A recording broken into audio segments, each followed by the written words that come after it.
Hello and welcome back to another Marvel Champions live stream today. It's a very exciting day because we have a brand new hero, Jubilee, that we are going to be unboxing and playing our first game or couple with today. Happy Friday, everybody. It's a good day. It is a good day.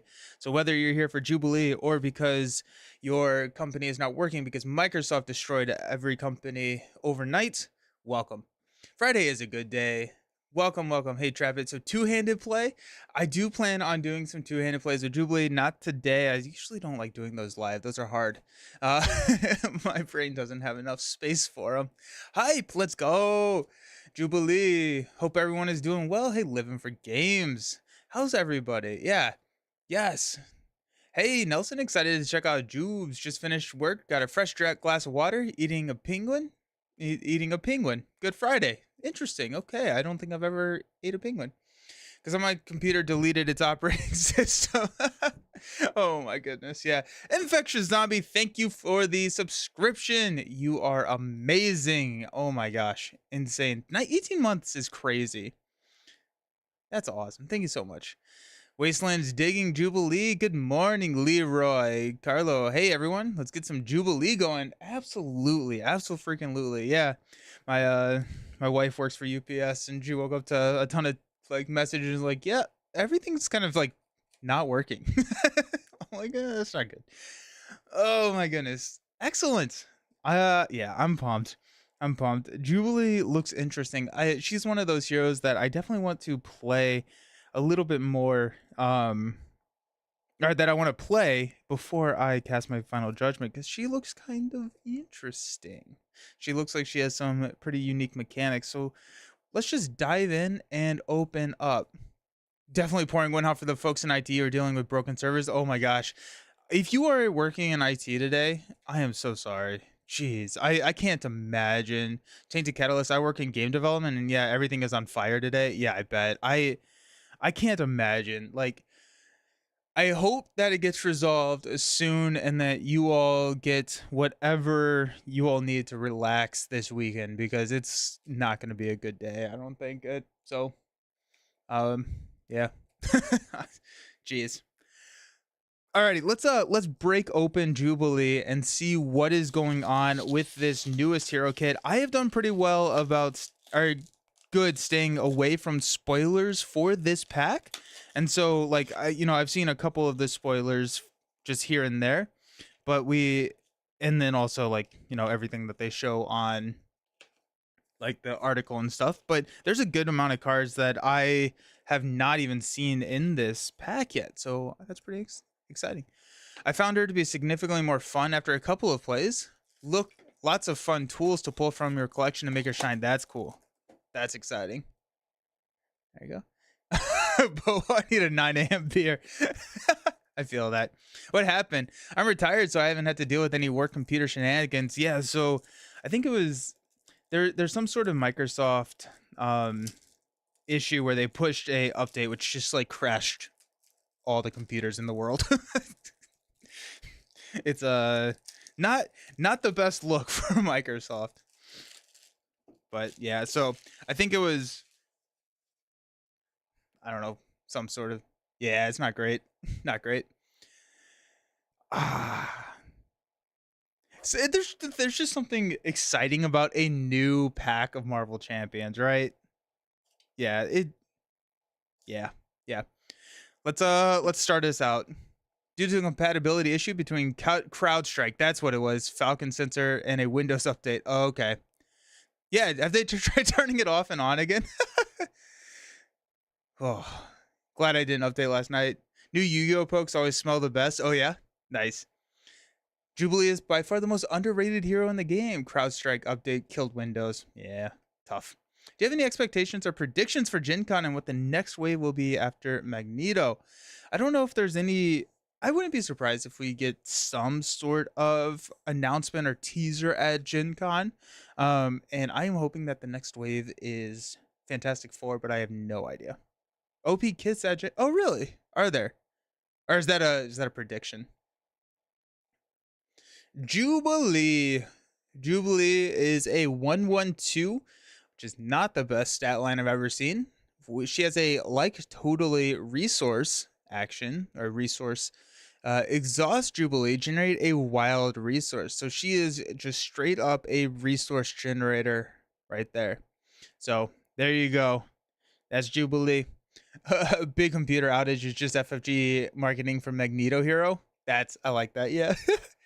The only thing they've said at Gen Con is reprinting core set promos. Oh, they're doing the core set promos. That's cool. Street level defenders would be great. I would like it to be street level. I think it's gonna be F4. That sobering reminder. It doesn't take much to bring the system crashing. Yeah, right.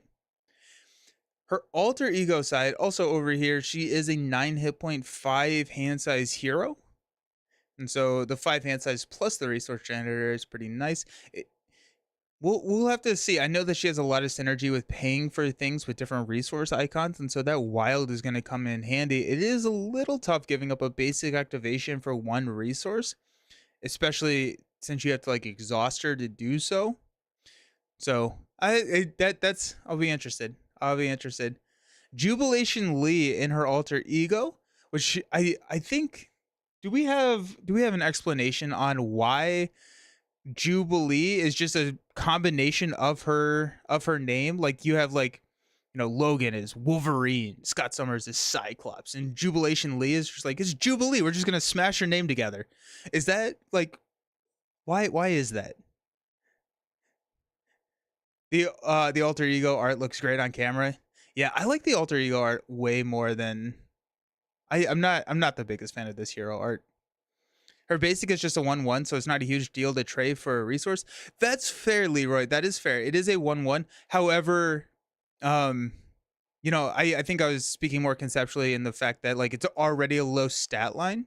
And so getting that resource is really nice, and it's a nice trade-off for that 1/1. But the fact that it is just a 1/1, we'll see. Her powers are fireworks, so a celebration of yeah. Nice. Why not? There you go. Her exhausts are more or less the same as Ms. Marvel. I think Ms. Marvel's a little bit more powerful because you can pull back events. Yeah.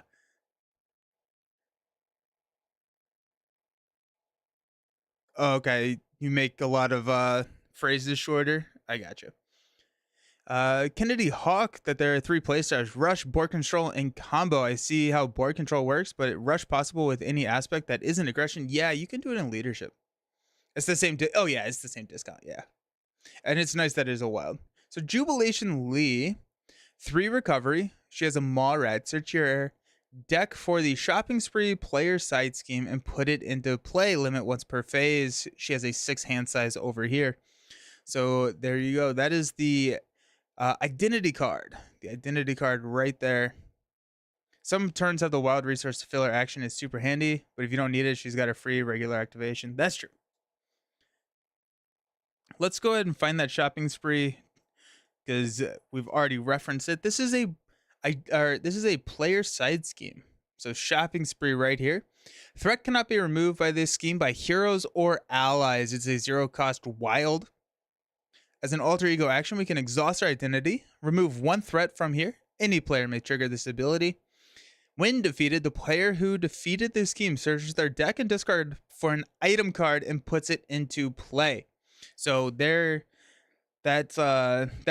I think what a lot of the deck building potential is going to be, right? Is finding those item cards and seeing what can we cheat in with shopping spree. Because you can put it into play. And so we're gonna go through and look at some of the item cards today and see what we can put into play. What's interesting here, threat cannot be removed by heroes or allies. That means alter egos can do it. So I think one of the 2-handed plays that I plan on doing is Jubilee and Gambit, because Gambit is an alter ego. Removing threats from shopping spree is totally valid with his and supports. Yes, Leroy. Yes. So surveillance team, which I think is just a really fun like concept to picture. The surveillance team is going into the mall and just like taking this item away. Beat Cop is another one. Yeah. Blood Gem is so fun with Jubilee. Oh, Blood Gem because it's an item. Oh, that's cool. That's cool. Can she take the 4 horsemen by herself with the multi-stun confuse card? Ooh, maybe. Maybe. That's interesting. Yeah, beat cops and surveillance teams just coming in and clearing it out. That's fun. Her signature ally is Wolverine. Wolverine is a 4-cost 1/3/4. Wolverine's attacks gain piercing, and after you change to alter ego form, heal 3 damage from Wolverine. So very similar to the aggression Wolverine, where you get this, the same stat line actually. Yeah, so 1/3/4, 4-cost with piercing, but instead of just like the constant healing of 1 every turn, when you flip to alter ego, you do get to heal 3 damage. And I think Jubilee is going to be one of these heroes that really does enjoy going to alter ego. And so like our stun and confuse is going to be pretty decent to heal up Wolverine. It's going to be, I think, a pretty decent amount of damage over the game. Sidekick him. Ooh, there you go. Yeah, sidekick is great. Yes. Yeah. Yeah, that's a good call. I like that a lot, Gorismo. Here we go. We're getting into her cards. We got Jubilee's coat. Important to note here that this is an item. So the shopping spree player side scheme can grab this and put it into play for free. It's a 2-cost upgrade. She gets +1 thwart, so now she's a 2/1/2. And then after you play a thwart event, we can exhaust Jubilee's coat, choose a scheme, remove 1 threat from the scheme for each different resource type used to pay for that event. So now this wild resource generator, we can use Jubilee's coat as a kicker as a additional threat removal.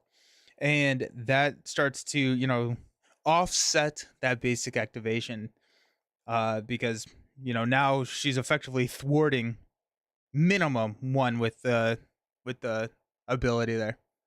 I built a sidekick deck last night, but haven't had the chance to actually play it. That's fun. Then we've got kind of the same thing. We've got Jubilee's sunglasses. It should note that every single card that we have looked at so far is a wild resource. So Jubilee gets +1 attack. This is an item, so we can grab it with that shopping spree side scheme. I need to practice saying shopping spree side scheme in the mirror 5 times fast before next stream. So same thing, but after you play an attack event, we can exhaust the sunglasses, choose an enemy, deal 1 damage to that enemy for each different resource used to pay for that event. So very similar to the coat, but it's the sunglasses and it is time. Love the card art for Shopping Spree. Yeah, the Shopping Spree card art is great. Yeah. So good. So good. Hydrate. Let's go trap it.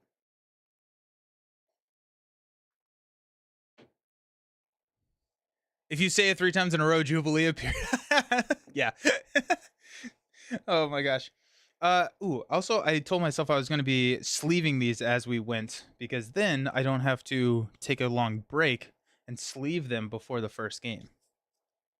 I even got my sleeves out here and got them ready, and I didn't remember them until I knocked them all over. Alrighty. Next card is Blinding Flash. So this is a 3-cost event. This is a superpower traded card, and we'll talk about Depth Focus here in a second. But hero action, choose X enemies, where X is the number of different resources used to pay for this event. Stun and confused each character. And so if we're, spending 3 different resources, there are 3 stun confuses coming from Blinding Flash. We only have 1 of these cards. And so, but it's very, very interesting. Mutant Education. I think Mutant Education is going to be pretty interesting with Jubilee, right? Flipping down to Alter Ego, being able to shuffle cards back and including Shopping Spree, which we can immediately put back into play with our Alter Ego. I think it's going to be really interesting, but this Blinding Flash is also going to be just incredibly powerful for that. For Superpower Depth Focus, you reduce the cost. You are not adding a resource to it. And I think that's going to be a potential trap or something that we want to be monitoring as we're playing. Because yes, we can discount Blinding Flash and a lot of her cards with Depth Focus. But we're losing out on an ability, and like we would not stun and confuse one enemy if we do that. So is it worth it? Maybe. We'll have to see. Jubilee, Nova, and Domino all on the same team would be bonkers. Oh, that'd be cool. Does that work with overpay? Say you pay a 2 cost with 4 resources, you get to choose, I believe you choose 2 of the resources to trigger. Yeah, it doesn't, unfortunately. But if you used a strength and an energy to pay for a 2 cost card, I believe you can say that I'm using a physical and a energy, and then you lose out on the others, I think. Only problem with this kid is if someone wants to play Wolverine, he's a popular character. Oh, yeah. You can still play the hero. It just does kind of stink that you're locked out of this ally. But if I recall, a lot of item traits are hero upgrades. The notable exceptions are Blood Gem and Energy Barrier. Interesting. Energy Barrier. That's kind of fun. That's really fun, actually. Yeah. Mutant Education rocks with Jubilee. X Mansion for a little extra heal goes a long way with her, how squishy she is. Sick. I'm pumped. I'm pumped to try it out. Next card, we've got Firecracker. We've got 3 copies of Firecracker. This is a 2 cost attack superpower traded card. As a hero action, we can deal 4 damage to an enemy. If you pay for this card using 2 different resource types, stun that enemy. Insane. Actually insane. Very efficient. A little bit under costed in terms of damage output, but if you can get the stun, you're feeling really, really good here. Which is, yeah, Firecracker is good. Firecracker is good. I mean, it goes both ways. Wolverine loses Jubilee as a that's fair. That's fair. But in return, they get a guaranteed team up card. Ooh, team up card. By the way, Jubilee has similar look and alter ego or hero. It's like Guardians of the Galaxy levels of disguise. Or yeah, right. I'm not Jubilee. I'm Jubilation Lee. You don't. It's different. It's different. So if we do use Death Focus to trigger this, we are looking at a less efficient card because we're reducing the cost of that card, and therefore we're not going to be hitting the 2 different resources to pay for it. So we will not get the stun. So I'm wondering if there are builds out there that run Death Focus just so that we can play more of events. And like if you are running true solo, how often do you need to stun and confuse 3 different enemies? Not frequently. Multiplayer, maybe a little bit more. But Blinding Flash, you could do like a Death Focus and then hit 2 enemies. Or just run X-Gene. Yeah, Leroy. Yeah, that's true. That's true. X-Gene is also... Ooh, X-Gene's going to be good with her. Any event-based hero that is a mutant, I think X-Gene is going to be nice. I'm a little bit more interesting. Death Focus is a trap with her. That's kind of what I'm thinking. I think I'm definitely going to try it just because there's so many times in this game where I don't know until I try. Flash of Light is a superpower thwart event. Remove 3 threat from a scheme. If you paid for this using 2 different resources, confuse an enemy. Heck yeah. Honestly, you can really stun. Oh yeah, stun a steady enemy. Yeah. Too bad she can't fly. It'd be fun to pay for Dive Bomb and try and pay for all 4 resources. Oh, that'd be cool. That'd be really cool. We do have 3 copies of Flash of Light. And I think that for a true solo game, the fact that she has 3 copies of Flash of Lights and Blinding Flash and 3 Firecrackers makes her a major threat. For non-stalwart enemies. Even steady enemies. I think she'll be fairly decent with steady enemies. But a Flash of Light, 3 threat removal, pretty decent, and then a confuse. I think there is a pretty significant stun lock strategy, or just a status lock strategy for Jubilee that is going to be hard to beat. By the way, I now understand why Jubilee wears sunglasses. Imagine her powers don't light up lighter. That's funny. I always assumed that she liked Scots and she wanted to copy them.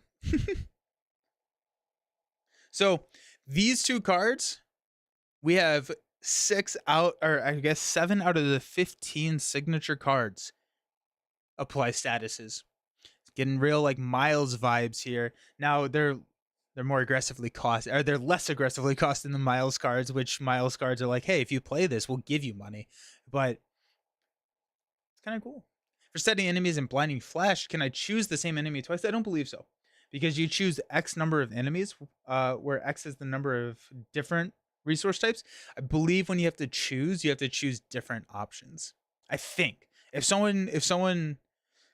um if that is not the case, let me know. Let me know. First, she's just a gamer, would never go anywhere without her gun or something. There you go.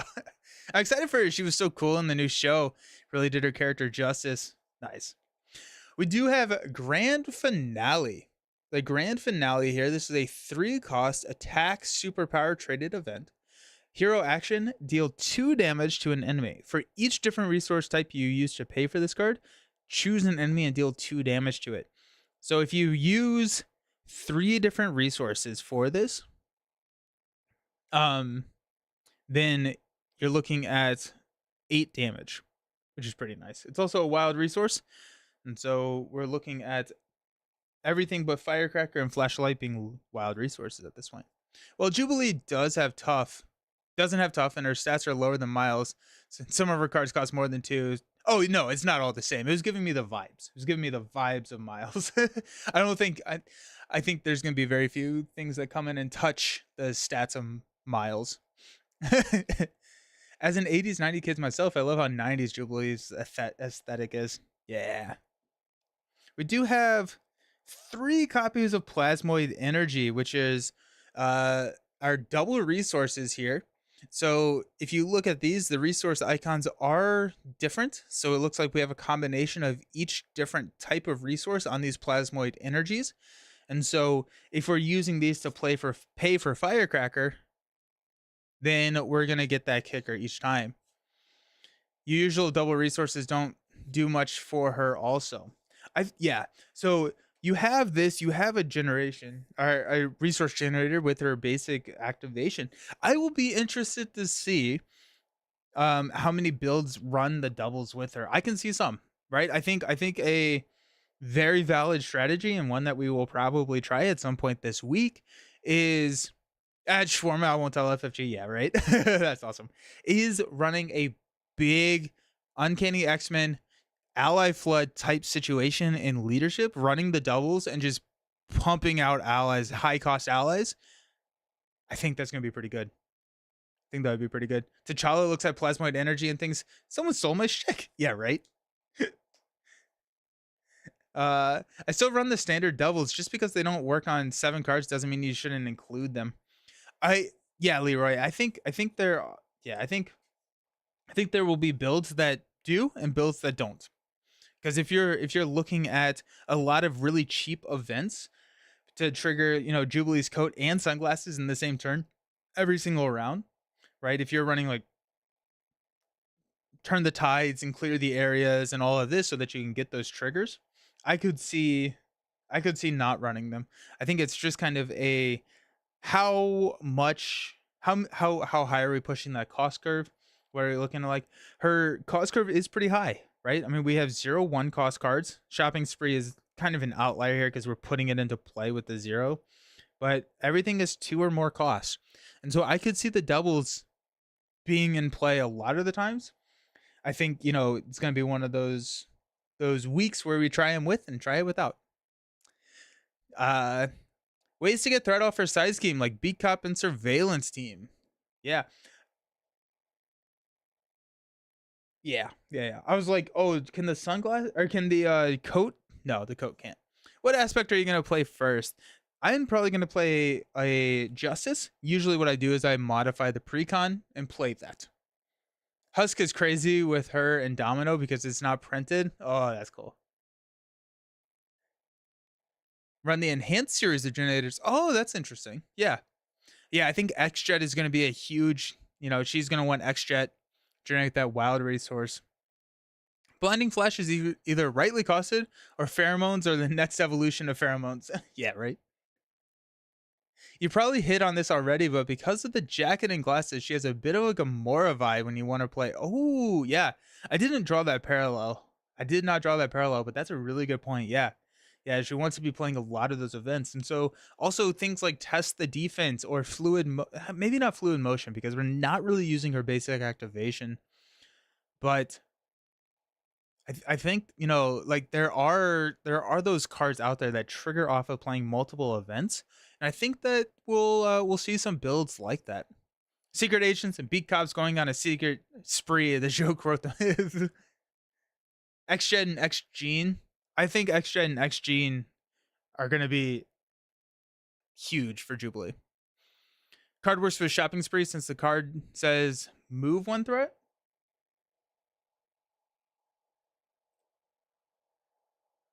No, I don't think so because it says threat cannot be removed, not thwarted. It's threat cannot be removed by this game by heroes or allies, and upgrades are an extension of your hero.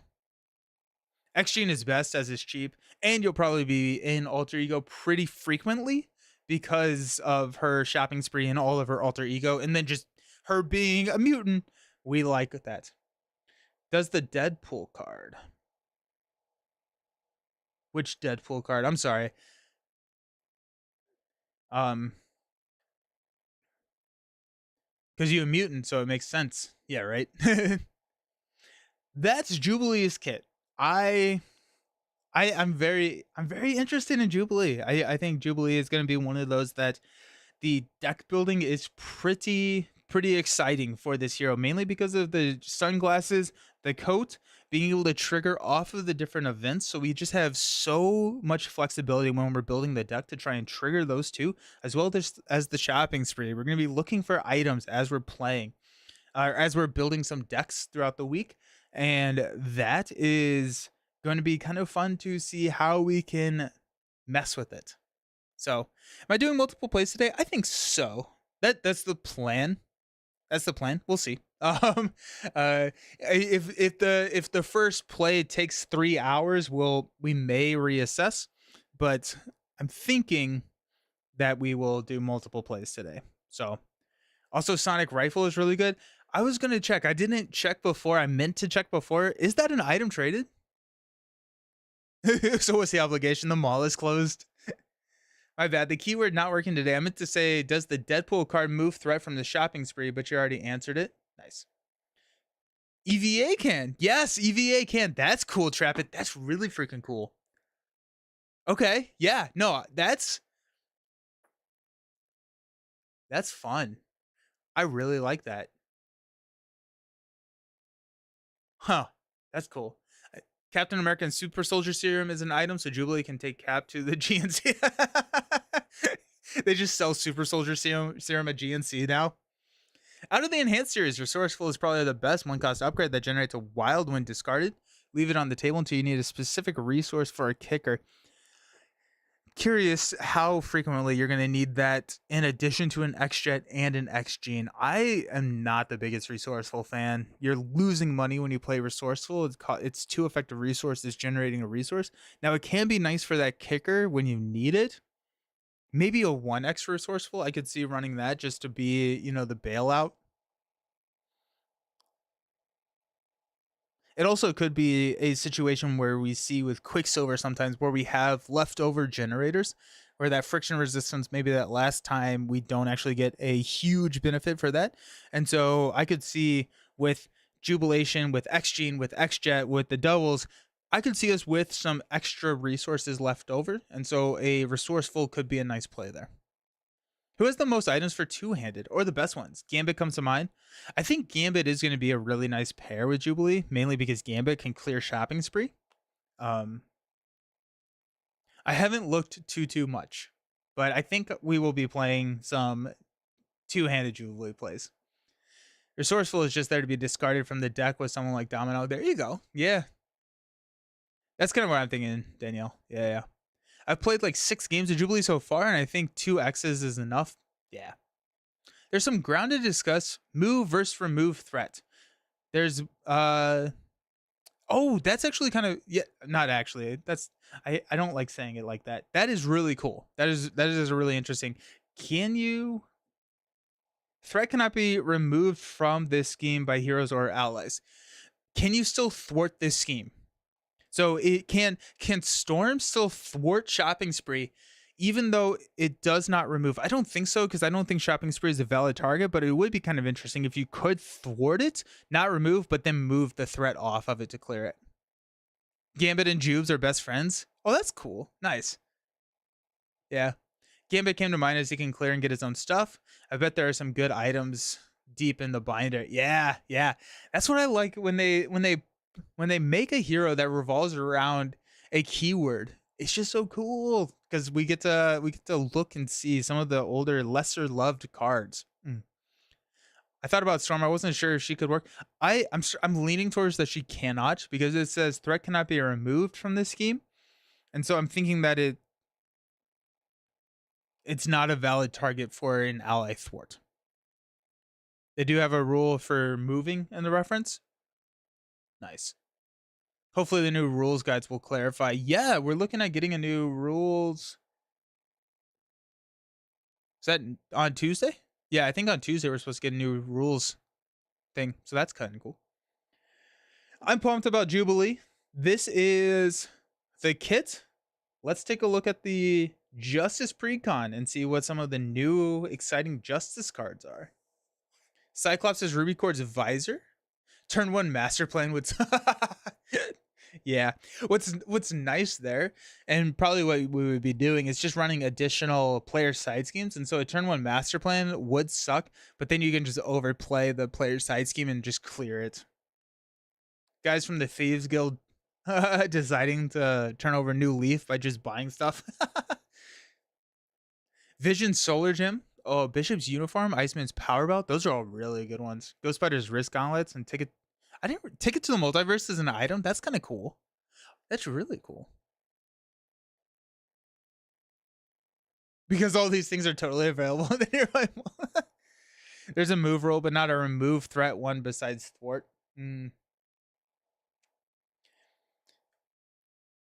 If a thwart card doesn't have the hero action thwart, but just a straight hero action, I think you can clear it because it is not you or your allies.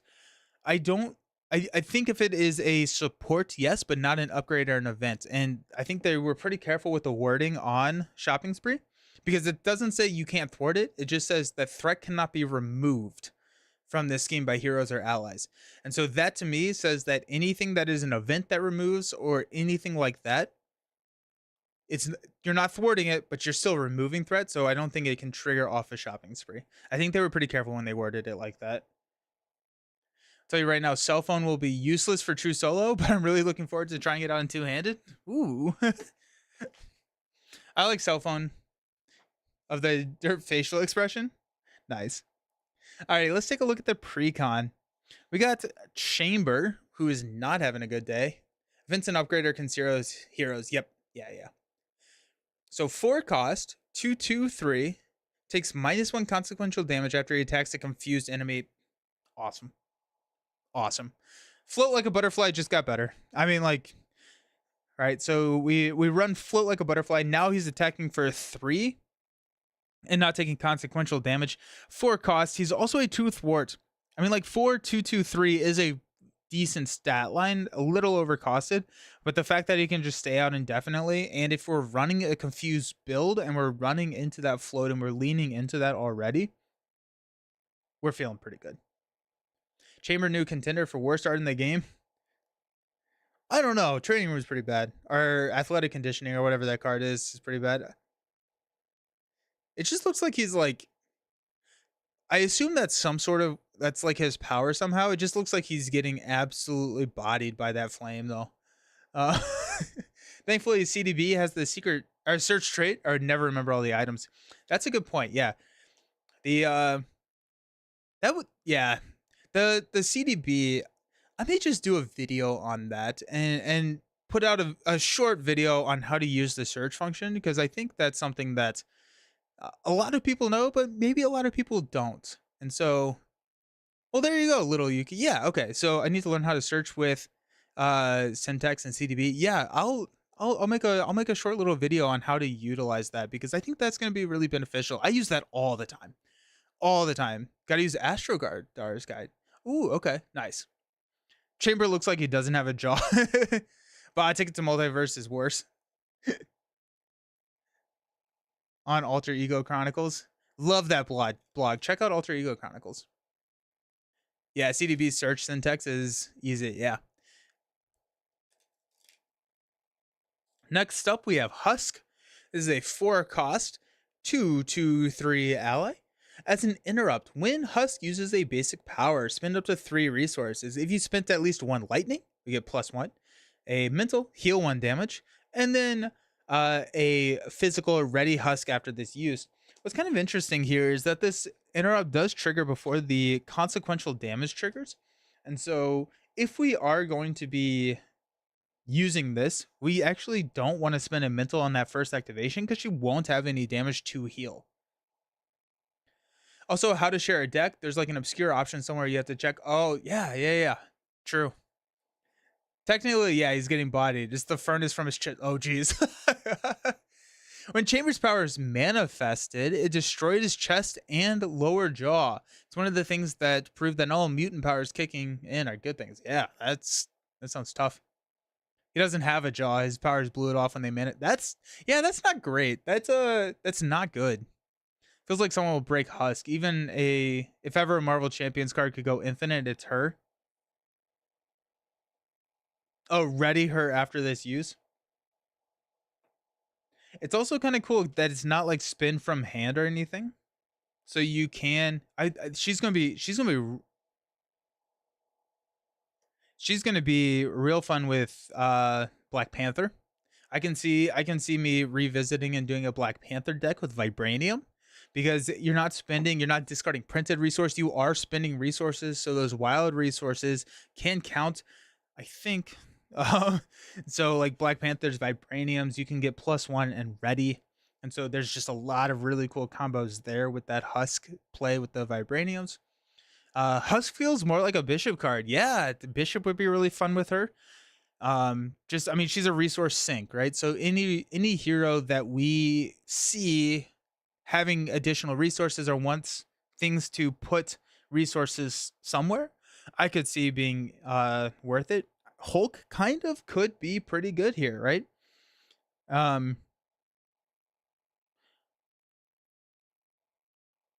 I think so. I think Hulk could be kind of good with Husk because Hulk has a lot of physical resources, so we could ready her. And then if we use like a Quen carrier or something like that for the mental resources, we can heal 1 damage from her. And so that's kind of cool. Husk is from the same comic as Chamber. A lot of the powers went uh for the body horror potential mutant powers. Oh, interesting. Yeah. Psylocke will be great with her because Psylocke can generate the physical and mental, so heal 1 damage and ready. That's cool. Yeah, that's a cool one. Yeah, good call. Good call. Next card we've got is a disguise. So 1 cost upgrade, play under any player's control, max 1 per player. We can exhaust disguise and your identity to remove 2 threat from a scheme. So really cool stuff here. We also have a new buy the same token, the disguise. I don't know if everyone didn't see my video, they are sponsoring the channel at this point, and so the link in the YouTube video description, or if you use uh, the command in Twitch, you can get 5% off your order. But we do have a disguise there, which is just Wolverine's face. I'm sorry, Logan's face. I don't know who that is. I have no idea who that is. Um, it's a terribly disguised Wolverine, right? Hey Hulk, put the suit on and finally thwart something. Yeah, right. I do like Disguise. I think Disguise is going to be a centerpiece of a lot of old hero new tricks that we run on the channel. But Disguise, play under any player's control, is kind of interesting, but it opens up a lot of the alter. It's a cool token, right? Yeah, I like it a lot. It opens up a lot of alter ego plays. So Black Widow, right? Like there's a lot of viable Black Widow alter only plays. And then also just like running this with meditation, there are a lot of times where we can just kind of not ever flip to that's Patch. The name's Patch, just Patch. Uh yeah, the flavor text, that's great. Uh so I'm kind of excited to see where we can take Disguise. I think this is, it does cost an activation, but I mean it's still 2 threat removal, which is pretty decent in a lot of heroes. So pretty cool. Definitely gets you more value out of alter ego supports or avoid damage. And you don't even you don't have to be in alter ego to trigger disguise. I just am thinking that that's where we're going to see a lot of the value because it is an action. This also clears shopping spree. I think that's why it's in this precon. I just wanted to call that out. Shopping spree has 2 threat on it, so you can disguise away shopping spree. Kind of feels like an activation. 100%. Yeah. I like how Justice is getting more alter ego stuff. 100%. Yeah. Yeah. Does a great job in Hulk. Yeah.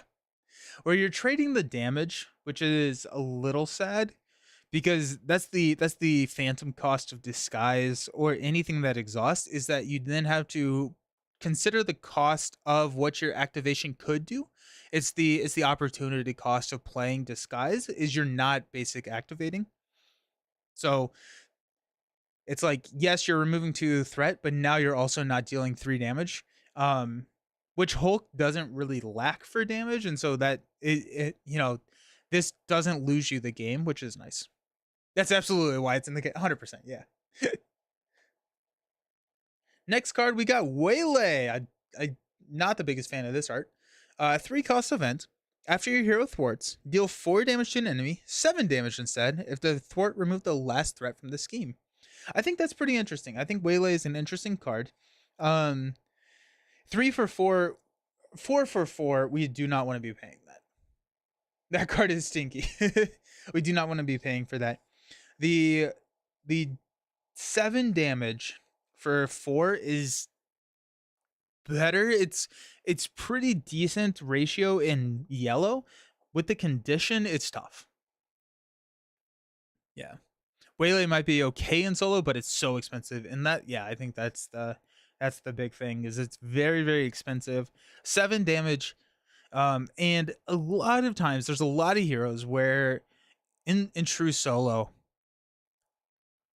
you have enough damage in your kit for villain damage, and Waylay looks to me like a villain damage card, right? I don't think I'm waylaying the running or the armored guard, right? I could not get it to work in any of my games. I can totally see that. I'm trying to think of any hero that doesn't have a lot of damage in their kit that we could use this, that has an abundance of thwarting and resources, which typically is not a combo that comes. Potentially Phoenix. I could see Phoenix maybe liking it. Um because of her 3 thwart. If she stays restrained, a lot of her damage comes when she goes unleashed. So if you're playing a restrained Phoenix build, but then she just preferred Turn the Tide. Miss Marvel, yeah. I don't know if Miss Marvel could pay it twice. Turn the Tide is just a bonkers card. It's so good. It's my face when someone plays a symbiote too. Yeah. I mean, like it's a harder, it's a expensive card. It's an expensive card. It's an expensive card with a condition. I think outside of some very specific builds, it's not worth running. Now, can we find a build that makes it worth running? Maybe. And that's the game. We got 3 steps ahead. We've got the most expensive precon ever, apparently, coming to us from Jubilee. 3 steps ahead is a 3 cost event. It's a thwart event.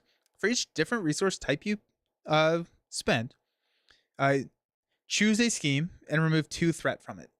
So total of 6 threat for 3, which is a crisis averted, which is nice.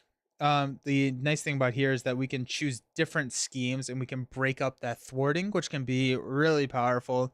I think more so in multiplayer.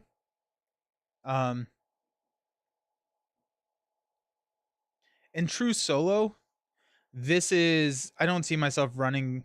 I don't know, 3 is so expensive because you really want to hit all of the kickers, and 6 threat. It's interesting. Great value with Jubilee's coat. Oh, that's true. Let's take a look at Jubilee's coat once again. So the coat, after you play a thwart event, we can exhaust the coat, choose a scheme, remove 1 threat from that scheme for each different resource used to pay for that event. And so yeah, so that's a great value. Thinking probably more multiplayer value, because You know, at that point, we're removing 9 threat. That's a lot of threat. That's a lot of threat in solo. Um, hmm. Does that work the way I want it to work with operative skill? I think so. I think so. I think operative skill, passion for justice. I think those combos so that it would be 3 threat from each scheme. Yeah. Leroy confirms yes. Now this is a sick card. Be much better if Turn the Tide didn't exist. That's fair. That's very fair. Yeah.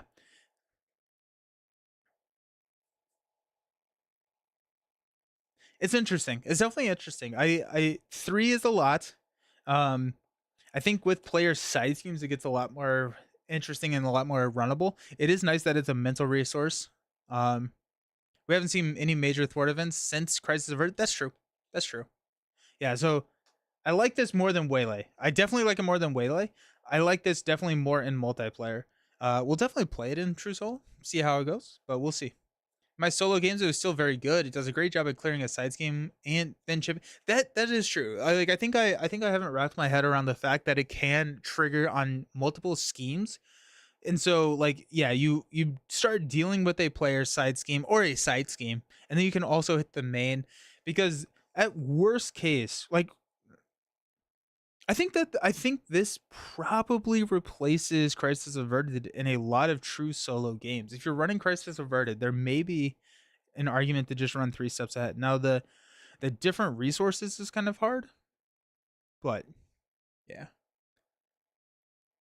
That's cool because I love Overwatch Crisis Averted, so this lets you math the Overwatch out better. Yeah, true. By the way, breaking and entering can remove threat from shopping spree if you're in alter ego form.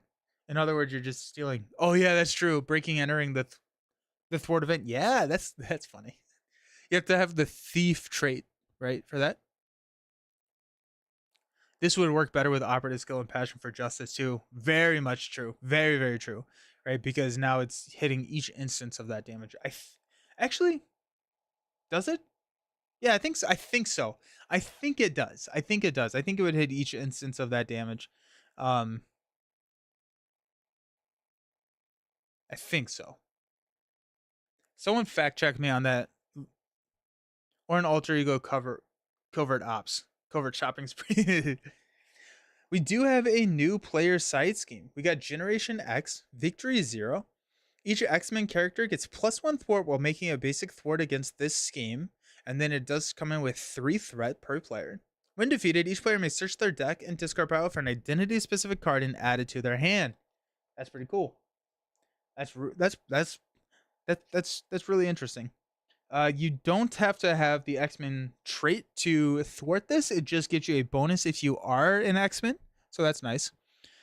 Is today a longer stream since it's Friday and a new release? Yeah, probably. I love 3 steps ahead. Can't wait to shrink with Miss Marvel and multi. Oh, that's cool. Yeah, that's really really cool. That's really really cool. Or Jefferson Davis tell dad to shop for you. Yeah, nice. Yeah, Generation X. Go get a card. So what I like about this is the flexibility and how it changes early to late game because early game you don't get to put that card into play, but if you have a key upgrade, if you have friction resistance or something like that, you can grab that card and then maybe play it. Or late game, if you need big damage, you can grab your telekinetic blast or your swinging web kicks and put it into your hand. It is searching your deck and discard pile, so you can grab it from your discard pile as well, which is pretty nice. Unfortunately, Black Widow doesn't have an item, so it would do nothing. But she could bring an item. Didn't it say event? Did it say event? It did say identity specific event. Just kidding. Very feels very. You're right. You're right. It does feel very similar to Keep Up the Pressure at that point. Do you have any tips for learning two-handed as a newbie? Been playing true solo, but have experience in TCGs. Just controlling 2 hands feels unwieldy. Takes more mental load. And yeah, it will. It will. It'll take more mental load. I think I would choose 2 heroes that you're very comfortable with to try and start messing with that. So if you have 2 heroes that you're like, these are my main heroes, these are the ones that I really, really like, I would try those. I would try those two-handed. The deck building is significantly more are interesting, I think, in two-handed. Shopping spree plus covert ops for Gen X. It's very good. Nice, yeah. We got a reprint of Power of Justice, which is actually the first reprint that we have in the kit, which is nice. Let's grab the old Power of Justice.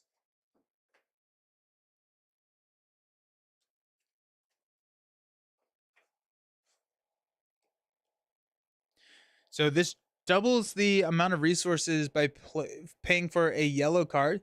Do we like the old or the new art better? The old one has Daredevil on it. You could use it to grab the stun confuse event, multiple minions. Yeah. Yeah. Why does Cable have the cloud strife? Yeah, right. I like both of the arts. Honestly, I like both of the art. You like the new art better? I like them both. I really like both of the art. Both keep the theme of busting through a window, which is what Justice is very good at. We should remember. Justice is great at destroying things. Speaking about having two main heroes, I only play Spider-Man. Web Warrior Fanatic. Looks like I need to pick a second hero. A hero that could complement Spider-Man pretty well would be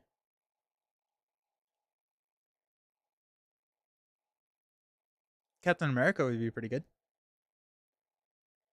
Yeah, both are great. Definitely same energy. Original one. Daredevil fans will see to have him in the game. Yeah. Okay, we got a new ally. This is new to me. I have not seen this ally yet. Is this pronounced Cinch? Am I pronouncing that correctly? Cinch? I do really like the colors on this card. The colors are so pretty. Sync. Okay, thank you. Thank you. Sync. So Sync is a 3-cost 1/1/3, pretty tough stats. Play only if you have the X-Men trait. When you use a basic power, Exhaust Sync, you get +1 to the power for that use. That's interesting. That's really interesting. I like it. I like it. It's giving allies something more to do. When you use a basic power, we can exhaust her, and that's an interrupt. So we can use that on defense. We can use that on thwart. We can use that on attack, and we can use that on recovery, which is interesting. This is an upgrade described as an ally. Yeah, yeah. It's kind of interesting. It's super flexible. It's like soaring acrobatics. No damage taken from it. Pretty good if you can keep her on the table. Yeah. And you can use her as a battery if you want. If you like, I can see her running in like a band together slash strength and numbers build and leadership. And so we're just using her for everything. She can soak consequential. She has 3 health, which is pretty nice because she's not taking damage a lot. It is only if you hit the X-Men trait. So she is X-Men locked. She is X-Men traded. And so I like it. I like it. Sync is a guy. Okay, cool. Thank you. Uh Good for a perfect defense build. I think so.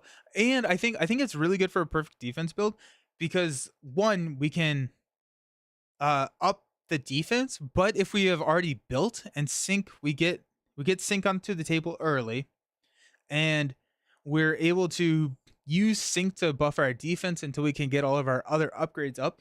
Now we can start using sync to buff our thwart, which is one of the bigger weaknesses that we have in a perfect defense build. Now on our turn, if we've readied using, desperate defense or something like that, we can ready and now use sync to thwart instead of defend.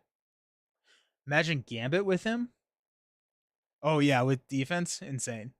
Attacking twice and just hang out, only eat a block if I'm desperate. That's also true. You can just throw sync in front of an attack. Sadly, they're in the Jubilee pack and not exactly the most durable. Yeah, I don't know why sync is coming in Jubilee's pack. She's not really using her basics too frequently. It's great for heroes with bad thwarting. Yep. Yeah. Which, do we have a lot of X-Men heroes that are bad at thwarting? Not really.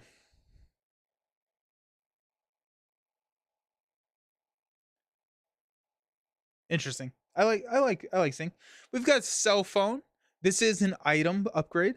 It's also important to note that disguise is an item upgrade, so we can grab it with shopping spree. But cell phone, it's a 2-cost basic upgrade. It comes in with 3 charge counters. We can exhaust cell phone, remove the charge counter, and choose a player. That player makes a basic attack or thwart with a character they control. That character gets +1 and +1 for this use. So it is okay. It is okay in true solo. I think I forgot who was saying it. This really starts to shine in multiplayer, mainly because this is an action that then allows a basic activation. So what we can do is if we have characters that want to be using their basic activation off turn, or if we play a call for backup and we get an ally and someone's turn is already passed, you can use cell phone to activate a character off turn, which I think is pretty big. So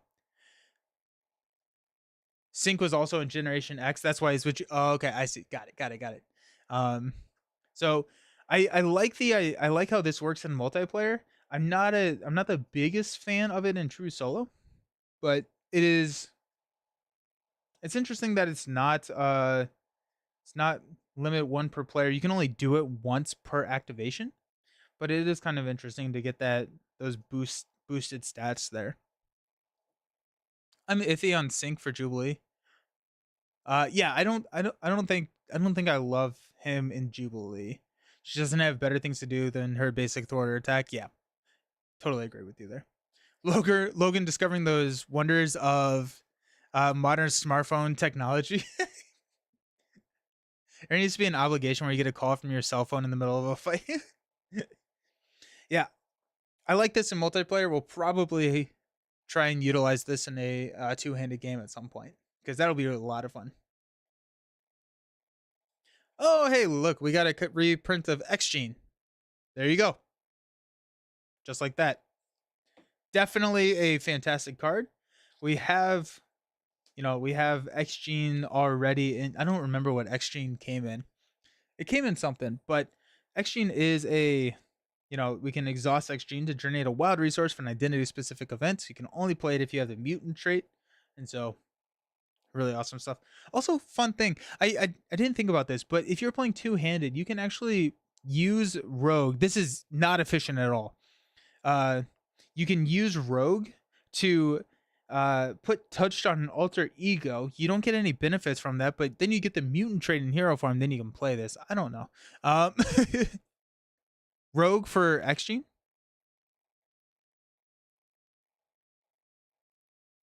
Yeah, X Gene's really good for Rogue. X Gene's gonna be really good for Wolverine. There's a lot of good ones. What does Touch say? I don't know. Jubilee gets a boost from her stats from her upgrade, so Sync is better than people think. Oh, using the basic activation instead of the resource. I think. Oh, Rogue came with it. That makes a lot of sense. Yeah. Thank you. I forget when I say something. I immediately forget what I'm talking about. I don't have any capacity to remember what I'm talking about. We got multi-talented. This is a 3-cost event. It's an attack thwart event. If you pay for this event using at least one physical, deal 2 damage to an enemy. Mental, remove 2 threat from a scheme. Lightning, heal 2 damage from your identity. Multi-talented. I like it.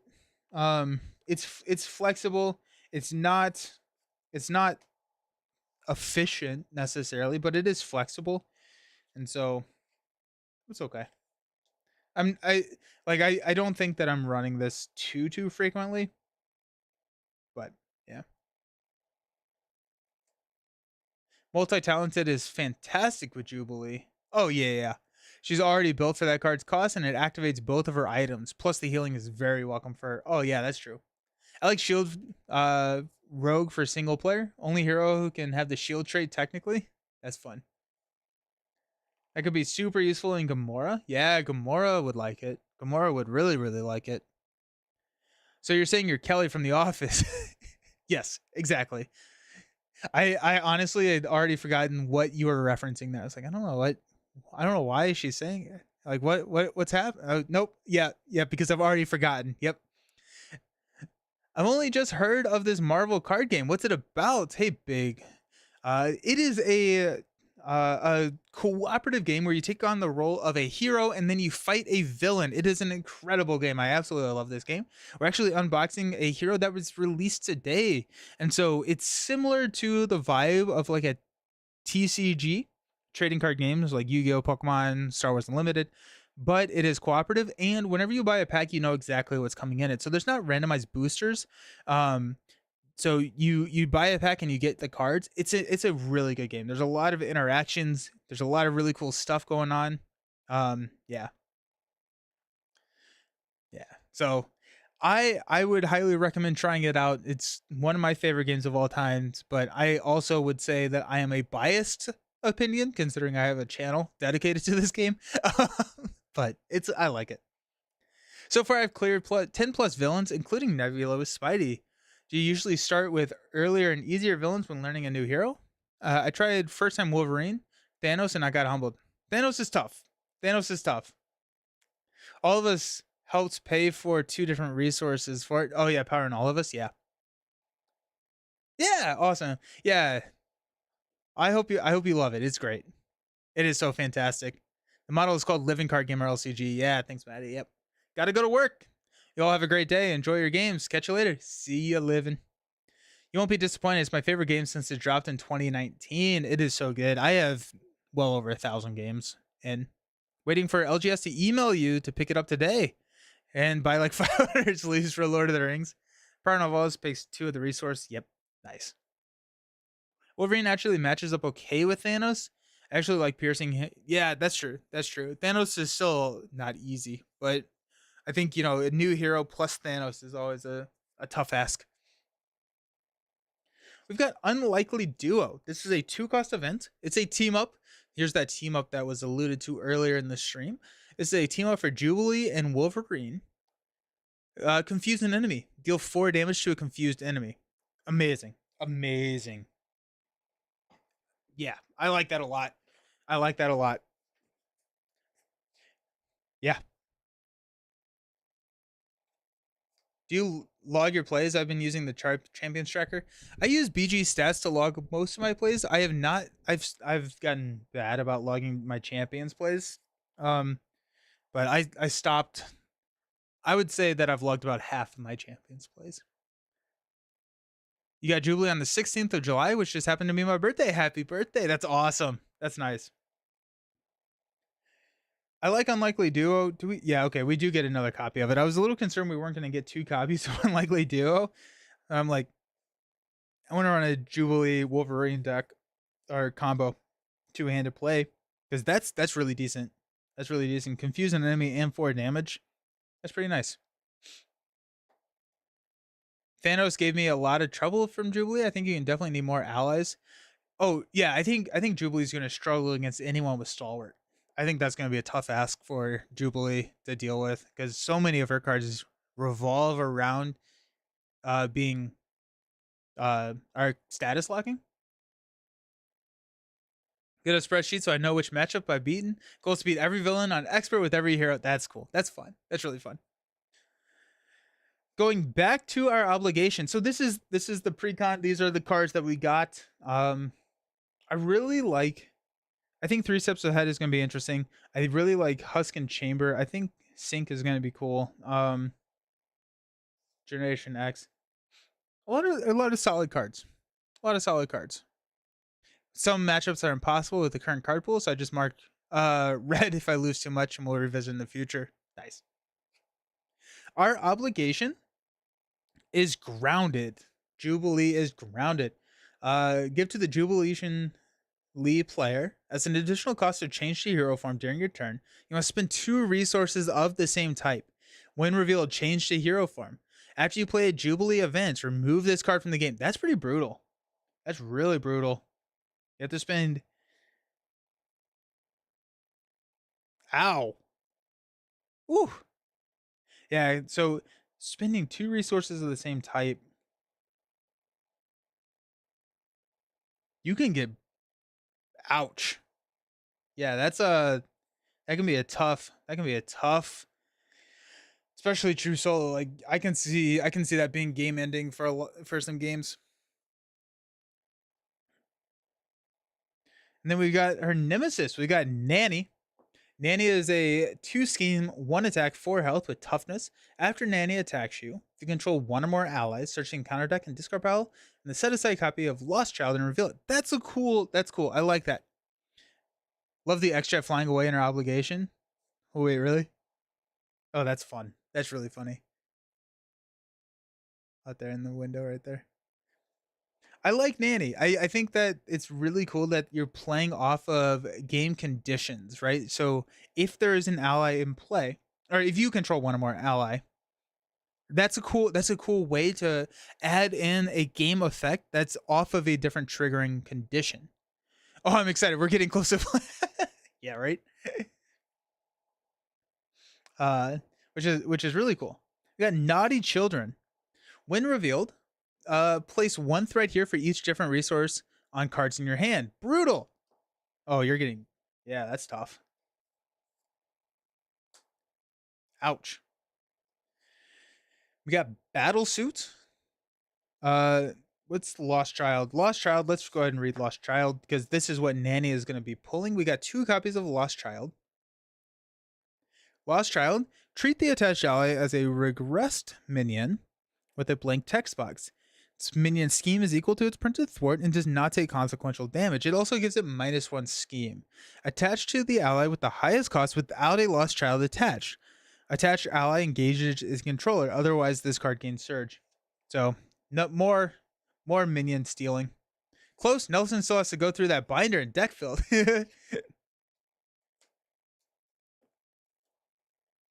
We got battle suit.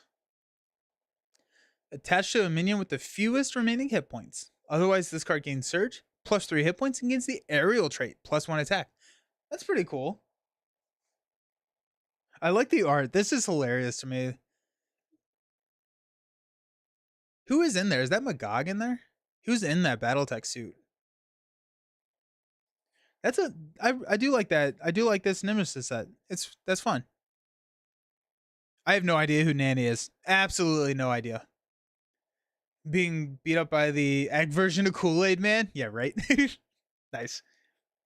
Stop, stop, stop. This is not part of the deck.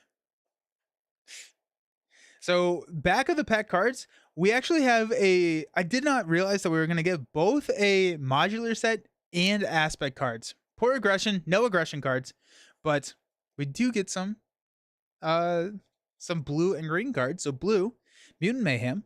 It's an alliance card. Holy cow. I did not think we'd see alliance. Oh, okay, that's kind of exciting. Okay, so alliance means that you can have multiple people help pay for the cost of the card. So this 3 cost, yeah. Then you choose an X-Force ally and an X-Men ally, return them to their owner's hands. Those players play those allies ignoring their resource cost.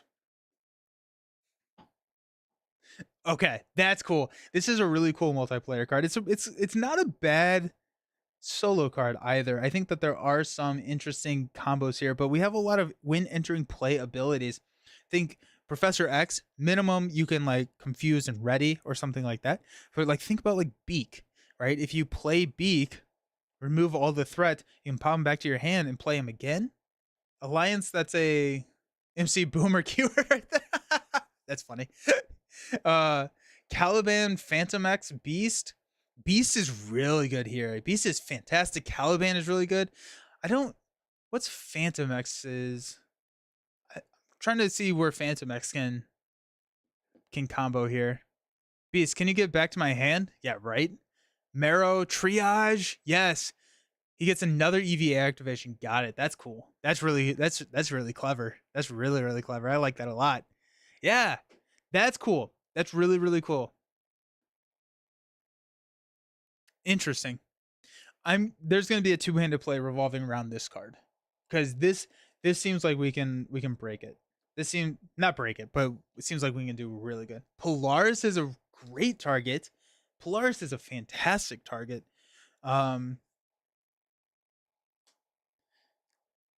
Jubilee. I mean, just Jubilee from Wolverine, right? Get that +2 damage again. Cyclops.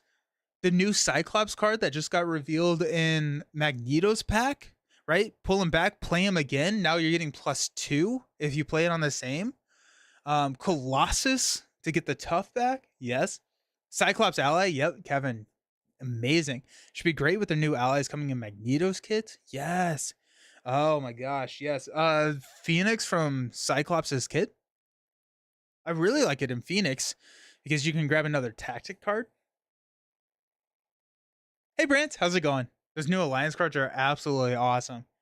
The Mutant Mayhem seems bananas good. I'm like already like building decks in my head for a 2-player with this. This is cool. This is really, really, really cool. I like this card a lot. And it's an alliance card, so you can have anyone pay for it. Very I'm pumped. Waiting at a train station to pick up Dean for a weekend of champions. Nice. Hope you have a blast. That sounds awesome. Sounds amazing. Got another alliance card. This is, I think, the least expensive alliance card we have in the game now. 2-cost event. Alliance in green. When any amount of threat would be placed on the main scheme, exhaust an X-Force and an X-Men character, prevent that threat, and give each one of those characters a tough status card. That's sick. That's awesome. That's amazing for green. That's amazing for green. Is as one a 2-cost? It may be. I think you're right. I think you're right. Good call, Trap It. Yeah. Okay, that's amazing. So Serve and Protect, you're getting tough status cards, and you are getting threat. Oh my gosh, it is a hero interrupt, and so it could work. It could work if for a true solo, it could work, but multiplayer is going to be amazing. Yeah, anyone who likes toughs, Colossus, or anybody who, I mean, most people like toughs in this game. That's really good. That's a really cool protection card. I like that it's the threat reduction. When any amount of threat be placed on the main scheme. So that's awesome. That's awesome.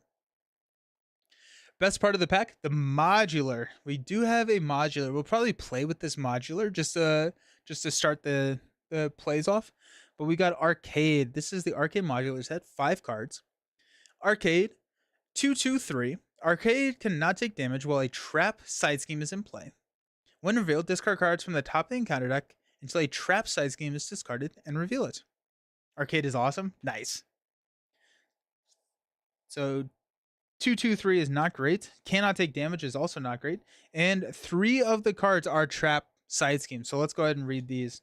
Welcome to Murder World. It's a bummer. So this comes in with 2 hinder 1. When defeated, the player who defeats this side scheme takes 2 damage. So that's kind of the trap theme. Triggers when something happens. It comes in with a hazard. You cannot leave it onto the table. That hazard is not nice. So you're taking 2 damage, and Arcade cannot take damage when this is on the tame. Are there any other modulars that have trap? That's a good question. I don't know. I love how they added the exclamation mark in the trait. It's a trap. And how many times will we say that? I think is the real question. It's a trap. You must say trap in a loud voice. Trap it. Arcade Funhouse. 2 hinder 1. The player defeats this side scheme is stunned. They're already stunned. They discard an ally or upgrade they control. That's mean. It's a trap. I'm a trap. Nice. Amplify is not as bad in a true solo, in my opinion. Outside of, perfect defense builds and stuff, it can be brutal. But yeah, stunning is not great. And then it's a trap. It's the Hall of Mirrors. It says a crisis icon. The player who defeats this scheme is confused. If they're already confused, place 2 threat on the main scheme. 2 hinder 1. That's really cool. I like this a lot. I thought this was going to be an Alice in Wonderland style villains modular. I think that's Nightcrawler. I think that's in Nightcrawler's pack. Yeah, Hall of Mirrors. These are cool. These are really, really cool. I like this. We do have a Elaborate Trap, which is a treachery card. When revealed, resolve the when defeated ability on each trap side scheme as if you defeated it. If no abilities were resolved this way, discard cards until you get a trap. That's awesome. Because I was like, okay, we can maybe leave some of these out, but Elaborate Trap makes that significantly more dangerous to do. So I like that. That's a lot of fun. Holy cow. Might throw it into Red Skull. Oh, that's fun. That's really cool. That's really, really fun. Yeah, Red Skull with the traps. And then whenever Arcade or Elaborate Trap comes out, it's an acceleration token. That's pretty brutal. That's brutal. With Mutant, there are days I'm an Elaborate Trap. If I recall right, there aren't any trap cards, so Arcade could discard through a ton of cards to find his trap. Yeah. With Mutant Mayhem, do you have to return 2 allies exactly, or can you do just one? You have to do both because it's before the arrow. So look at this. So it says choose an X-Force ally and an X-Men ally and return them to your hand. Then there's an arrow. In Marvel Champions, when there is an arrow, everything before the arrow has to be completed in full. So you have to do everything before the arrow in order to trigger what's after the arrow. But true solo are asking, so may not apply as much to you, but that is considered a cost. So from a multiplayer standpoint, you can have other players pay the cost of the card. So one player can return an X-Men, another player can return an X-Force ally. Because it's part of the cost, Alliance says that multiple players can pay the cost. Everything before that arrow includes that. The art on Elaborate Traps is handout my favorite in the entire game. Sharks with lasers and just like tank. Yeah, that's amazing. That's amazing. Giant Lasagna, Nelson and Jubilee. Here we are. What's going on, my friends? Yes. Excellent stuff. Really, really solid pack. I'm very happy. I'm very, very happy with all this stuff. So what are we going to be doing now? We are going to be playing our first Jubilee game ever. We're going to be modifying the pre-con a little bit. I think honestly we'll probably just move into a float like a butterfly. I don't see any reason to not just build a float deck with Jubilee. Seems really, really good, especially in the yellow stuff. And we'll run some of the cards that we have already in there. But that's what we're going to be doing. We're going to be running Arcade. And is there a recommendation on a villain that we want to see? Probably not something too weird. Float deck into Thanos.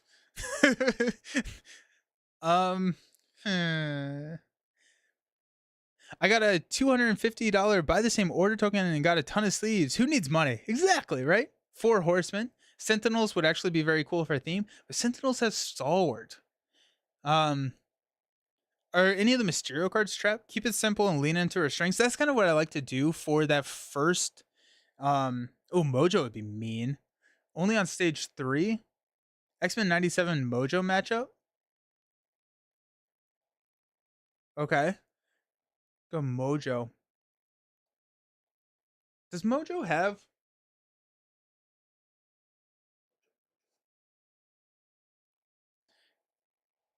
Yeah, Mojo doesn't have Steady or Stalwart. Fight the Sinister 6. Juggernaut. Go up against Sentinels for thematic. Yeah. I think I can do Sentinels at some point. I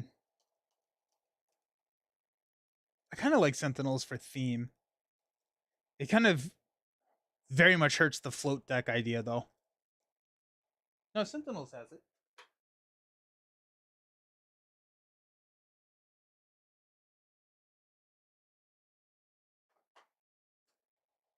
Steady. Oh, it has Steady, then Stalwart. On stage 3, they have Stalwart. I think I stole that idea from someone on Discord. Jubilee becomes a vampire in the comic book, so add in the horror mod. Oh, that's fun. That's fun. Normal, Steady, Stalwart. You know what? Let's just try it. Let's just see what happens. Stalwart villains. What we'll do is we'll do minimum 2 games today. Just do standard. Ah, no, that's no fun. Unis is a solid deck. Oh, Unis is a really good one. Unis is a really, really good one. If you play Wide Awake, you can rescue yourself. Yeah, right. So let's do game 1 as a. Let's do this. Let's do game 1 as Unis, which is a really good solid deck tester, and we can run float against Unis. And there are going to be ways that are going to turn off float. It's not a direct counter, but like it kind of does mess around. And then our second game we'll play Project Wide Awake, and we'll lean away from needing that confused. But I really do want to kind of lean into the strength of the confused that Jubilee has and just see where she can go with that. So let's try Unis to start us out. And then our second game today will be against the Project Wide Awake for theme. Yeah, Unis with Arcade. Yeah. Unis with Arcade. Alrighty, cool. gonna go to be right back. I got stickers to put on some cards. I'm gonna get a refill on my coffee. We'll be back soon, and we're gonna be playing our very first Jubilee game. See you all soon.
Alrighty, my friends, we are back to play our very first game with Jubilee. Villain Theory, right on time for the Be Right Back screen. Welcome, welcome, welcome. Giant is usually there for the leaving screen. Boo, bring back the Be Right Back screen. Boo, boo. You're right. I'm sorry. I'll throw it up here again in, I don't know, probably an hour when we're done with this game. How about that? That seem fair? Mysterio does not have trap cards. Alrighty. Okay, so we're going to be playing Unis. Unis versus Jubilee for our very first game. Unis with the arcade modular set, which came with Jubilee. The infinites, which are required, and then standard 3, expert 1. We're going to be playing a modified pre-con. Also, I need to get Gene Pool before I start shuffling it. We're going to be playing... If you win, I'll resub. No pressure. Alrighty. Whew. Tough. Alrighty. So we're going to be playing a modified precon. And these are the cards that are in the precon. And so let's start building around this. Zelon, thank you for the subscription with Prime. Yeah. Woo. Quick, get Nick and X. Thought you were going to say Expert 2 for a moment. Yikes. X-Jet, yes, 100% X-Jet is going to come in here. Oh, I also did not grab X-Gene because I just put it in my cards to go back into the binder. So, we are looking at this. We have a lot of confusion Jubilee, and so we're going to lean into that. We do want to come down to Alter Ego pretty frequently because we do want to trigger Shopping Spree. We do want to protect her health and then take advantage of the confuse that we're going to be putting on. So we are going to go ahead. I took out our Waylay is here. Waylay is a little tough. I'm going to take out Unlikely Duo. I like, yeah, Float. Absolutely. Absolutely. Yes. Only villain cheers for the BRP screen. I think I'm going to take out Unlikely Duo here. I like this card. I do not like team up cards. That's the clarification I want to say here. I like this card. I do not like team up cards in True Solo. I think that they are a little bit harder to trigger. That being said, Wolverine is a card that you want to leave out. We're gonna leave it. I actually, you know what?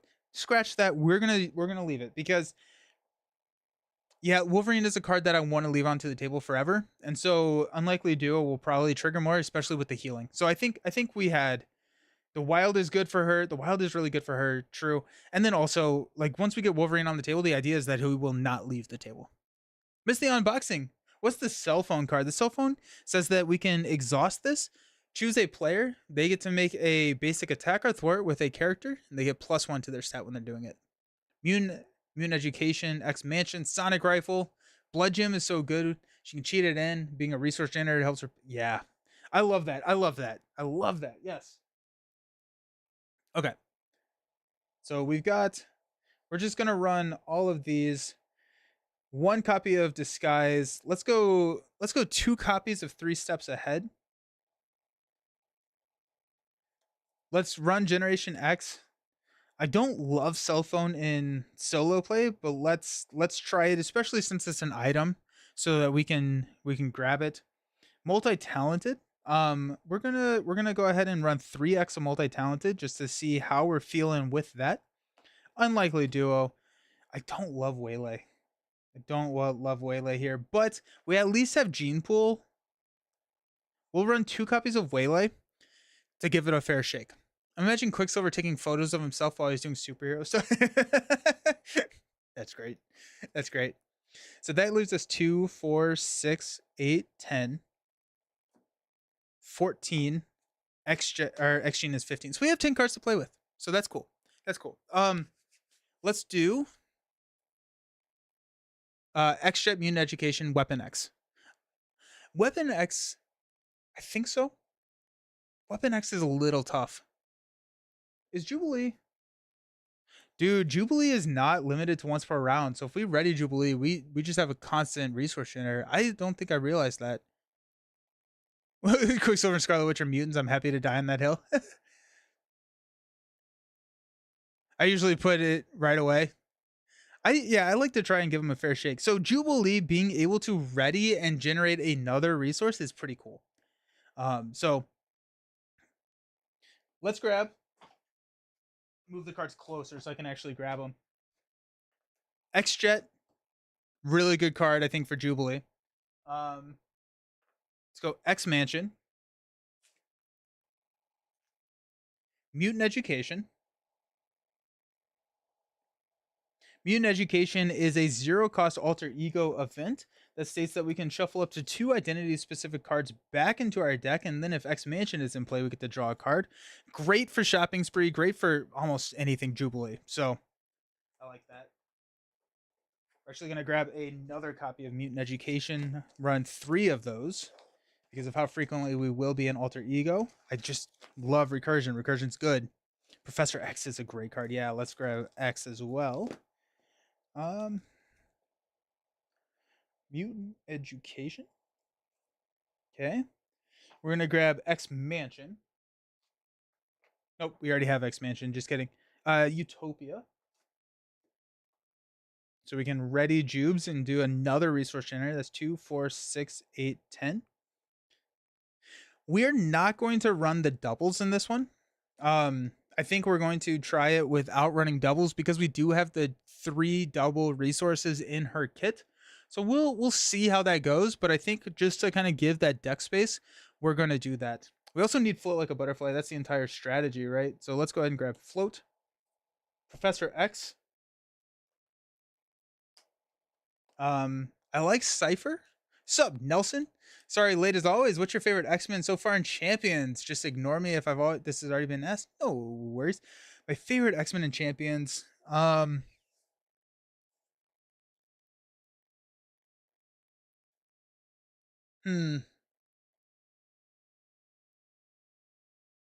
don't know. Gambit? Gambit probably? I really like, yeah. Cypher is great in these float decks. Yeah, let's grab Cypher.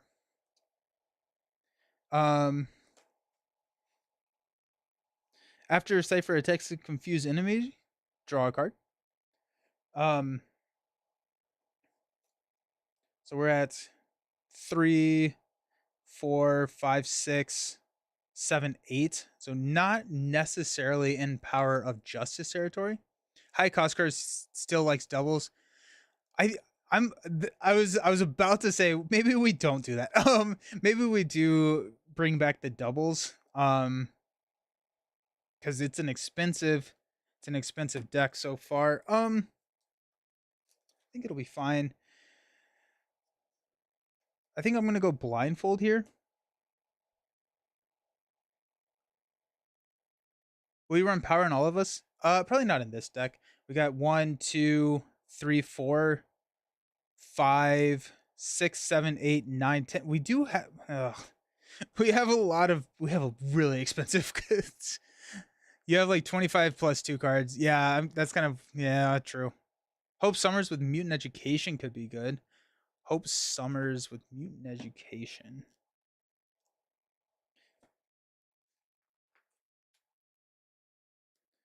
Let's just put those out there to tempt me a little bit. We got Dazzler. Sonic Rifle. Sonic Rifle is not a item. That's the other thing that I wanted to look at to see if there's any items.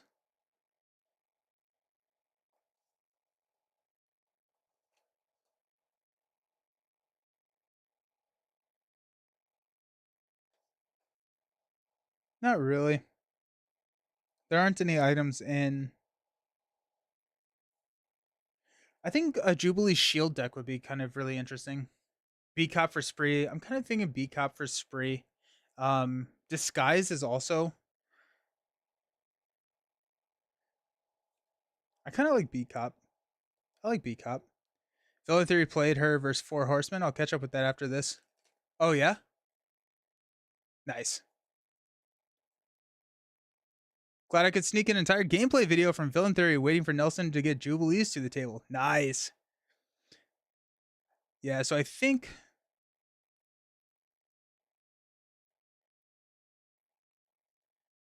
I like B Cop.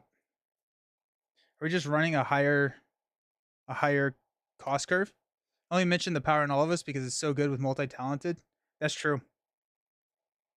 I think I put the doubles before I put any powers in the deck though.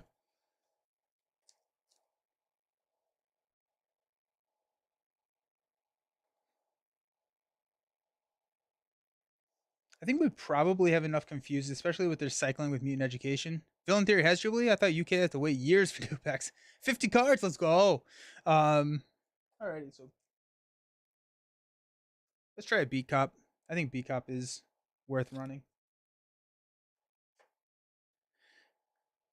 And then that's going to be 44, 2, 4, 6, 8, 10, 2, 4, 6, 8, 10, 2, 4, 5.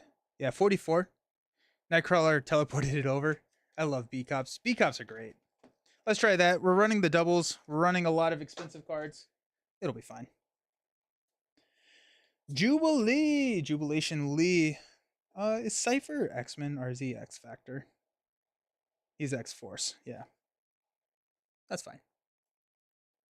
Bamf. Here's your hero. Heard UK just got Rise of Red Skull. Nice. Is Jubilee 9 HP? She is. Yeah, so she's 9 HP. She's a little squishy. Not 12. Not 10. 9. And then Unis is 15.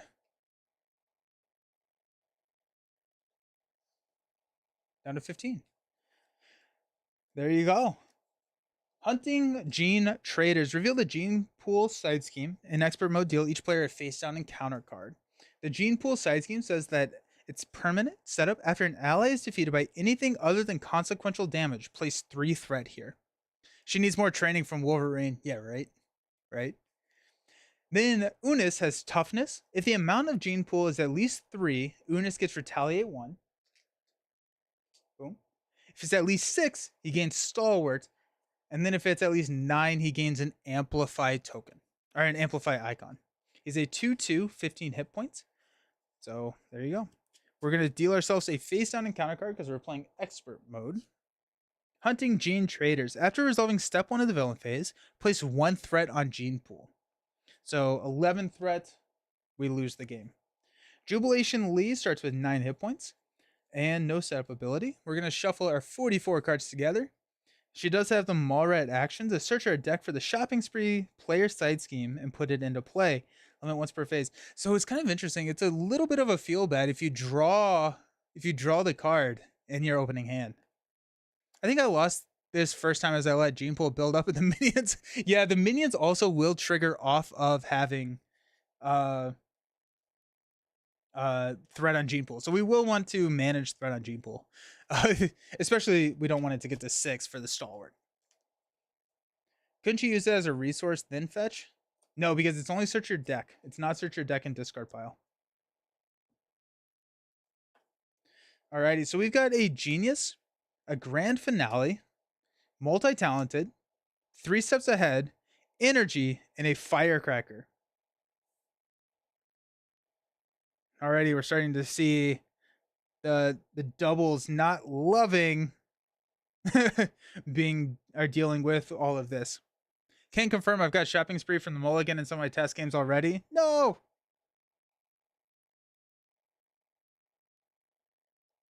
We're gonna toss grand finale. We're going to toss multi-talented. We're gonna keep firecracker. We're gonna keep the doubles. We're gonna toss 3 steps ahead. Actually, I may keep 3 steps ahead because it can clear Gene Pool. It's now. We're gonna mulligan 3. We got X. I like that. We got Mutant Education, beautiful, and a multi-talented. Nice. I like how awkward and puzzly this already seems. Nice. Excellent. So there's our opening hand. I love it. What we're going to do is we're going to search our deck for the shopping spree player side scheme and put it into play. Shopping spree. Boom. Threat cannot be removed from shopping spree using heroes or allies. It's an alter ego action. We can exhaust our identity, remove 1 threat from here. Any player may trigger this. When it's defeated, the player who defeated this scheme searches their deck and discard pile for an item card and puts it into play. How's she playing? I'm on my turn 1. Black Lodge, yeah. Just curious, do you recommend people take more time to think between turns?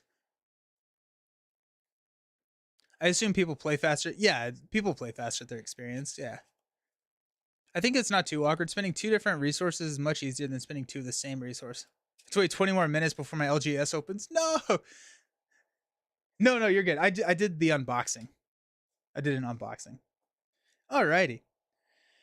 We could Mutant Education, we could shuffle in Grand Finale, but I don't know if we're going to be hurting for damage, and we have a couple more copies of Mutant Education in there, so I think we'll be fine.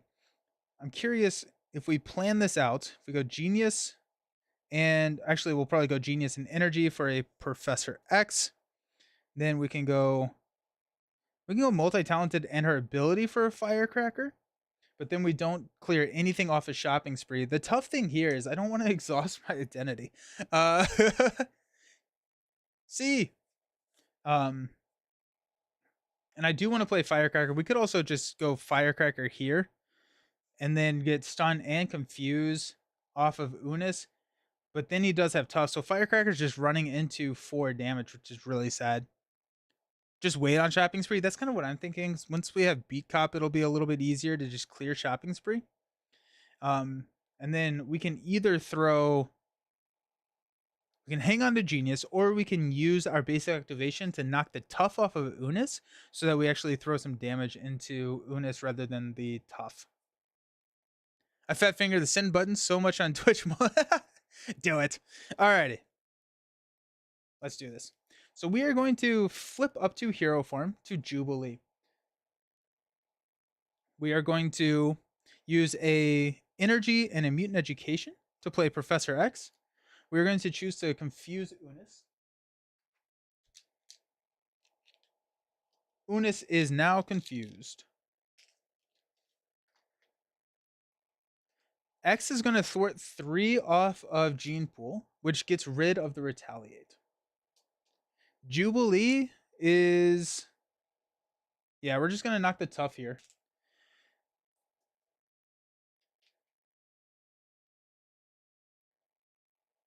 Oh, anytime you plan to flip down, you can clear Shopping Spree by flip Exhaust. Could play X and stay down. That's true. Just got on. How is Jubilee so far? So far, really good. I like her. Finally made it to a stream. Welcome. How you doing? Excited to get Jubilee tomorrow. Nice. You could attack and then ready with X instead. I like the Confuse, especially since we're built around Confuse. And then we'll use a Genius and a Multi-Talented to play Firecracker. So we'll deal 4 damage. 1, 2, 3, 4, and stun Unis. Well, I guess that's fine.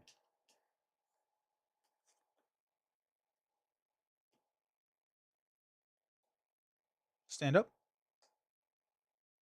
Draw into a flash of light.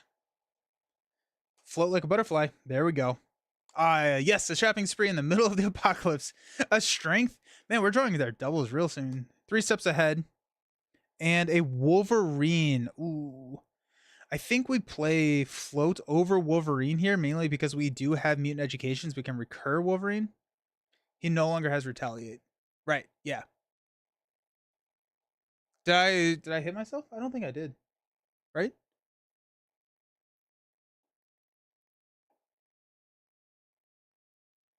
I move retaliate over to Gene Pool just because I always grab it all the time. Multi-talented is much better with her upgrades out anyways. Yeah. All right, we're going to add 1 here and then 1 to Gene Pool. Unis is stunned. And we got 2 cards. Me when the group is fighting Hella in a blizzard and Jubilee goes, "Sup guys, let's go shopping." Yeah, right?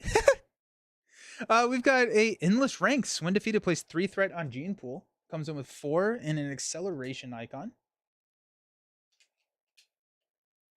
Nice. Then we've got Prelate Armor. Attached to Unis. After he schemes, give him a tough status card. After you make a basic attack against Unis, spend 2 resources, a mental and a physical, to discard this card. At the end of the round, X goes away. That's fine. And here we are.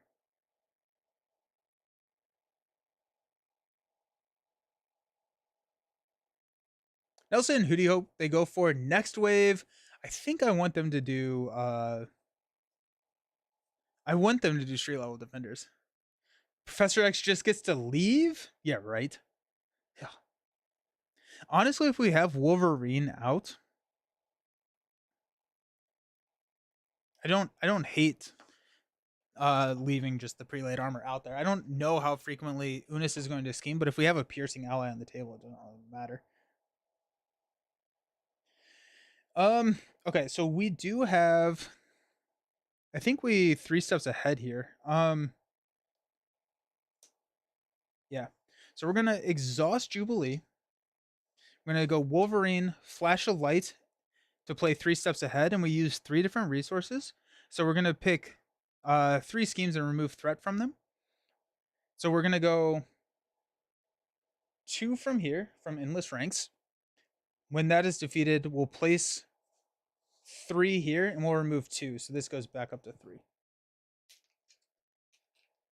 Which gives him his Retaliate back. I like that better. I like that better than I thought I would. 3 steps ahead, so good. Yeah. We'll go Strength for a Float like a Butterfly, which will immediately get caught off guard, I assume. And we'll flip down to Alter Ego. Ready and draw. Got Firecracker again. There's the Sunglasses. Waylay. It's a tough card, I think. Flash of Light. Chamber. And another Waylay. This is a good scenario for 3 steps ahead. Yeah. How much longer do you think they can keep doing heroes for in this game? Forever. There's so many Marvel characters. I think you get kind of like to some obscure heroes, but then I mean, like, if you look at like Lord of the Rings, there's 5 different Aragorns, so there's precedent in doing multiple of the same heroes. So I think that they can go forever. Professor X getting to quietly leave and not get punched in the face seems like sacrilege at this point. Alrighty, we're going to add a threat to the main, which will take this to 4. Unis is confused. And then we've got Under Fire, Surge, reveal the top card of the encounter deck. We got the Infinite Soldier. Guard. It has at least 3, so this gains Quick Strike, but we're good. We're in Alter Ego. Then the next card. Welcome to Murder World. The player who defeats this scheme takes 2 damage, comes in with 3 threat. And a +1 encounter card every turn.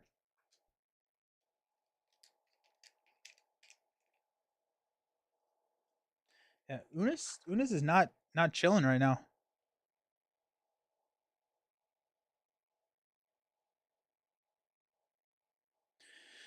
Okay, so we have the Sunglasses. After you play an attack event, exhaust, we can deal damage equal to the different resources that we played. The name of that side scheme seems so rude to me. Like, that's not the world I want to go. It's a trap. Thank you, Maddie. Yes, the game easily has 5 more years, but I wouldn't be surprised if it lasts forever, like Legendary seems to. Yeah.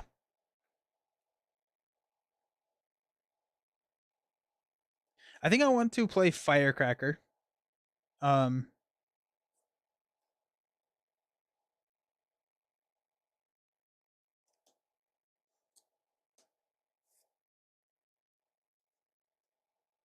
Go Jubilee Sunglasses into Firecracker. We can hit, but then we're not stunning Unis. Hey, Captain Atreides. Honestly, if this game is still going when I'm in retirement home, I'd be impressed. We can also, I think, actually, Flash of Light is probably a better play here. If we Flash of Light, welcome to Murder World. Get rid of that. We take 2 damage. Then instead of the Sunglasses, because Shopping Spree is search deck and discard pile, so we could get Sunglasses back via that. Then we go Firecracker. Unfortunately, Firecracker's hitting the Infinite Soldier.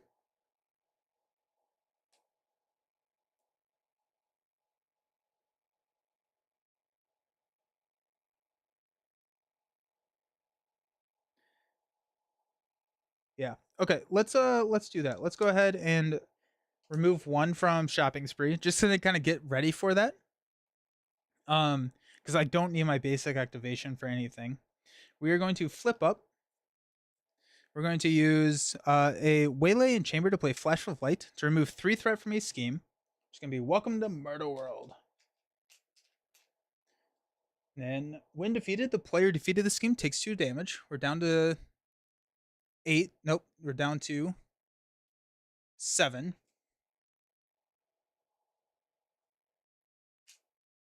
We're going to confuse Unis. Then we're going to use these 2 to play Firecracker to take out the Infinite Soldier.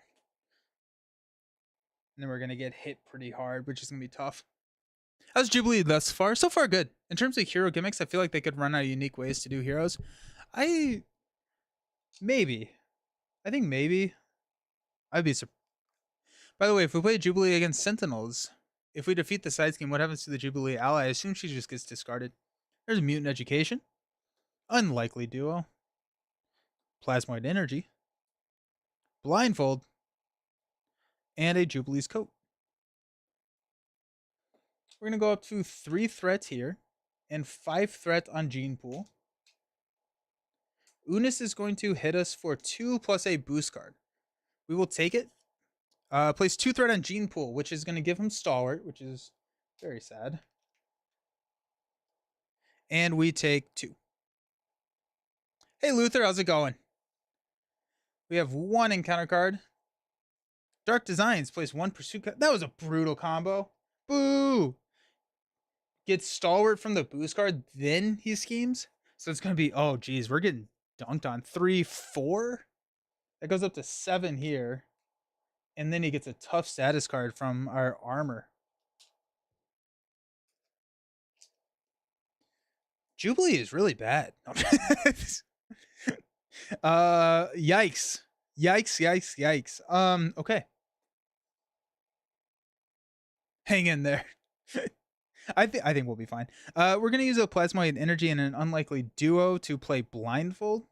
After she enters play, we're gonna look at the top 5 cards in the encounter deck.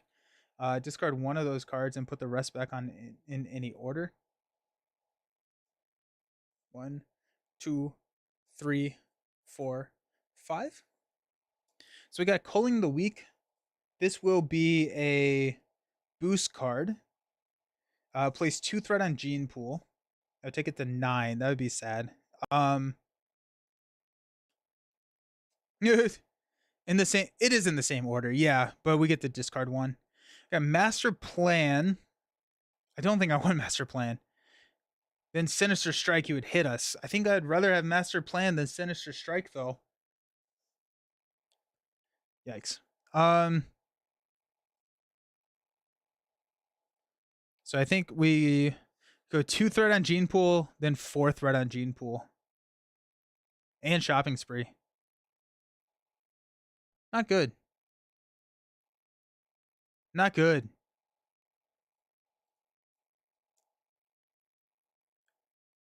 This has never happened before. I beg your plea. 100% that a hero pack launches on the day of Marvel today on Marvel Champions. Hey. Shopping in this economy? I had Master Plan hit Shopping Spree turn 1 earlier. Stayed uncleared. I was sad. Master Plan with Shopping Spree is evil. We do have another side scheme in the deck that we can clear. But we're going to get rid of Sinister Strike, or else I think we die. Blindfold is going to take 2 here.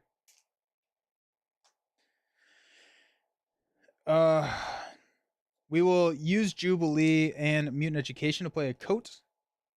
And the deck is not shaping up as I want it to. Stand up. Got Utopia. Multi-Talented. Cell Phone. Disguise. And a Plasmoid Energy. Let's add a threat here. We're going to go up to 8. The Float Like a Butterfly deck is going to be really hard to pull off at this point. Unis is going to attack. We're going to block.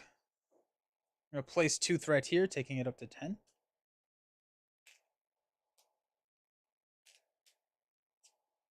The Master Plan is going to take it up to 14 and 15. Or 14 and 5.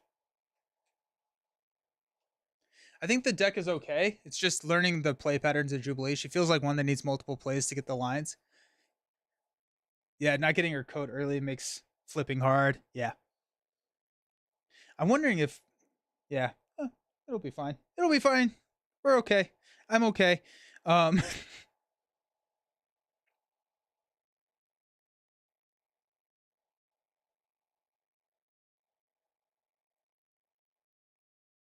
Shazay harder to play and build for than I first anticipated. Yeah.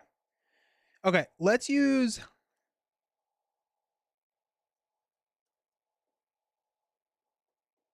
Okay. Let's use a Utopia Plasmoid Energy to play Multi-Talented. So if you paid for this event using at least one, we did everything. We get to deal 2 damage to an enemy, which will knock the tough. We'll take 1 damage back. Remove 2 threat from a scheme. And then we're going to exhaust Jubilee's coat to remove 3. So I'm going to take this down to 1. Because I paid for it with 3 different resources. I'm going to take down Hunting Gene Traders to 1. Okay. We'll use a cell phone to play a Disguise.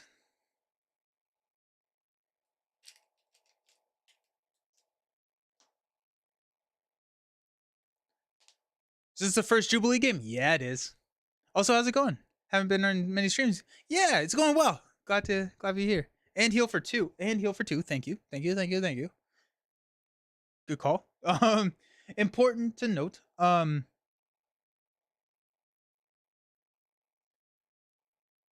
Let's flip down and disguise here.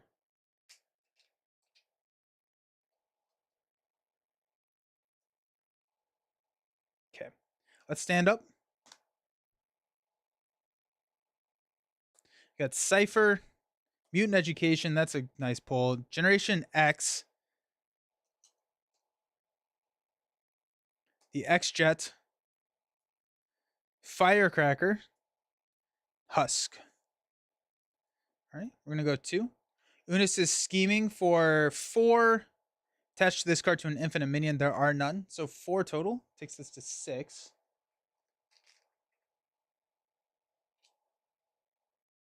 Then our encounter card is an Infinite Hunter. Deal 3 damage to an ally you control. We don't have any. Okay. Ooh. Question for Retaliate. 1. If I attack a villain with Retaliate, but I also have Retaliate 1, do they cancel each other out? No, Retaliate only triggers on if you get attacked. And so a Retaliate does not trigger Retaliate. How Jubilation Lee? Hey, you seen a mutant code named Jubilee?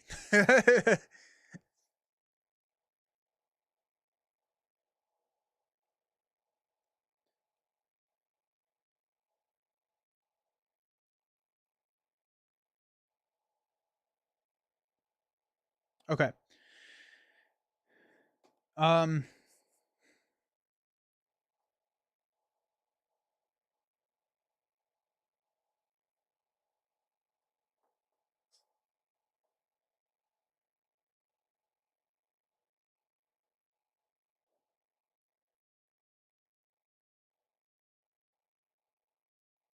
The only way to avoid Retaliate is if you're doing damage that isn't an attack or your attack is ranged. Yeah. Can't even play Gen X. Why not? I can. I can play Gen X. I'm trying to think if I want to and just overplay Shopping Spree and then use Mutant Education to pull it in. Yeah, but you can play it and you immediately discard one. And so I discard Shopping Spree. Also, if they die, do you still get retaliated? No. No. I think one of the plays that I have is to play Generation X, lose Shopping Spree, Mutant Education, and back in. And then I can pull it back out and it comes in with 2. I can disguise it immediately. Which would then get us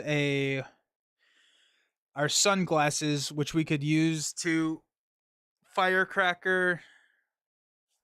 We're getting torn up by Retaliate though. That's the problem. We need a blocker, which can be Cypher. We can drop Cypher. I think I want to. We could also just basic Thor Generation X to get a.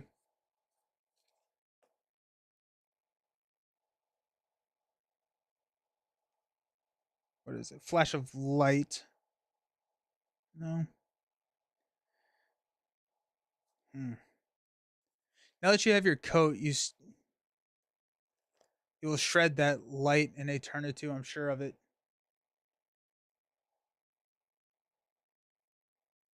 Shred that threat in a turn or 2. Yeah. How's Jubilee so far? She seems interesting. Are you running? I'm running a modified version of the deck that she comes with.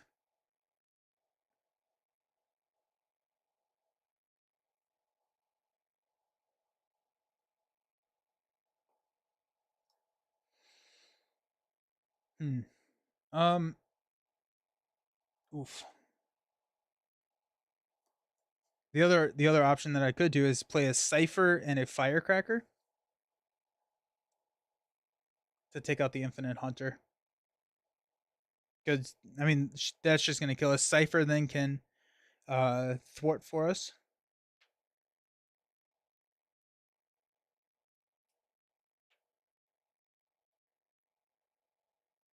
I think we have to do that. I think that has to be the play. And then we can thwart with Jubilee to keep the main down. Okay, so let's do that. We're at 6 health, so let's go ahead and flip up. Generation Y to play the X Jet, or Generation X and the X Jet to play Firecracker to take the Hunter out. We'll use Husk and Mutant Education to play Cypher. Then we'll thwart for 3 off of the main. Take this down to 3.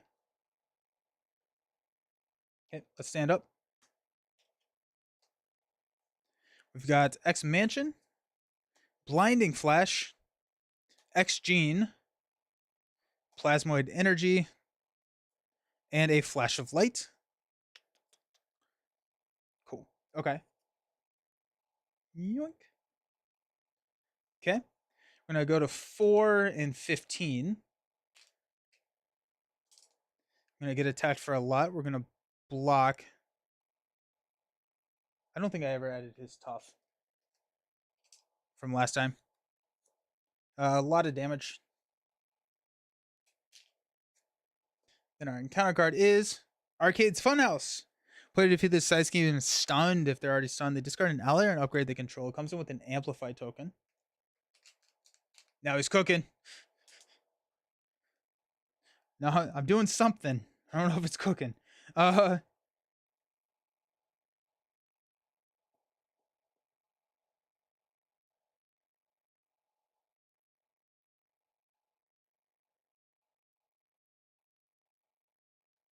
Master plan hitting shopping spree is sad. Everything is good. This is fine. Third on Gene Pool for Cypher, right? Oh yeah, you're right. Yep. Okay, so I think the float deck isn't gonna get shown off here. Jeez.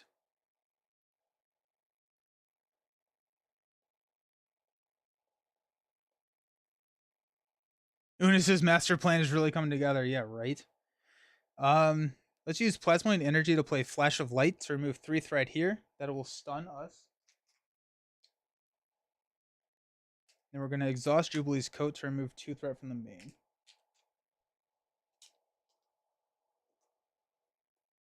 Okay.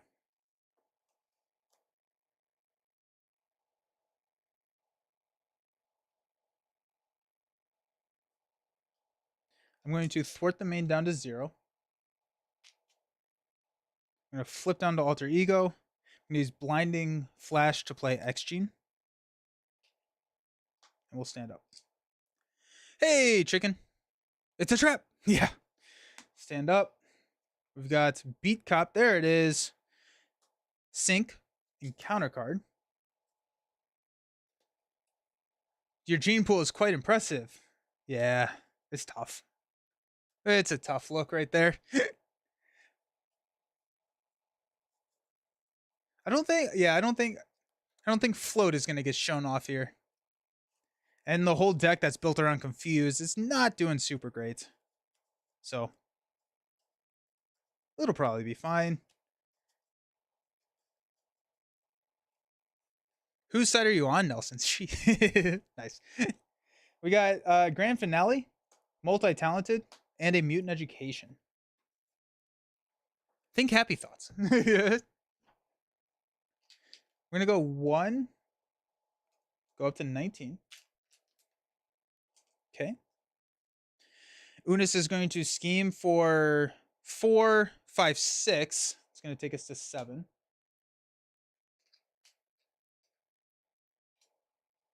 Two encounter cards. Endless Ranks. When defeated, place 3 threat on Gene Pool. Ha, joke's on you. Doesn't matter. So what are your first impressions? She's kind of a puzzle? I think so. Um yeah, it was a tough start. Infinite Soldier, Surge, 3 hit points, quick strike. Surges into drawing nearer. Jeez. Team. Okay. On our turn, we're gonna discard an energy. Oh my gosh.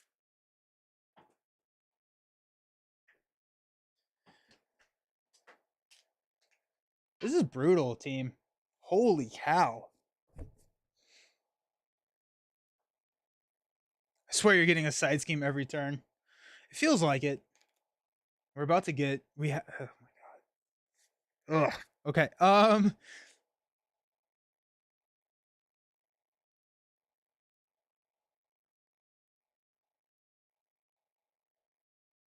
I think there's a mutant who can turn someone into a diamond. So if that power is used on Jubilee, do we call her Diamond Jubilee?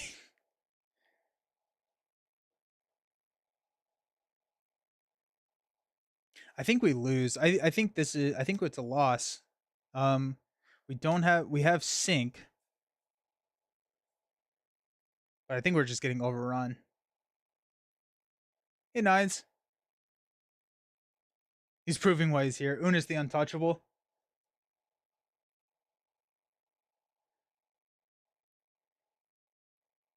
Huh.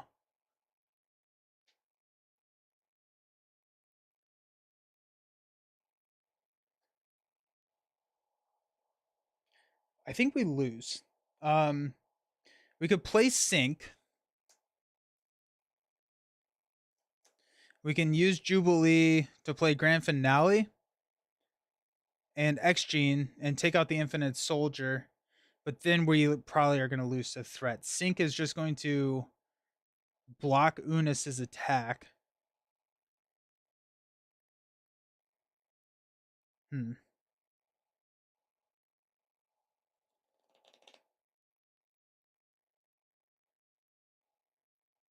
That was tough. Let's scoop there and try it again. Okay, first game of Jubilee. Not great. Not great. They officially done with all the mutants now, or there will be more coming. They have announced all the mutants that they are done with this and this first wave at least. I don't know if they'll ever revisit it in years, but they are done with it now. Okay, wow. First game doesn't really count. Yeah, there you go. So he does have toughness. We're gonna start with 4th red on Gene Pool. Yeah, that was not a great master plan, but I think we lost.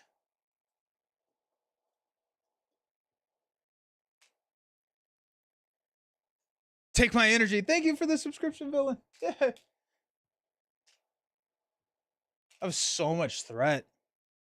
Also, I have a full suit now as my Twitch badge. Oh, nice. Nice, yeah. That's awesome. Fingers crossed, no turn 1 master plan. Yeah, right? That master plan was awful. That master plan was awful. Yeah, it was brutal. Brutal. Good stuff, though. Okay. I'm not 100% sure. I play Standard 3 almost exclusively at this point. Yeah. I like Standard 3 a lot. But yeah, I can see like Jubilee is gonna like her allies, but she's also gonna like her events, which I think is a little interesting. Um, interesting. Yeah. So she needs to either stun block. So I think Gene Pool is the biggest threat here. Um, because we can't get Stalwart. It's also that it was also a brutal combo. Boost card giving Unis Stalwart and then into a drawing near, or into a Dark Designs. I don't like Expert 2. I'm not a big fan of Expert 2. Uh, it makes it hard enough that I don't enjoy the game. All right, we got Husk, we got Multi Talented, we got Float Like a Butterfly, we got Waylay, we got Flash of Light, and we got Mutant Education. I'm gonna keep Flash of Light. Um,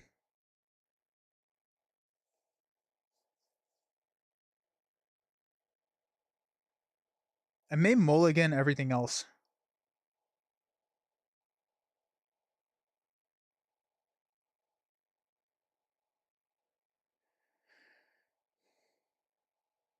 I'm thinking about keeping. I'll keep float because if we don't draw anything else, I'll play float.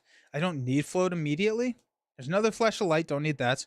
There's an energy which helps pay for float.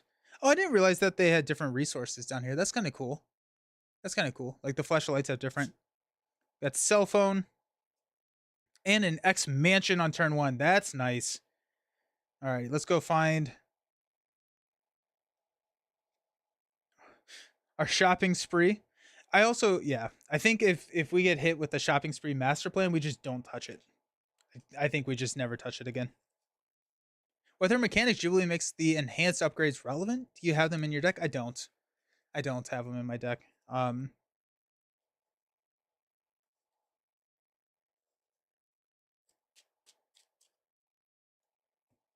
Alrighty, so I think this is. Oh, we can't play. I think we go X Mansion. Uh, Flash of Light, hang on to float, and then we can use Jubilee to take off a shopping spree. She wants more wilds than the enhanced upgrades.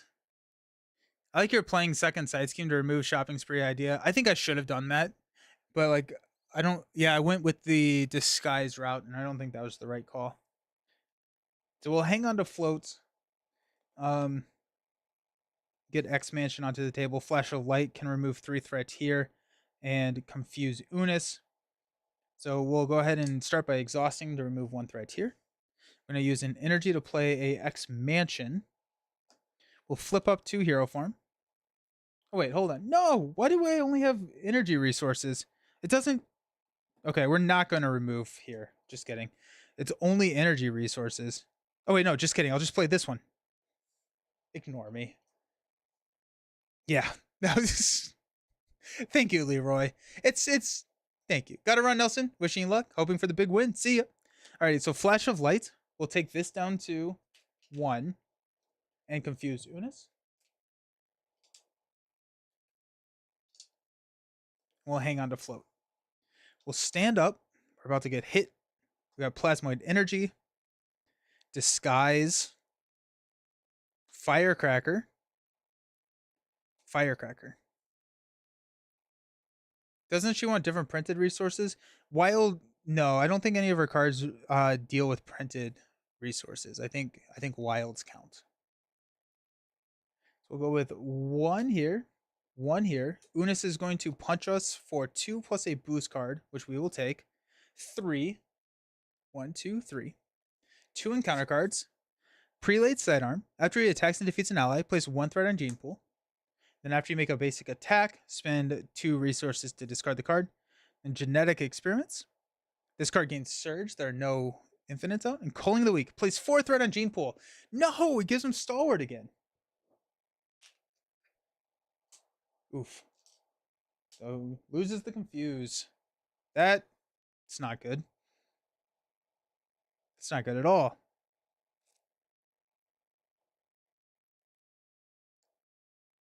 Did I take 5 damage? I don't think so. I think it was just 3. Yeah, it was 2 plus 1. So just 3.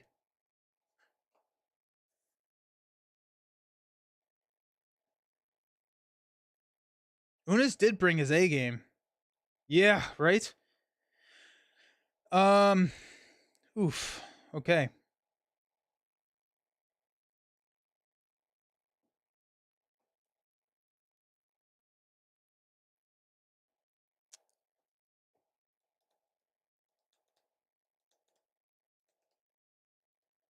Flip angle?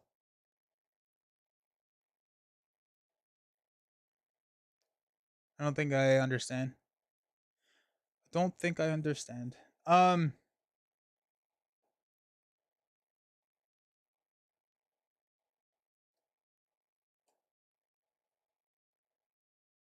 As in maybe a good time to flip. I think I will flip. Yeah, I think I will flip here. I think I may disguise Gene Pool.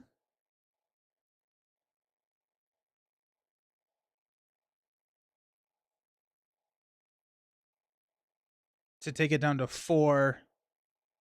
Hit him with the Firecracker. Just runs into his tough.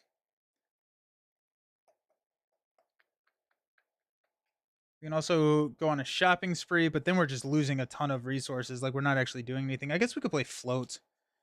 That could work actually. Yeah, let's use plasmoid energy to play float like a butterfly. Let's use firecracker to play disguise. I can basic attack as tough, but I was thinking about using it. I was thinking about using disguise. Um, and I want to get rid of shopping spree. So at this point, I'm going to flip down. We're going to exhaust to clear shopping spree. We're going to search our deck and discard pile for an item card, which is going to be our coat. Because the coat is going to help with more threat. There's the sunglasses. Jubilee's coat. Jubilee gets +1 thwart. After you play a thwart event, we can exhaust the coat to choose a scheme. Remove 1 threat from that scheme for each different resource type used to pay for that event. Nice. X Mansion will heal us for 1.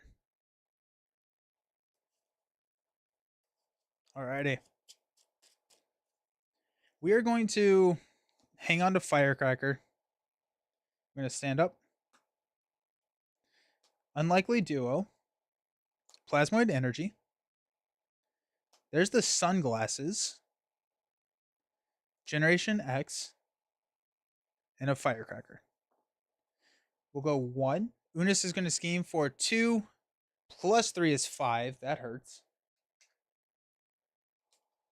Okay. Then our encounter card is a Infinite Soldier who surges, because we have 6 on Gene Pool, into Hall of Mirrors. It's a trap.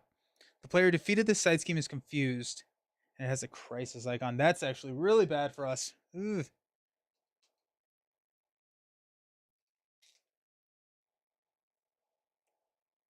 We don't have any... oh, shoot. We don't have any threat reduction. Ah!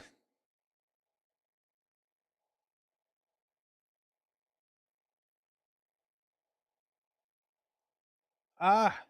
Okay, X Mansion will heal us for 1. Go up to 8.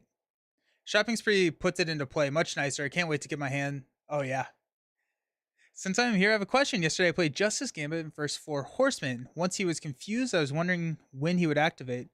Does the active counter stay with the Horsemen? Or I think it stays because they don't activate. All right. We're going to use a Plasmoid Energy to play a Sunglasses. We're going to flip up to Hero form. We're going to use Firecracker and a Unlikely Duo to play Firecracker to deal 4 damage to the soldier. We will then exhaust the Sunglasses to deal 2 more damage to take out the soldier.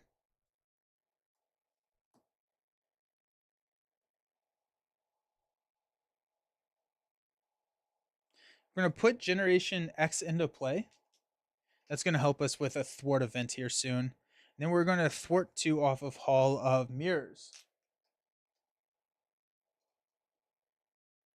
Okay. We're going to take another hit to the face, but that's going to be fine. Stand up. I think I need more allies in this deck. Multi-talented is going to be nice. Plasmoid Energy with multi-talented is really nice. X-Gene is nice. Blinding Flesh. And a 3 steps ahead. A 3 steps ahead is going to be huge for us here. Nice. Okay. Go up to 8.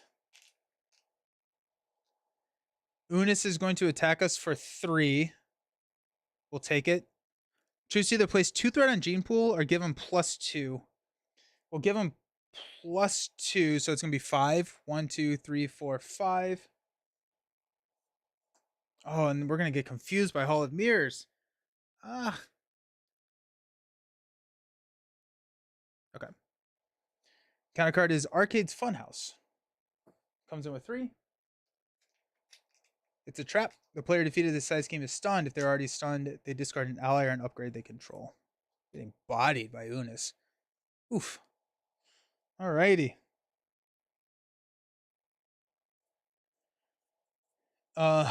Okay.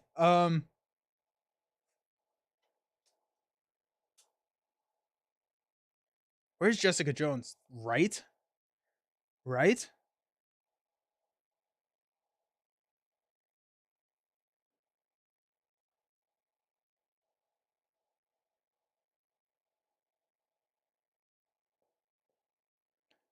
Disguise is a thwart. Disguise is a thwart. Yes. Yeah. Disguise is a thwart.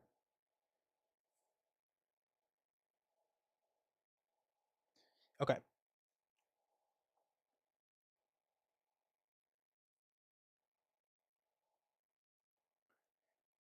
We're going to use a blinding flash and a plasmoid energy to play 3 steps ahead. So we're going to remove 6 threats divided amongst 3 different schemes.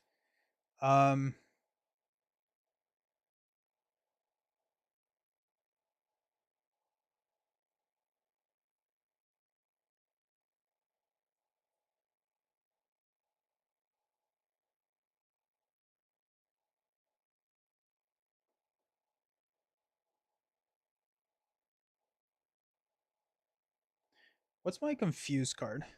My confused card is Flash of Light, 3 threat from a scheme if you paid for this using 2 different resources, confused an enemy. What are the community consensus thought on Jubilee so far? B tier hero, a little bit weaker. My glasses are a thwart, yeah. Yeah. So I can clear Hall of Mirrors.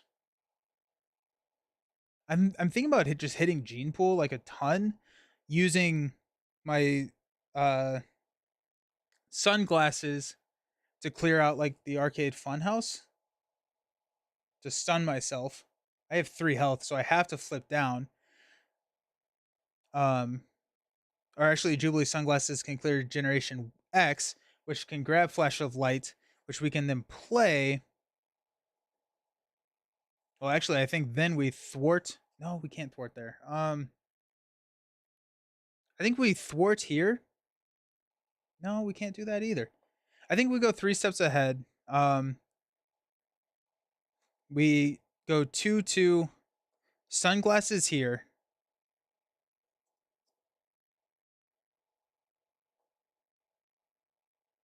Or 2-2-2. Sunglasses can clear the confuse.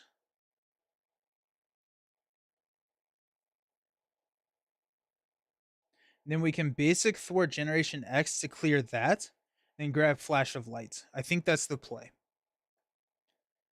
She's A tier, very strong if you didn't have a weak defense. You have to include some cards to protect her.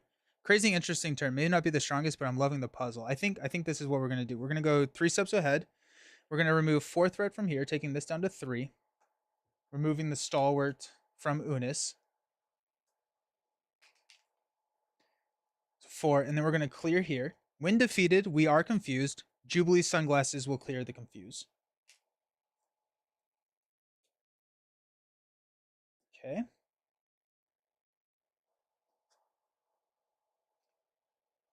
Because we have 2 thwart, we will basic thwart Generation X to clear that. And we get to go get a identity specific event, which will be Flash of Light.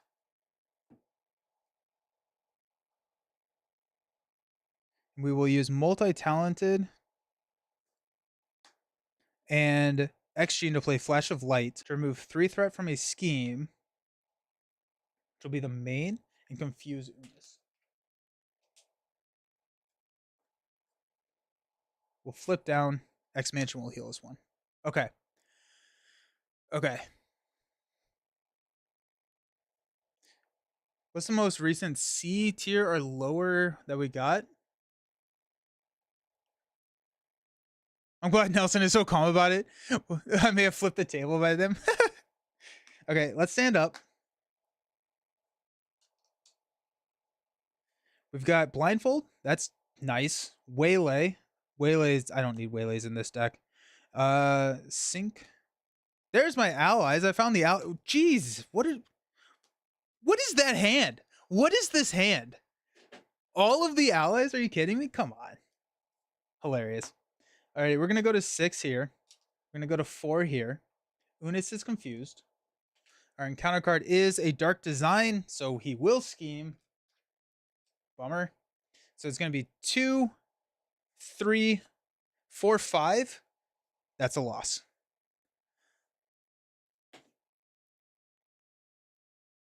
Bummer. Who said that we were doing okay? I blame them. I'm going to take Waylays out of this deck. We definitely don't need waylays. Um, I think another beat cop. I blame blindfold.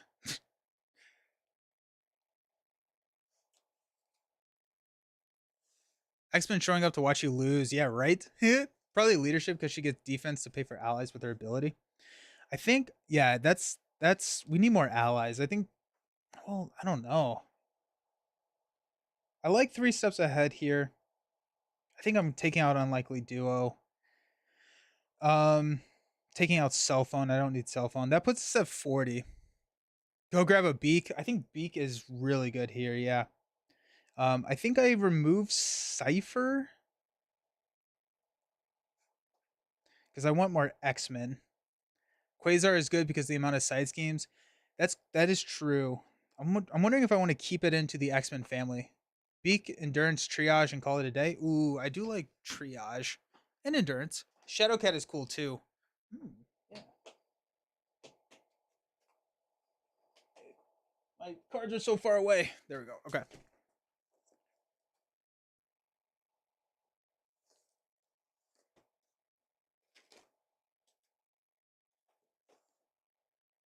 I have Utopia in there. I just haven't had the tempo to play it yet. um,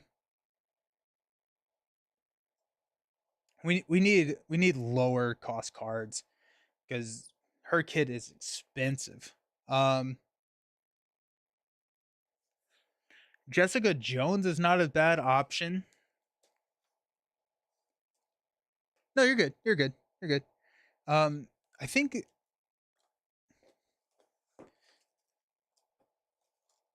Beak.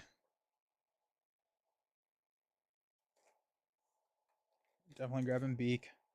Uh, definitely grabbing Triage.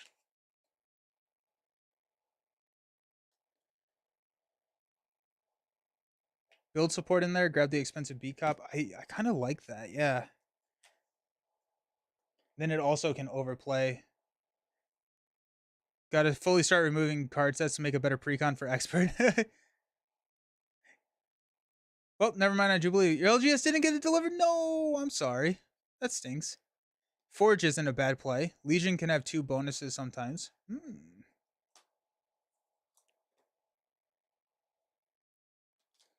I think Angel. Forge is not a bad play either. Well, it's just grabbing X-Jet, right? Like that's the only, or Utopia, I guess. Um, we're gonna grab a Nick Fury. And then at that point, we've broken X-Men, so we don't need necessarily Utopia. I do like Shadowcat. Shadowcat's, but I think a power in all of us. Forge also grabs Mansion. Good call. Yeah, let's grab Forge. Um, any cards in here that we don't want? I'm gonna toss Husk. We need to spend our money, not sink our money. Generation X. I did like Generation X. I'm gonna keep that. I'm gonna toss multi-talented. One of them at least. Cut it down to 2. I really like 3 steps ahead. Did we only have 2 of those? I want another 3 steps ahead. 3 steps ahead was way better than I thought it was going to be. Does this deck have X Gene? It does, yes.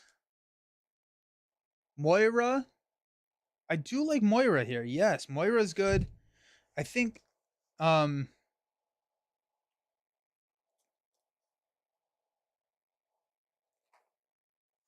I do like Moira.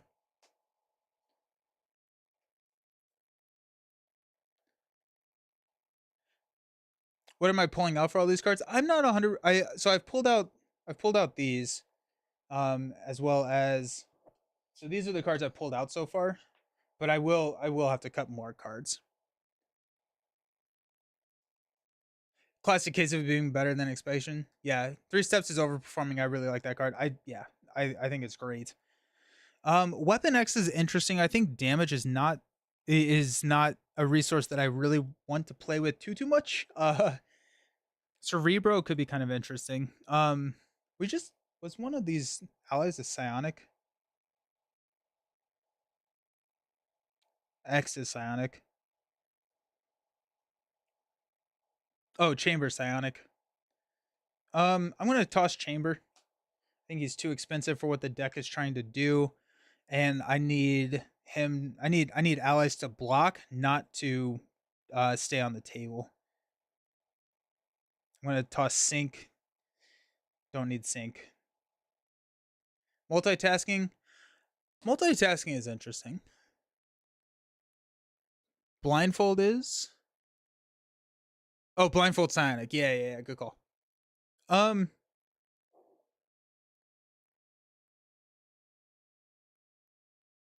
I think Cerebro is an interesting play. I'm just like I'm scared of losing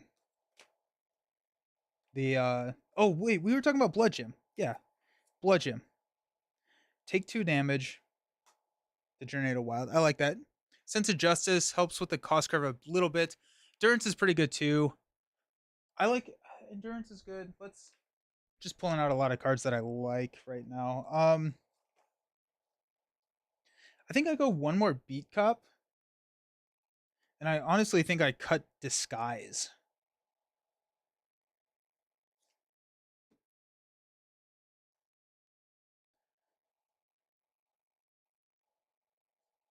If we go 2 Beat Cops, we can cut out Disguise. Because like we're getting the coat out immediately, pretty much. So I don't think Disguise. Now we're just like pulling really far away from the deck. Ready to Rumble is a good call. Yeah, Disguise or Jubilee side scheme. Ready to Rumble is really interesting. B Cup is good versus Unis as well. True. I don't like Disguise the fact that her upgrades. Yeah, that's kind of what I'm thinking. Trap it. Yeah. Ready to Rumble is really interesting. Yeah, the deck didn't work, so pulling away from it, like, that's fair. That's very fair, Infectious. Weapon X helps you find signature cards, which are really good. If we have Blood Gym, I'm starting to worry about just health. Disguise could be put on Hulk in a multiplayer game. Yeah, I like Disguise on Hulk. Um, I kind of like multitasking. I think multitasking is really good here. Um, let's grab 2 multitasking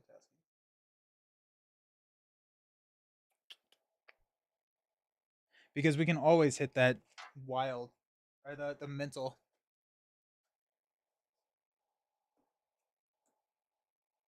That puts us at about 60 cards, it feels like. So 2, 4, 6, 8, 10. 2, 4, 6, 8, 10. 2, 4, 6, 8, 10. 2, 4, 6, 8, 10. 2, 4, 6. Okay, so we're at 46. So let's see what we can cut out. How do you play Blood Gym here? It's an item, so you can put it into play using the shopping spree. 60 Magic the Gathering deck.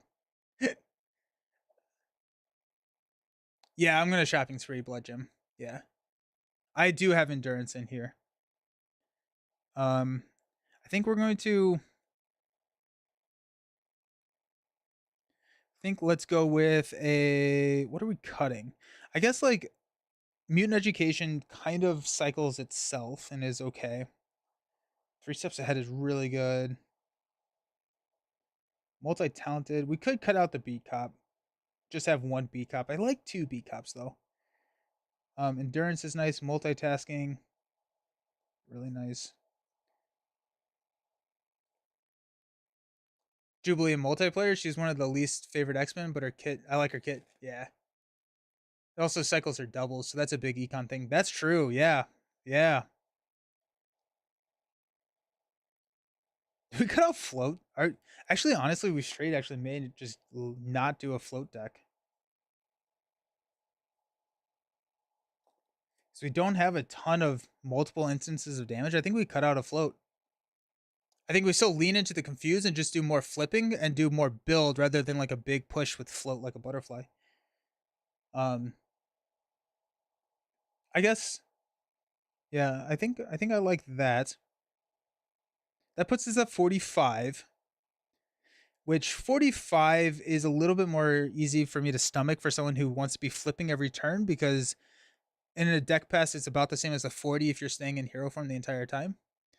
Float is amazing with Grand Finale, but yeah, it can be hard to reach. Oh, Grand Finale, because yeah, you're doing it multiple times.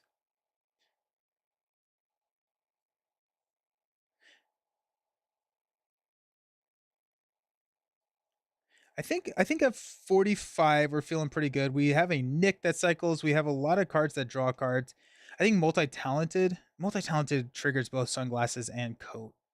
So I think let's try okay. Do we want to go 45 or 46 with float? I think 46 with float feels a little bit better.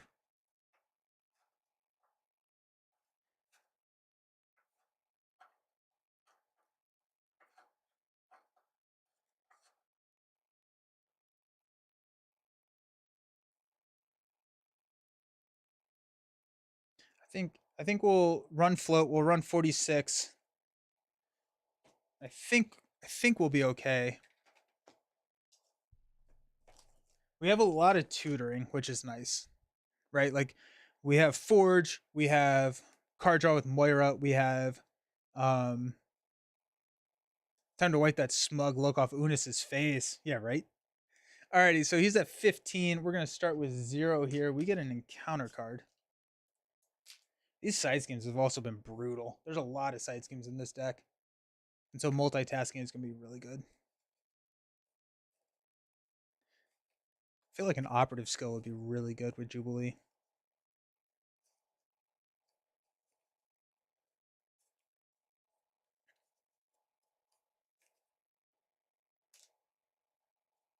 All right. I feel better about this. I feel better about this. Passion for Justice. Passion for Justice is real good, I think. I think Passion for Justice is real good in this deck. Um I also think that a Power in All of Us is in play with how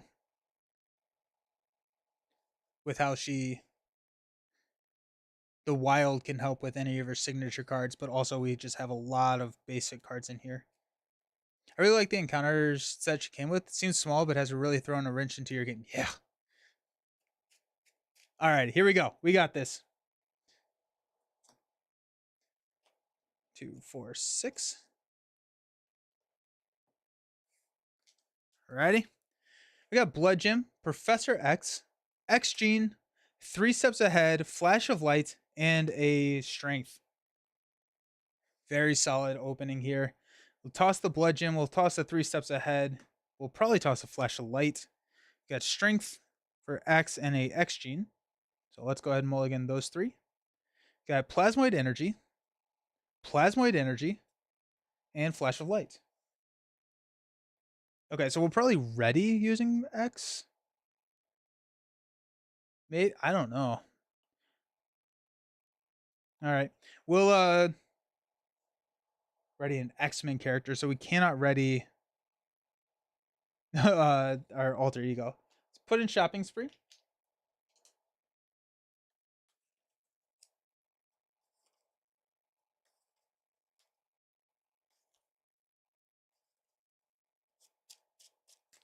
We will go ahead and exhaust or remove 1 from Shopping Spree.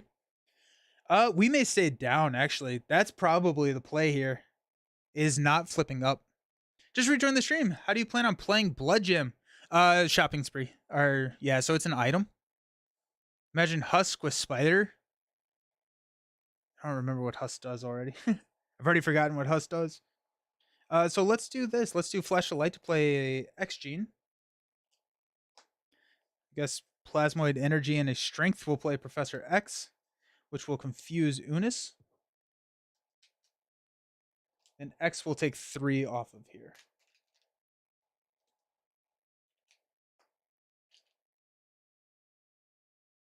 I do like using X Gene. X Gene's a really good card, yeah. All right, let's stand up. We got a Genius. All of my doubles. Beak. Blindfold. Nice. Generation X. Nick Fury.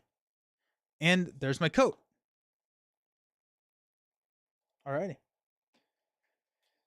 Go 1-1. Remove the confuse. We've got a Culling the Weak, 4th red on Gene Pool. Okay, so at least we lost the confuse first. But he goes to 6. He gets his Retaliate back, and he has Stalwart now. Then we got Infinite Hunter, deal 3 damage to an ally. That's fine. X was leaving us anyways. Okay.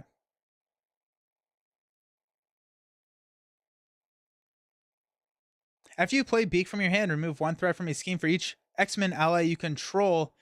That, to me, sounds like a clear shopping spree. It sounds to me like that is not... Threat cannot be removed from this scheme by heroes or allies. Actually, I don't know. Ally dies at threats to Gene Pool. You're right. Man, we are getting rocked.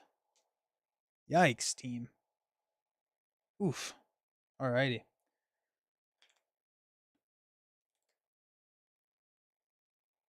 Okay.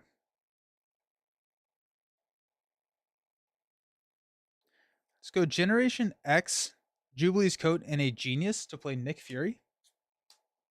We'll draw 3 cards. Firecracker, Mutant Education, and a Multi-Talented.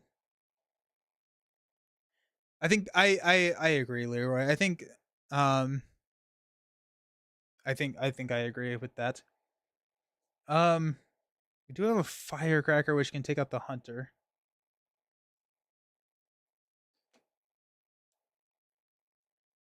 Let's go ahead and exhaust Jubilee to clear shopping spree.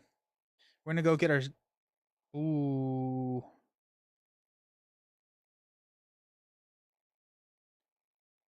We're gonna get our coat.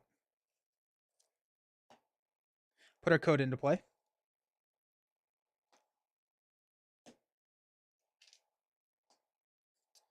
Okay.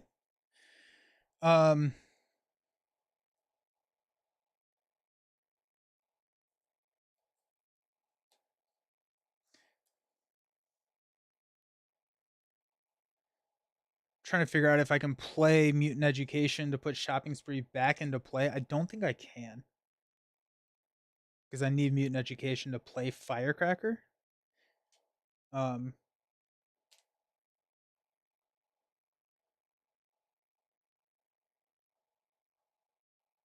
that'll clear Infinite Hunter, and then we can start using our allies to thwart down Gene Pool.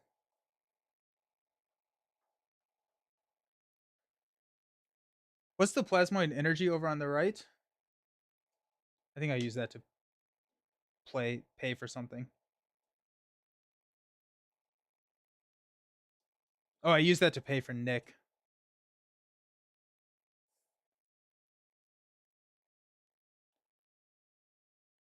I don't think Beak removes shopping spree. Or is that my Plasmoid Energy? So I used...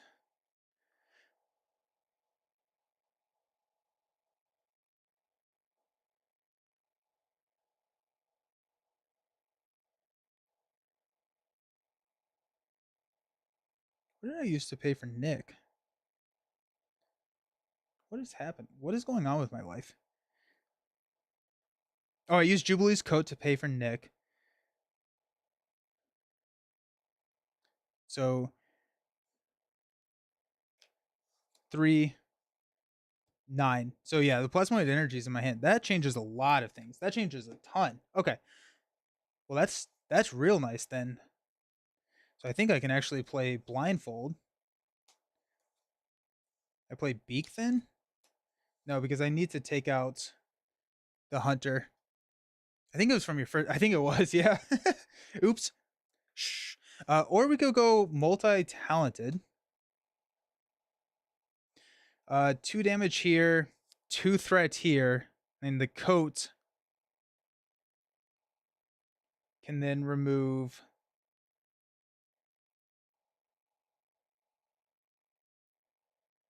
2 threat from Gene Pool again. Trying to figure out if I can use Mutant Education to shuffle shopping spree back in to put it back onto the table. I can hold on to Beak. can hold on to Beak with X Gene. Plasmoid energy belongs in here. Thank you so very much. Yeah. We can use Mutant Education and X Gene, and then keep Beak around for later.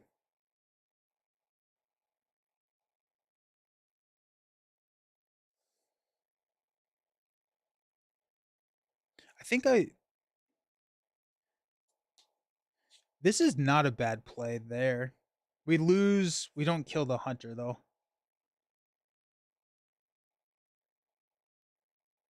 Gene Pool is not being kind to us. So I think if we go multi-talented, we're removing. I think we have to go multi-talented. We hang on to Beak. I like that play. I like that play. Okay.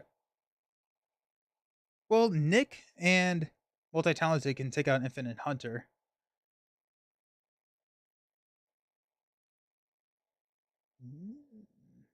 So we could play. We don't need to play Firecracker. Okay, let's play Mutant Education. We'll shuffle Shopping Spree and Plasmoid Energy back in, and then we'll find Shopping Spree and put it into play. Can't you kill a hunter with Nick and multi-talented? Yeah, I think that's the. I think that's the line. Mutant Education for Spree. Yeah, yeah. Alrighty. Okay, cool. Now we are gonna flip up. We're gonna use Plasmoid Energy and Blindfold to play multi-talented. We do hit all the triggers. So we're gonna go 2 damage here, 2 threat here. We get to heal 2, but unfortunately that doesn't work. Jubilee's Coat, we will exhaust and remove 3 threats from the main. Take this down to, or not from the main, from here. Take this down to 4. Nick will take out the hunter.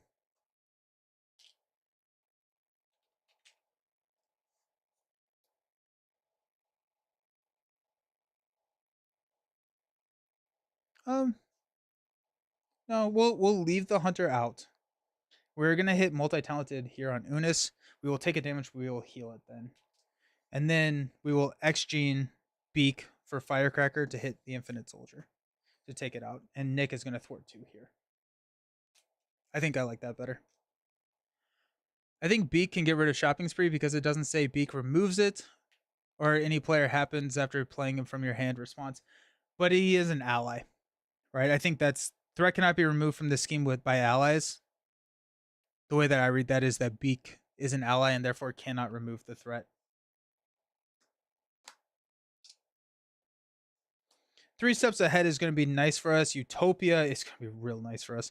Plasmoid Energy, Mutant Education, and a Sunglasses. I go 1 and go up to 3 here. Unis is going to attack. We will block with Nick. It's going to be enough. We'll go up to 6.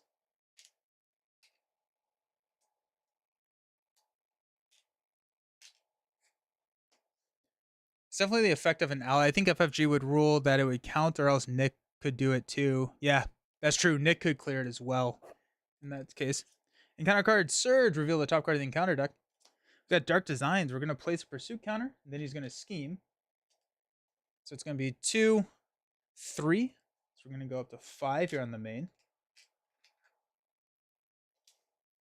Then we got an Infinite Hunter. Deal 3 damage to an ally you control. I have no allies. Okay, well that got bad real quick. Cool. And we don't really have a way to save ourselves here.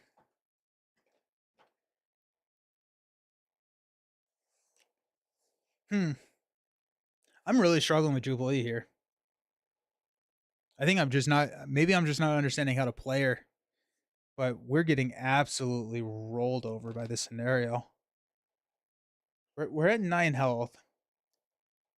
So we can't flip down or else we lose. 3 steps ahead can take this down to 1. We'd be adding 4 plus a boost card, which wouldn't be awful. Oh wait, we have Jubilee's Coat. So we're much better than I think we are. Yeah. Okay. We're feeling better. Let's use a Plasmoid Energy and a Yeah, and a Jubilee sunglasses to play 3 steps ahead. Forgot about the coat. Okay. So we're gonna remove 6 threat.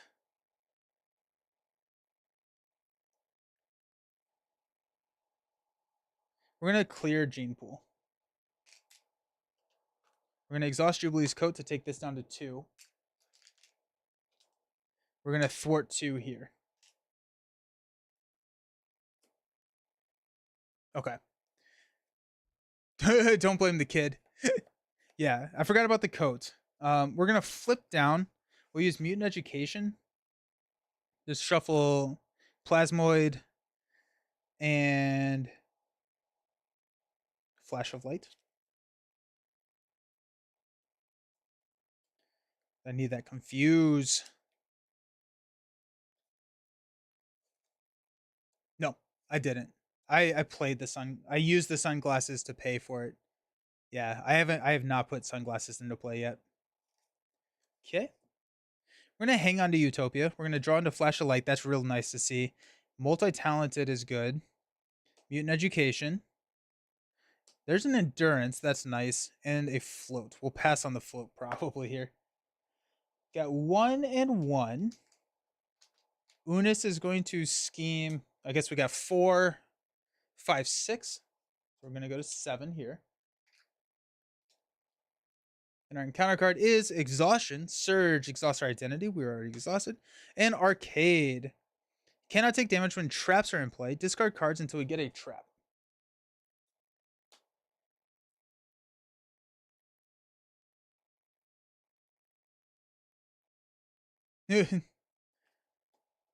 Welcome to Murder World.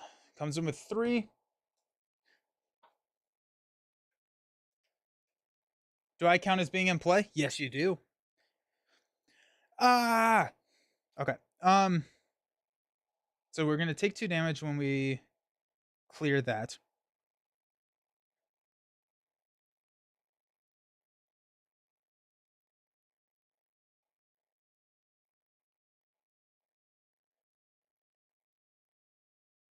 All right. I want to play Flash of Light. We can do that with X Gene. I want to play Multi-Talented, which we can do with her ability. No, we're exhausted. So we can't do that with her ability. We can do. We would heal. I don't want to heal that much damage. We could play Endurance. We could Mutant Education something instead. But I mean, a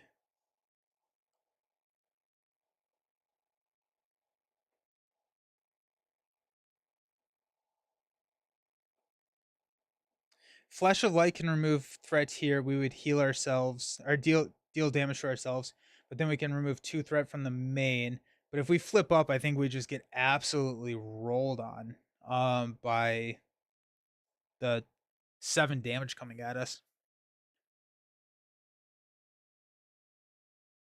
Exhaust for the spree. No, I exhausted because I drew a You think Mutant Education and X Mansion is kind of a trap? I think it's fantastic. I think it's really, really good. I think once you have X Mansion out, it gets much, much better. But being able to recur your best cards is really good. I think. I like shuffling our doubles and statuses. Yeah. So we're at 9. We would go up to. So we would take 2, 4, 7 plus a boost. We could survive that. I mean, like that. We have to survive that. Plus 2 here from Murder World. Let's play Mutant Education. I'm going to shuffle in Firecracker, Plasmoid. Oh, Hydrate. Yeah.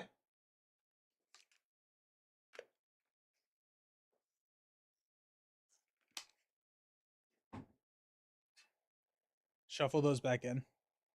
We can't stay down because we lose the threat. We can't roll up. Well, we have to roll up and we just have to hope that we don't die. I think I need more allies. I don't know. Like it feels like it feels like we're losing on so many different fronts. Is the deck too expensive?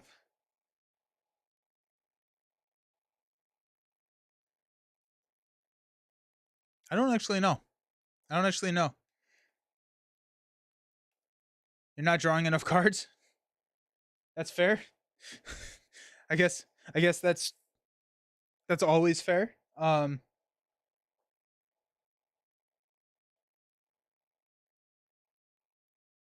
You think Mutant Education is too slow in the deck? Really? Interesting. We could try it without.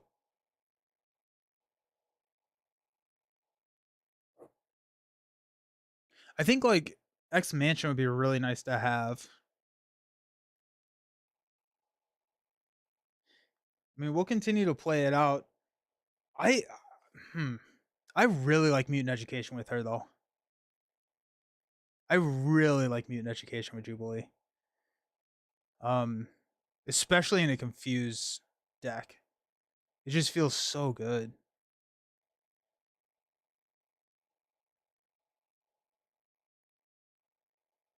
I think it's the Stalwart is doing it. Oh, with Unis. I think that yeah, I think that's kind of it's not great. It's one of my favorite cards in my game with her. Mutant Education. That's yeah, that's what I'm thinking. I think I really like Mutant Education. Alrighty, let's flip up. Let's use a multi-talented to play an endurance to heal for 1, 2, 3. X Gene, Flash of Light will remove 3 threat from. Let's go with the main. Take this down to 4.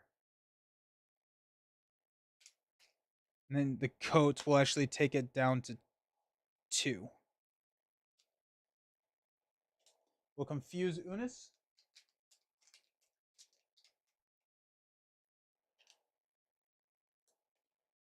And we will toss Utopia and hope. I think she could be better at removing threats and aggression with Into the Fray and Psylocke. Ooh, interesting. Okay. We got a build support, Firecracker, Grand Finale. That's what we need, right? That's what we need. Triage will be nice after this play, after this turn, and a X-Jet. All right, so we're going to go up to 3 here. 2.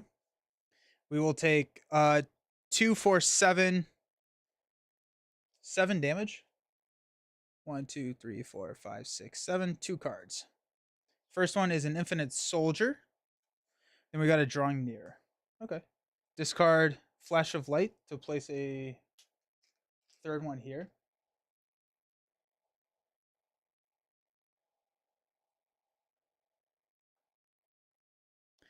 I just find that a card that doesn't accelerate your game state at all in True Solo to make your deck feel clunky.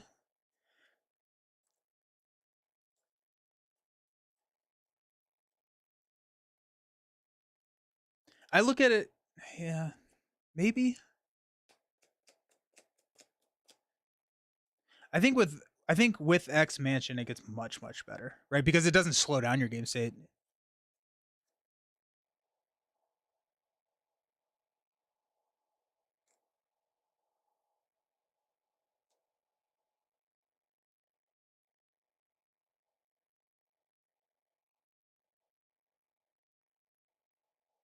Okay.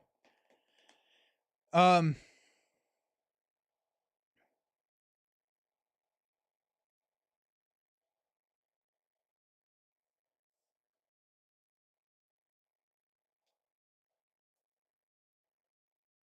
yeah, X Gene plays Grand Finale. So I think we're gonna exhaust Jubilee, X Gene, Triage to play Grand Finale. So deal 2 damage to an enemy, which will be Infinite Hunter.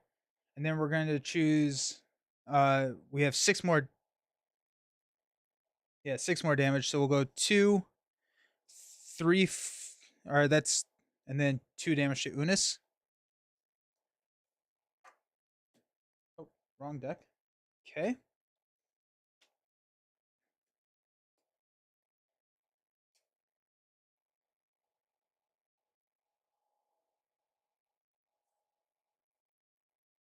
Grand Finale did 8 damage. Technically, it did 7 because we lost one on the Infinite Soldier. See you, Trap It.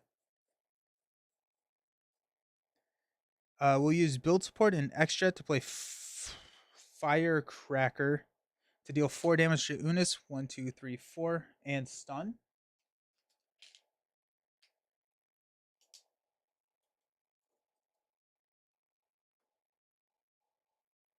We'll flip down. We'll stand up. Plasmoid Energy, Wolverine, Forge, Multitasking. Ooh, that's nice. Beat Cop, and a Energy. Alrighty. Let's go to 4, 3 here.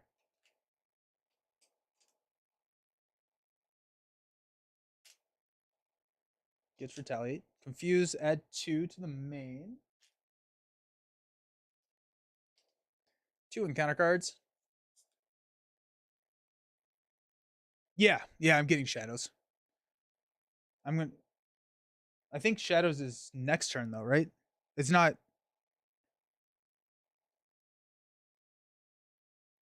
Yeah. All right, we got Infinite Soldier. So it's quick strikes. We're good there.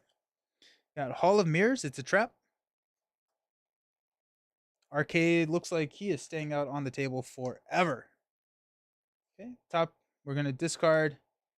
Get our thing here, Nanny. After Nanny attacks, if you control one or more allies, we get a lost child. And then we've got Naughty Children.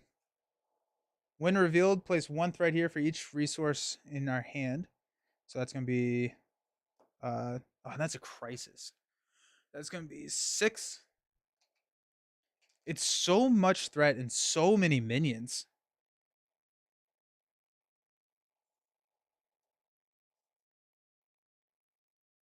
Wow.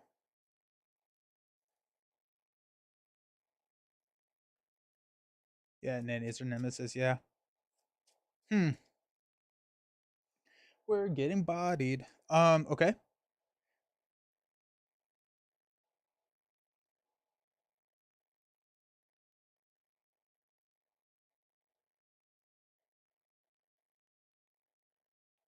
We're at 5 health. Huh. Okay.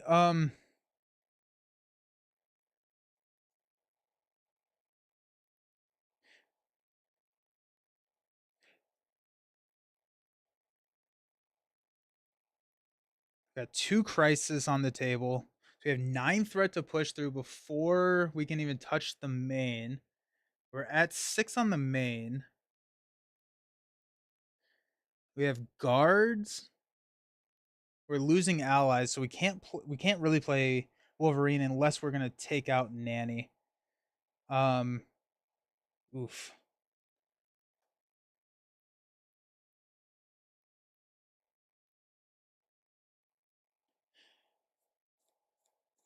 We're getting dunked on.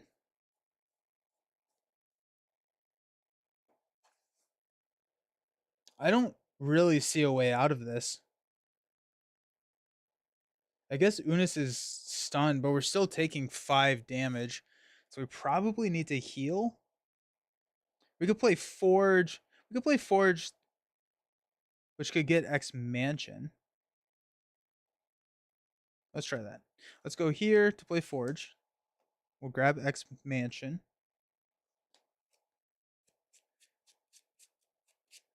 Maybe try a different scenario. We'll use an energy to play X Mansion. We'll heal 1.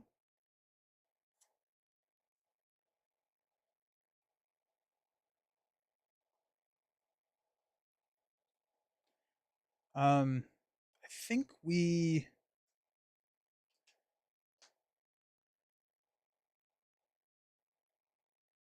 heal here. I'm gonna heal for 3. 1, 2, 3. We're going to flip up to Jubilee. We're gonna use Wolverine to play multitasking. So we're gonna remove 2 threats here. No, I think we have move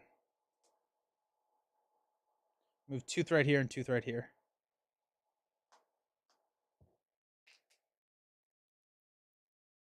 Not everyone can be X23.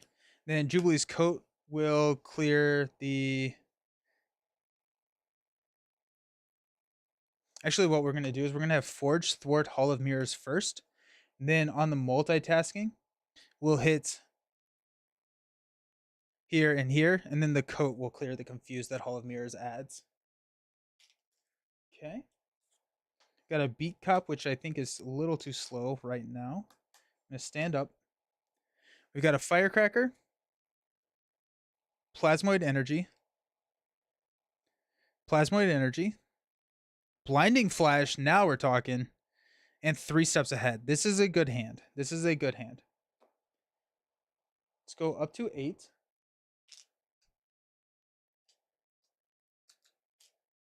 We're stunned here. We're going to block this here, which will take us up to 6. But then Nanny won't take them. And we'll take 3. 1, 2, 3. Okay. 2 cards. Infinite Soldier. So Quick Strike hits us for 1, 2, and surges into a... Jeez. And we got a Master Plan. I am scooping at that point. We lose the game. Because too many crises, too many plans. Jeez. Wow. Wow. Oof. Okay, I'm down to switch up to a different... I don't really think of Unis being that tough though. Now the arcade set was really tough. Arcade was mean. It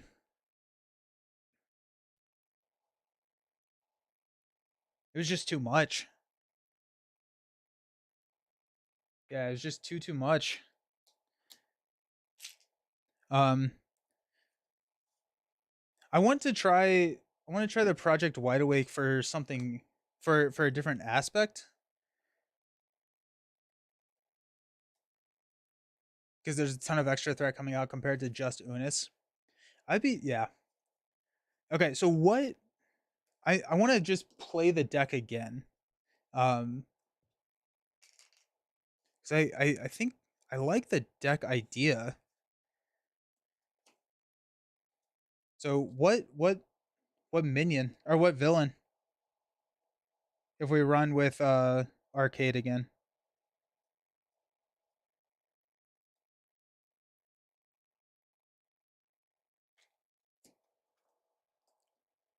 Yeah, it was just overwhelming amounts of threat. But not just threat, because it was also just like an overwhelming amount of minions too. Like we were just getting a lot of minions too.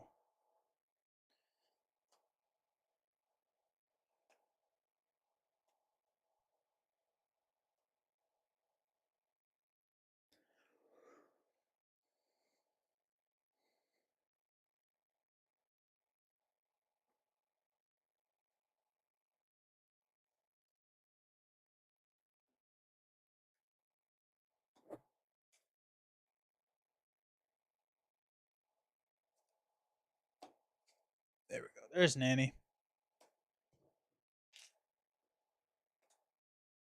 Doesn't Project Wide Awake have the Jubilee Ally?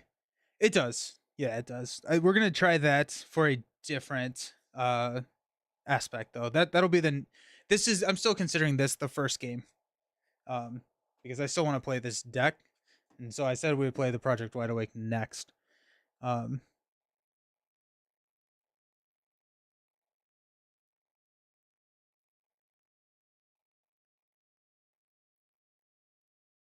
All right.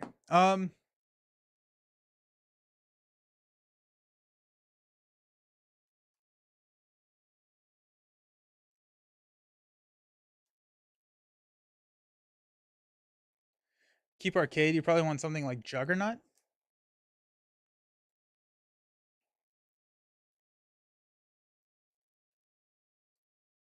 Juggernaut could be kind of interesting. Let's try Juggernaut.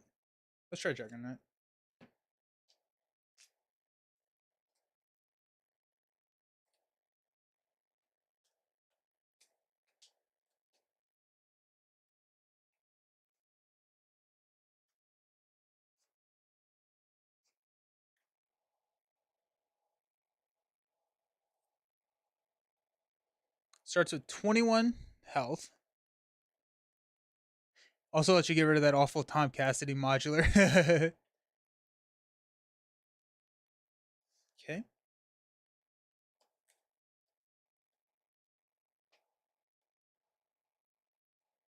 We get Hope Summers, which is amazing for Jubilee.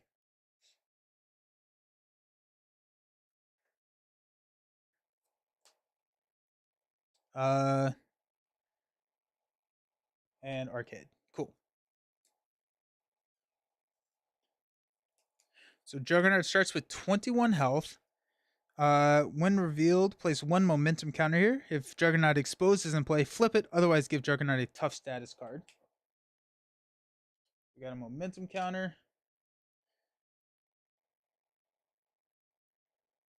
There's his helmet. And tough. Alrighty, let's try that. Jubilee starts with 9. Also, I like the shopping spree. I'm not. I guess like I need like we got rolled over on threat, so I need to. I'll give it another shake, but like I'm wondering if shopping spree helps you build, but like without adding items, you don't get a. I guess it's okay. I think it's beat cops. I think shopping spree is a slow build card. I think you just need to use beat cops and stuff to clear it. I don't know if it's worth exhausting. I don't think it's worth exhausting to clear it.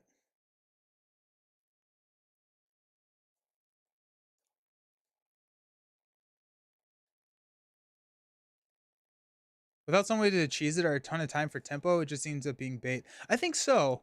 I'm wondering if like why not just run superpower training? I guess you can use shopping spree multiple times. Do you run both of them? Do we run superpower training in this? They're mall cops. Yes, yes, they're definitely mall cops. Do we run? We can also stay down turn 1. I think against Juggernaut, that's a little scary. I think it kind of depends on what our hand looks like. Alrighty, 6 cards. We got Beat Cop turn 1, Mutant Education, 3 Steps Ahead, Multitasking Utopia, and a Professor X.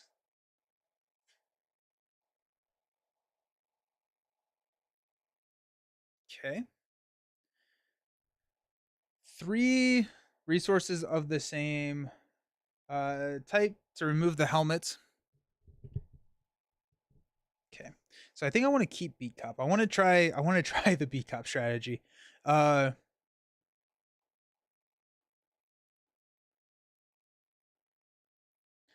think Utopia is nice. And we'll keep an X.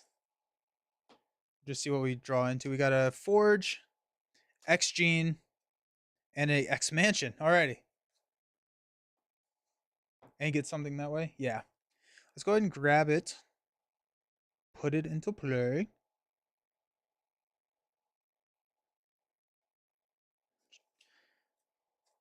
Comes with 2.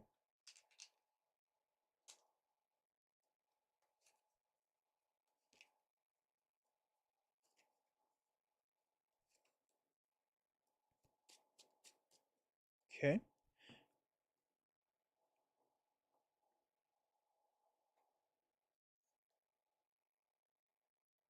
I think we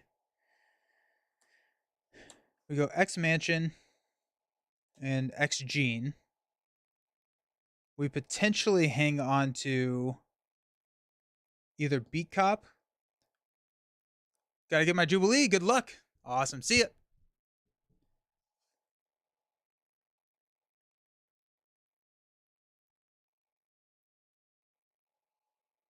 And if he attacks us, it's not the end of the world. Because I mean, we're down. We have X Men. Okay, so do we want to hang on to B Cup or do we want to hang on to Utopia? I honestly think Utopia is not the greatest card here either. Um, or do we hang on to X? We probably hang on to X, right? So let's go ahead and thwart one here. We'll use Forge to play X Gene. Use these two to play X Mansion. We'll stay down. We'll keep X. Got X Jet. Firecracker. Beak. Generation X. 1, 2, 3, 4, 5. And a Plasmoid Energy. That's nice. Got one. Juggernaut scheming for 1. Deal 1 damage to an ally. +1. So that's 4. Then our encounter card is Nowhere Safe. Place 1 pursuit counter.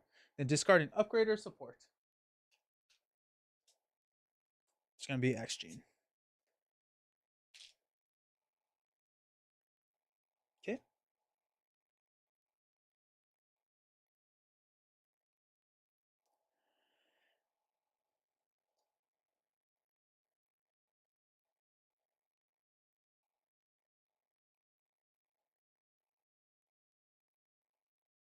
Okay. So what we're going to do is we're going to exhaust to clear shopping spree. That's going to get us our... Honestly, we're going to go with sunglasses here. Just got back from your LGS. Hey, Gorismo, did they have her? What happened to Unis? We got absolutely destroyed by Unis. Not even close. And so we switched it up to somebody else because we did not even come close to touching him. So yeah, that's what happened to Unis.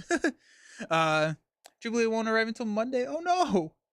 Yes, nice, good. So we got the sunglasses, which gives her +1 attack.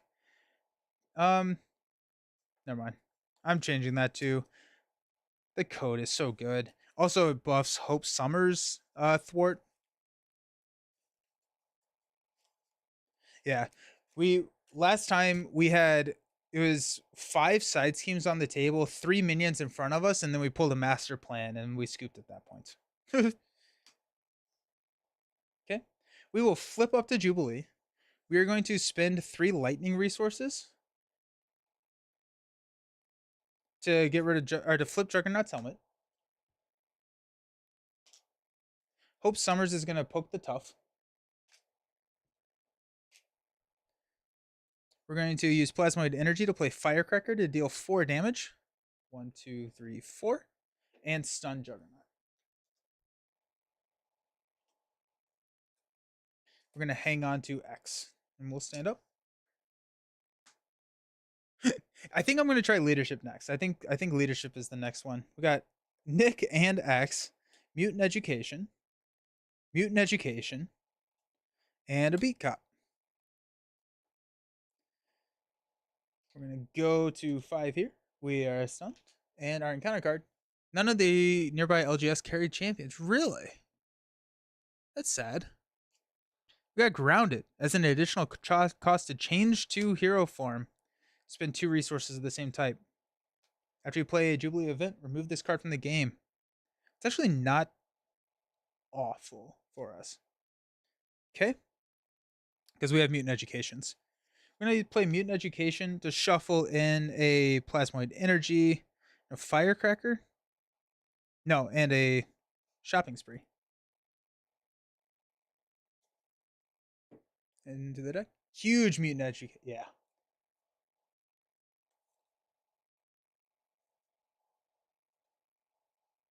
And we get to draw a card because X Mansion is in play, which is a genius. Nice. Which is what we need to shuffle or to flip up. Got Mutant Education. We'll play that again. I think we will go ahead and shuffle Firecracker in.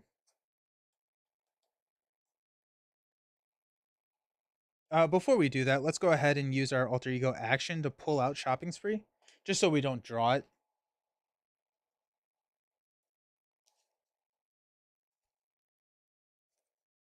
I literally live in the woods. Oh, I gotcha.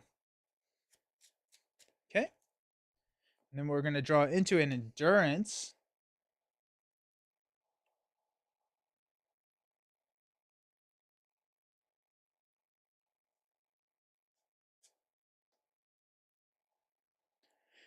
Okay. I think we play X here and an Endurance, and we stay in alter ego. Yeah. Okay, so we'll go ahead and exhaust to remove one from shopping spree. Genius and B-Cop will play Professor X, which will confuse Juggernaut. And we'll thwart 3 off of the main. Then we will use a Nick to play an Endurance for 3. 1, 2, 3. Okay, let's stand up. We've got a Grand Finale, Build Support, Energy, Strength. So we are flipping up this turn, no problem. Firecracker, and a Multi-Talented. 1 threat goes on to Juggernaut. He is confused. Our encounter card is Siderax Impleer. In expert mode, this card gains Insight 1. Juggernaut is exposed in play. Flip it and place 1 momentum counter. Otherwise, place threat on the main scheme equal to his attack. Okay. So there's that.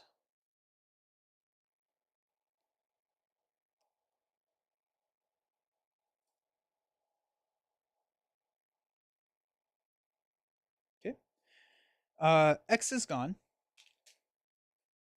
Leadership might be the way to go. Spam X-Men and ready. That's kind of what I'm thinking. I think that's going to be the next build that we go with.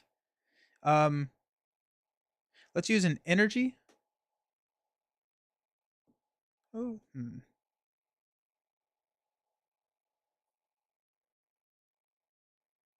yeah. Let's go ahead and exhaust to remove this threat. We're going to go get our sunglasses. Or we could get Blood Gem. Let's get Blood Gem. Take 2 damage to generate a wild resource. Yeah. A Psychic deck could be fun. Ooh, that would be fun. Yeah. Yeah. Okay. We're going to spend an energy to flip up to Jubilee. We're going to spend Multi-Talented and Strength to flip Juggernaut's helmet.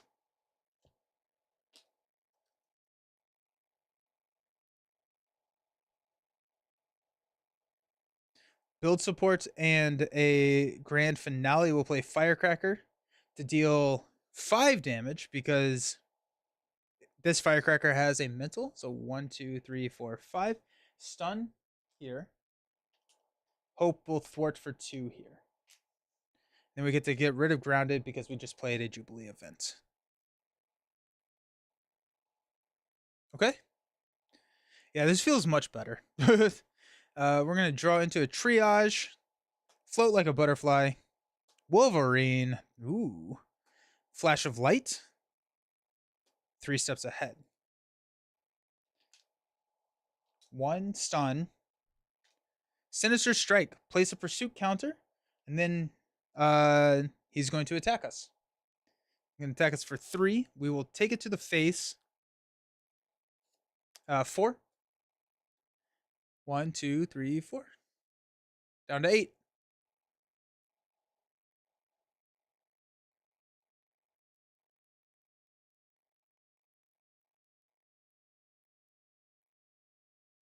I think Shopping Spree is the trap in solo. I think it works better in multiplayer. It's a really slow tempo. Really, really slow tempo. Okay. Let's use Wolverine and 3 steps ahead to play Flash of Light to remove 3 threat from here. And play and confuse Juggernaut. We will Blood Gem to take 2 damage. Triage to play Float like a butterfly.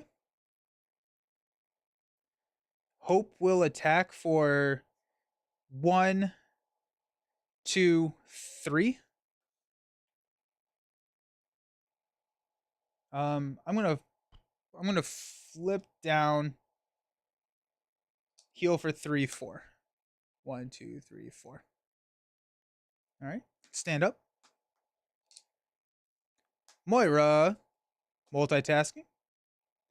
Multitasking could probably come out of this deck. That was mainly a tech for Unis. Flash of Light again, and a Plasmoid Energy. We got 1 more card, actually. and a plasmoid energy. We got one, and he's confused. Then we've got a flatten. Choose to either take damage equal to Juggernaut's attack or place one momentum counter on him. I'll place a momentum counter. Sidekick Wolverine build. I think that's what we're going to try next. That sounds like a lot of fun. Okay. X-Mansion will heal me for 1. Did I flip up that turn?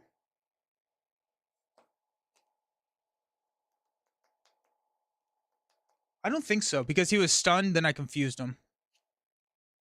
I've been alternating status conditions. He was stunned.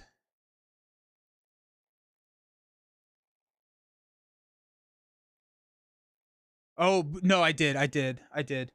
So he's still confused, and I didn't flip down. I didn't heal. It's a messy game all of a sudden. So I would have not used Blood Gem.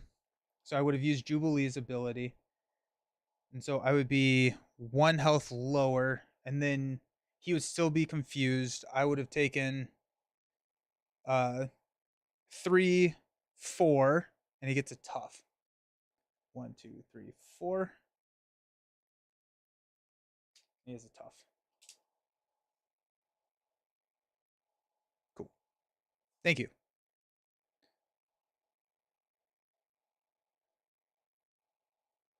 And then this is my encounter card, which is the same thing. Cool. Alrighty. We will plasmoid energy for sunglasses. I drew the same card. So he got the tough, and then I just added the momentum counter. Yeah, it was the same thing. So sunglasses there. I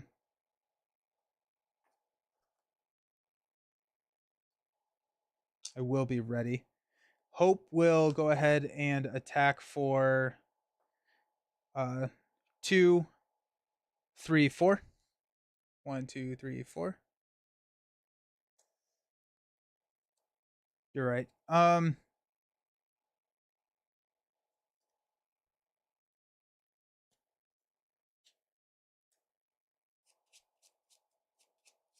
I have not won yet. No. We're going to lose the sunglasses. Those are still going to be. Yeah. Bad news, Badgers. Nope. Never won with Jubilee. Not yet. He has 1 more health from Hope Summers' attack.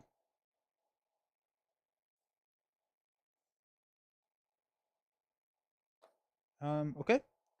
We'll play Moira. We will flip down. We will heal for 3 now. 1, 2, 3. And we'll hang on to Plasmoid Energy and toss these 2 cards. Now we'll stand up.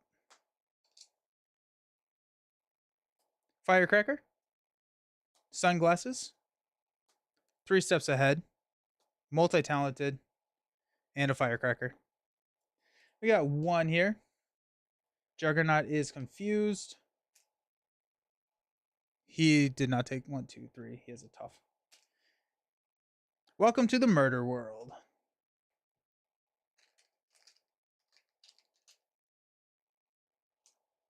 Okay.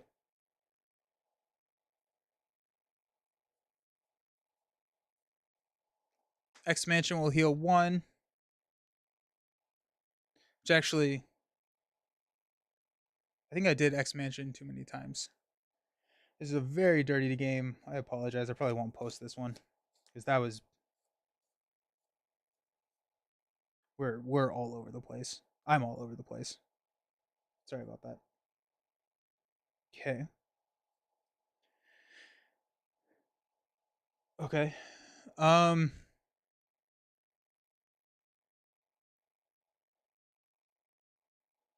Let's flip up. We'll trigger Moira. We'll draw in a flash of light.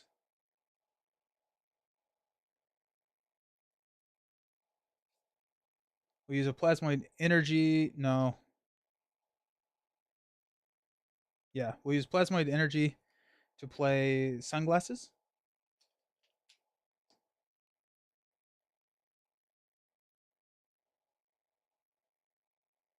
3 steps ahead, and a Firecracker will play a Firecracker to deal 4 damage to Juggernaut. 1, 2, 3, 4.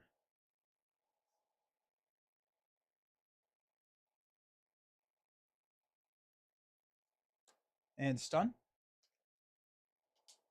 Jubilee Sunglasses will hit him for 1, 2. Then we are going to exhaust Jubilee Multi-Talented Flash of Light to remove 3 threat from Welcome to the Murder World, which will take us 2 damage.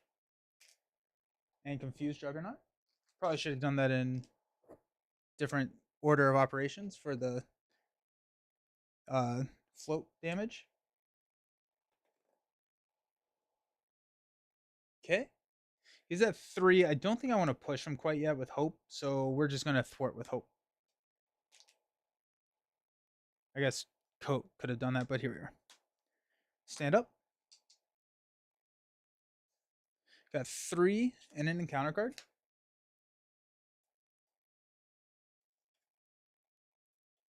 Alrighty. We are at 7 health.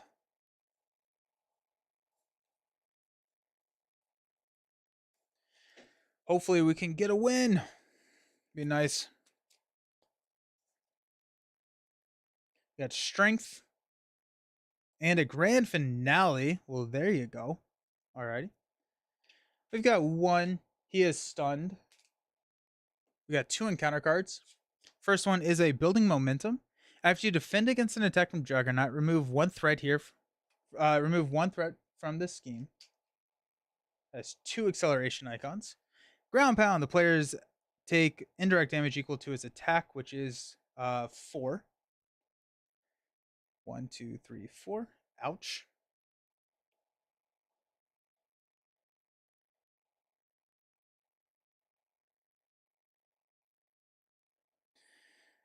I think I'm going to hang on to grand finale.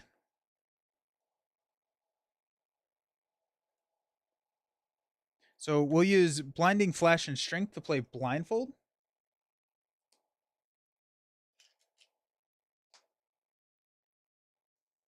One, 2, 3, 4, 5.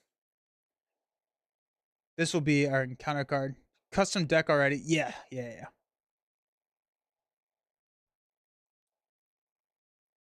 Well, I think we toss under fire. So we know we're getting an elaborate trap. And then the Empleer. Yeah, those are tough. Okay. Blindfold and Hope will clear here.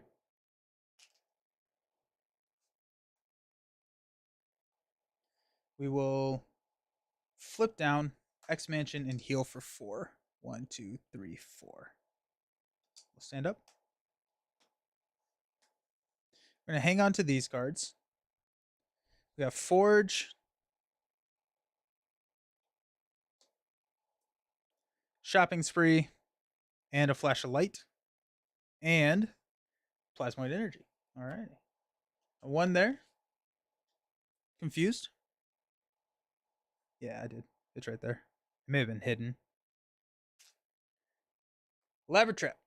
So we're going to discard cards until we get a trap card. And reveal it. Arcade's Funhouse. Comes in with 3. Then we get stunned. When we defeat it. Has an amplify icon. Juggernaut has 3 health.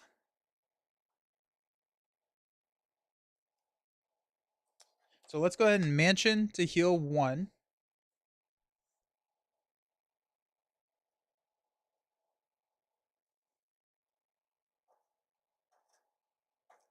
Let's go ahead and flip up. Moira will draw us into an X gene. That's when you want to draw X gene, right? Nice. He has 3. So Hope Summers will deal 3 damage to Juggernaut.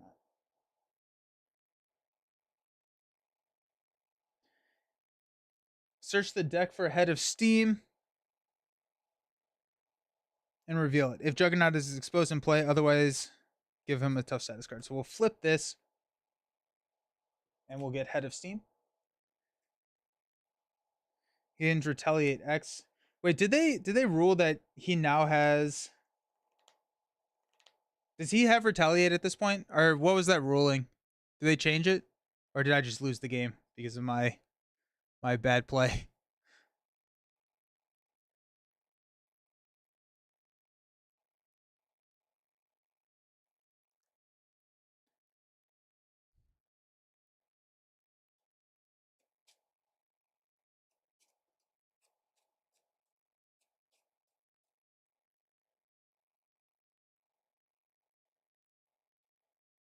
He doesn't retaliate after changing. Cool.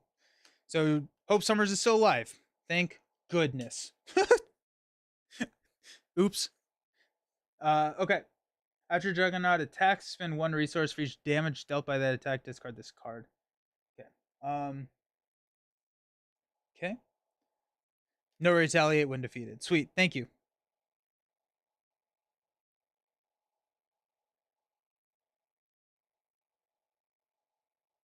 So let's use X Gene, Shopping Spree, and Forge to flip the helmet. Clear that. We will play. Oh, snap. He's about to do it. We're going to go Plasmoid Energy for a Flash of Light. Remove 3 threat from my scheme. If you paid for this card using 2, which we did, we are stunned. But we get to confuse Juggernaut. Alrighty. We will exhaust to clear the stun. Then we will bludgeon to take 2 damage. Plasmoid Energy for a grand finale. So that's going to be 2 damage to an enemy.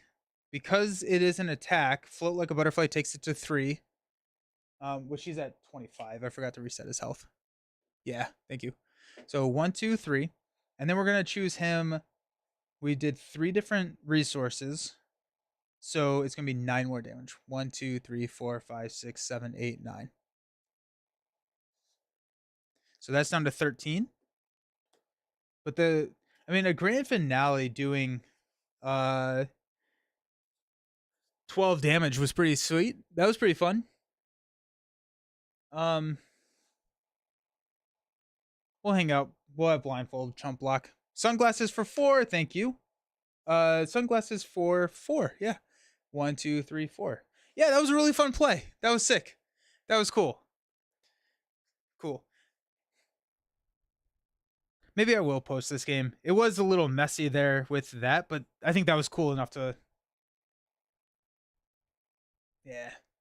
It's fine. It'll be fine. Whoop. Alrighty. Stand up. Genius. Multi-talented.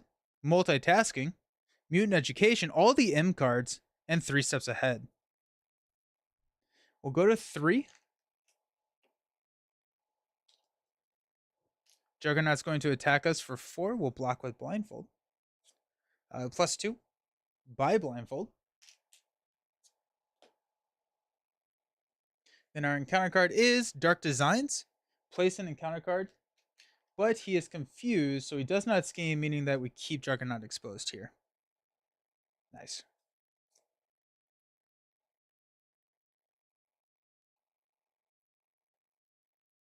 So he's at 9.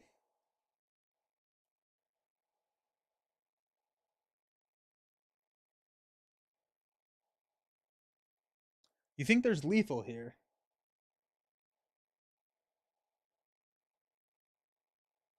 You have 3, 4, 5, 6, 7, 8. I think I'm 1 off of lethal. So Hope can attack for... I don't have any status. Yeah, Hope can attack for 3. 1, 2, 3. We have Mutant Education, 3 steps ahead, and multitasking to play multi-talented. So we'll deal 2 damage to Juggernaut. 1, 2. Remove 2 threat from a scheme. And then heal 2 damage from my identity. We will exhaust Jubilee's coat to remove everything from the scheme. Exhaust the sunglasses to do 3 damage. 1, 2, 3. Down to 1. Oh, and then Jubilee can poke him. Haha, Jubilee attacks for 1. Woo! There we go. Nice. Okay. Now we got the win under our belt.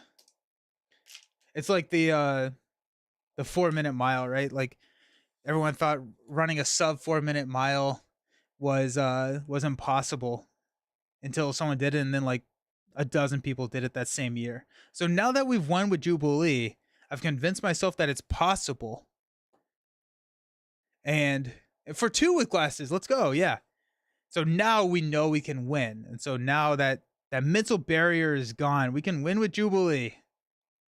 Nice.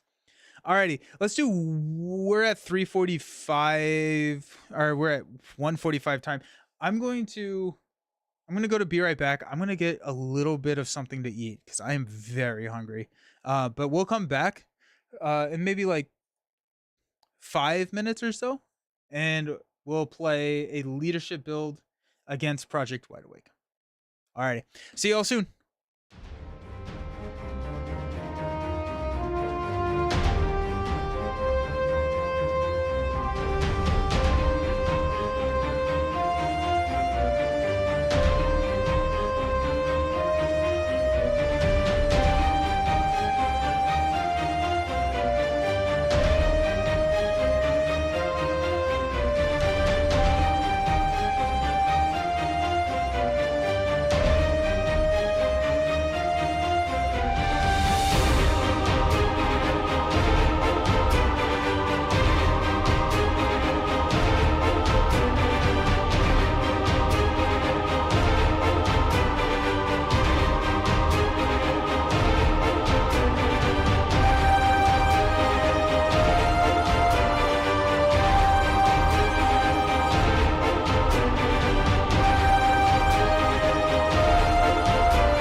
Alrighty, let's get back to the Sentinels versus Jubilee. We talked about doing a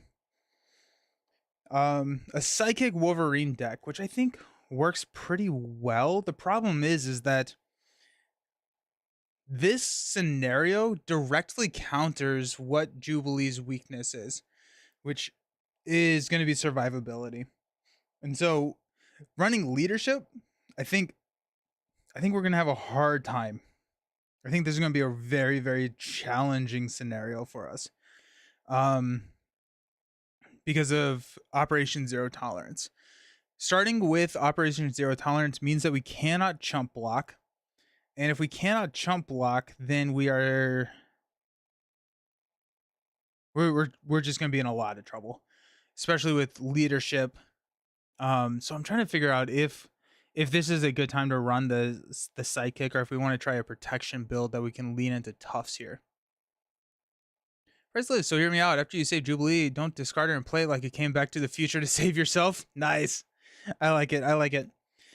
I'm down. Yeah, I'm down for that. It's different Jubilee. But I after seeing how Jubilee performed against Unis, I'm a little I'm concerned that that a leadership build does not win this game. Because we can't really flip down in this scenario either. Because of Night of the Sentinels, we pretty much in true solo we will always lose a card. So every single time we basically can flip down 3 times if we never chump block. And so I'm thinking that we want to run more of a protection build here. Because I don't see Jubilee doing well against this at all. So I think I'm going to lean into the protection. We'll do a leadership build next week. But I don't think we get it. Alrighty. That being said, let's go with Professor X. Let's go with the X Jet. Endurance, definitely. We can go build support. These are just all we don't need a Moira. I do like multi-talented here. Triage is going to be really important. Nick probably isn't as important. We can go Utopia. Beak is going to be really nice for us. Let's go Energy. We don't need an X Mansion. Do want multi-talented.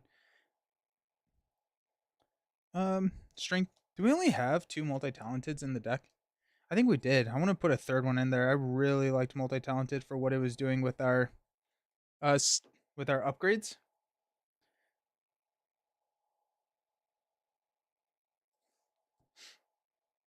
Huh. Oh, it's over here, I think. Yeah, there's multi-talented. Alrighty.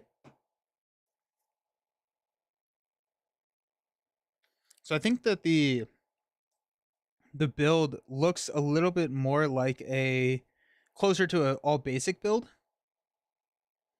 And we can do some cards that will help us with tough status cards, because I think that's really where we're gonna shine. I don't think she really wants to basic defend. I think this is a pretty nice stress test for Jubilee, because she can't it's gonna really mess with wanting to flip, which is where I think she's really strong, and not taking damage.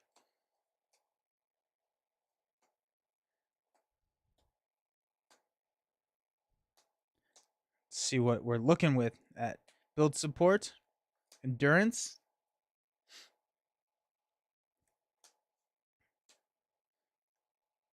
I think we can confuse, and it's just it's going to be a lot slower. So that's going to be 3, 6, 8, 11, 13 cards.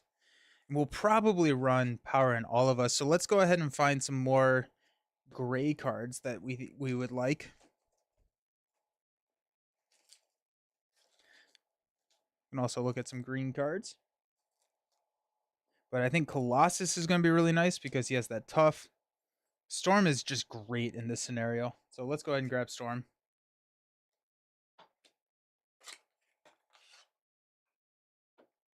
because she can move. Operation Zero Tolerance in this scenario gains permanent, and so we can just move all the threat to it and never have to worry about it. And so she just can go crazy with the threat removal.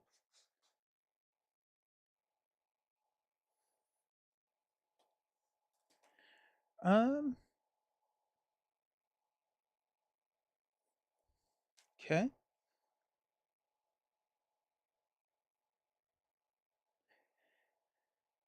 Those are all X-Men allies. So if we stay with X-Men, we can actually keep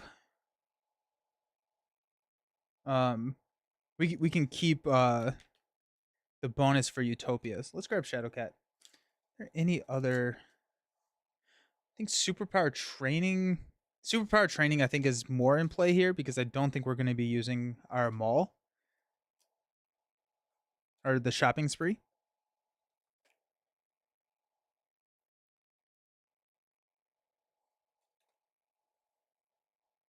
Um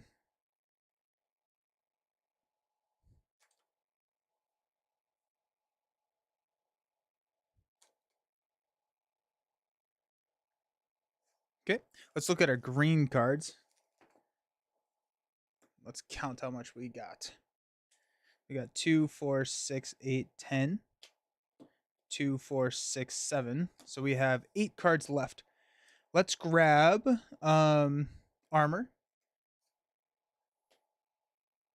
Polaris. I'm looking at cards that give ourselves tough. Let's grab establish perimeter and render medical aid. 2, 4, 6, 8, 10. Let's grab our power in all of us. 2 more cards.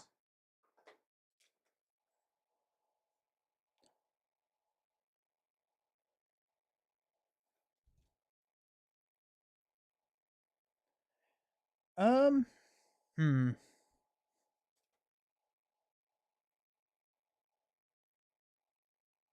Night Nurse.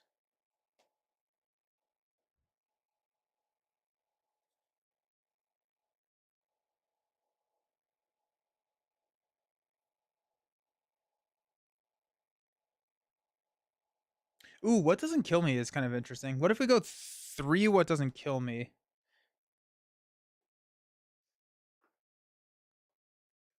Then I think we can cut out. I don't know if we want to go 3. We can probably cut out render medical aid at that point, or actually render medical aid keeps storm on the table. We can cut out armor's a really cheap Utopia trigger, but I do like a what doesn't kill me. Actually, yeah. We'll cut out a Shadowcat, and that puts us at 42, which is something I can stomach. But what doesn't kill me, what I like about it is one, it's going to heal, which is going to be really nice against the Project Wide Awake scenario. But also, it's going to be good to ready, and then we get another. We're basically readying a resource generator because that's what Jubilee is. Is she's a resource generator. I did. I think I did choose a mod set. Did I? I did not choose a mod set. So, any suggestions for mod sets? I'm a bit behind on Champions purchases. I don't have Iceman or Deadpool. Are they both worth getting?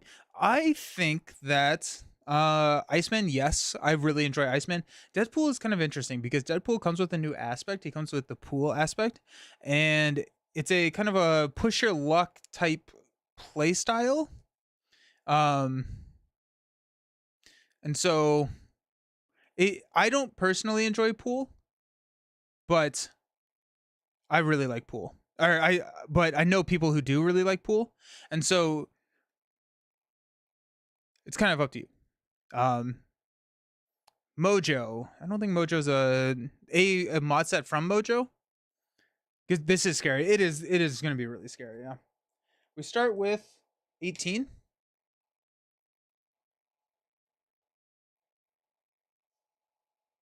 Yes, Gurismo likes pool. Um, Making sure that I have endurance in here. I do. Okay, cool. Okay. I think horror was suggested. Let's try that.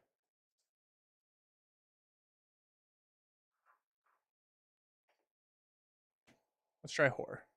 Fantasy. Oh, I like fan. I play a lot with fantasy. Let's try. I'm gonna try horror because I haven't played horror in a long time, or in a while. All right, cool. Horror would be cool. That's fair. Deadpool is usually kind of out there product with twists, and most people love hate feeling for him in general. I think. Yeah, yeah. He changes how the game is played. He is probably probably the second best true solo character in the game.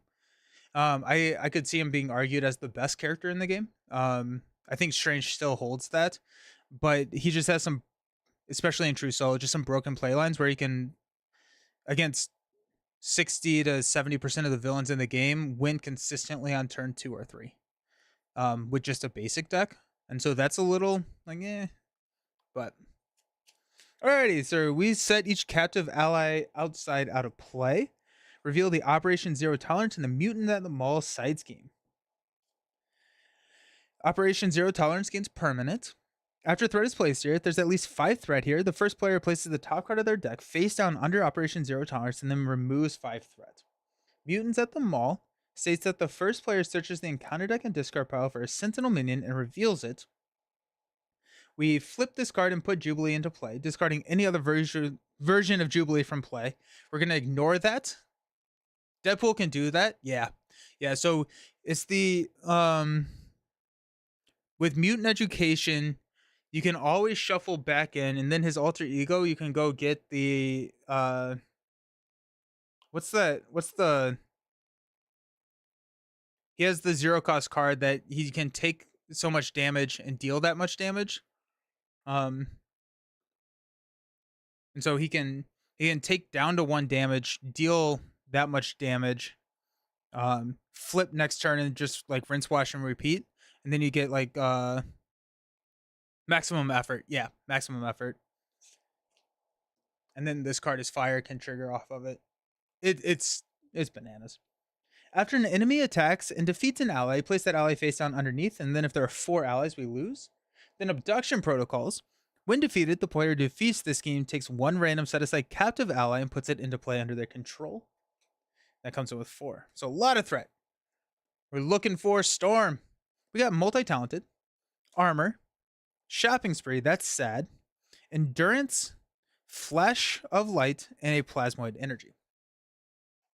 I'm gonna have to try this. Yeah, it's a recursion of maximum effort, and it's a recursion of maximum effort and symbiote suit. I think that's what it was. You go symbiote suit, and then maximum effort. I think there was one more piece of it. I don't remember. Comparing the Art of X-Men reprints to the original, Endurance is an example of one that I refuse to replace because I dislike the Wolverine artwork for the X version so much. That'd be fun. I like that. Let's get rid of Shopping Spree. Let's get rid of Multi-Talented. We could actually just throw Shopping Spree out there. I don't think we're touching. I don't think Shopping Spree. I don't think we touch Shopping Spree here. And then we'll hang on to the rest of these. I'm gonna get a Multi-Talented and a What Doesn't Kill Me. All right.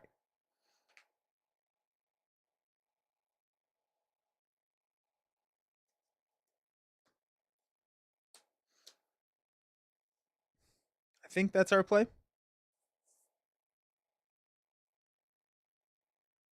And then we can get Abduction Protocols. We put it into play, yeah. Symbiote suit plus maximum effort. This card is fire. That's what it is. Yeah. Yeah. Because you can just hop up to 19 health. You can take 18 damage. This card is fire, deal another 18. And it's like, it's pretty consistent. Alrighty. There we go. Alrighty, we're going to flip up to Jubilee. Actually, we may not go here. We may get Endurance onto the table. Yeah, that's what we're going to do. Let's use a Plasmoid Energy to play Flash of Light to remove 3 threats from Abduction Protocols. That goes down to 1. And we paid for it with 2 different resources, so we will confuse Sentinel. Half confuse. What Doesn't Kill Me and Multi-Talented will play Armor, who comes in with the Tough status card. Then you recover twice, and then Chimichanga Truck and do it again. Yeah. Yeah. Jubilee will exhaust to play Endurance. We got 3 health there. Let's stand up. We got a Strength, Build Support, Blinding Flash, Firecracker, and a What Doesn't Kill Me. We'll go 1 threat here. Sentinel is going to attack for 3. We will block with armor. 4 knocks the tough. Then our encounter card is a Drawing Near. So at the beginning of our turn, I'm going to discard a card from the top of our deck. So let's do that. We're going to... Oh, there goes Storm. No, that's sad. So 1 counter on Drawing Near.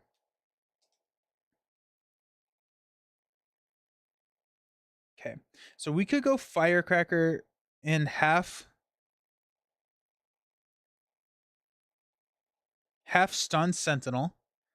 Then we could use Jubilee's ability to play Blinding Flash to full stun and confuse Sentinel. I think that's the way you play it.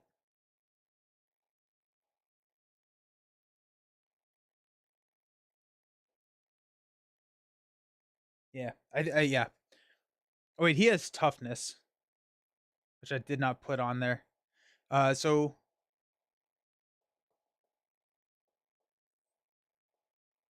I still think we do it. So let's use these 2 to play Firecracker, throw 4 damage into the tough, and half stun. We will exhaust Jubilee Strength for a Blinding Flash to full stun and confuse. And we'll flip down. We'll stand up. Got Night Nurse, Grand Finale, Firecracker, Wolverine, Professor X, and a Polaris. We're going to go up to 3 threat here. And then we're going to remove the 2 confuses. And it's our turn. Does Jubilee's alter ego ability add shopping spree to hand or put into play? It puts it into play. I think it would be much better if it put it into hand. We got Evil Alliance. Okay, so we're placing 3 pursuit counters here. And we're going to get Nani.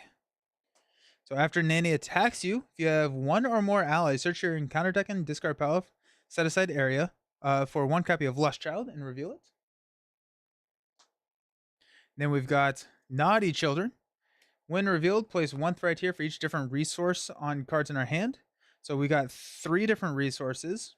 So that's going to be 5 total threats. With another Crisis icon, which is very dangerous for us. Would have been good for Drawing Near if it was in hand. Yeah. It would also be able... It's also like... It would also be really good because then you could use it for a resource.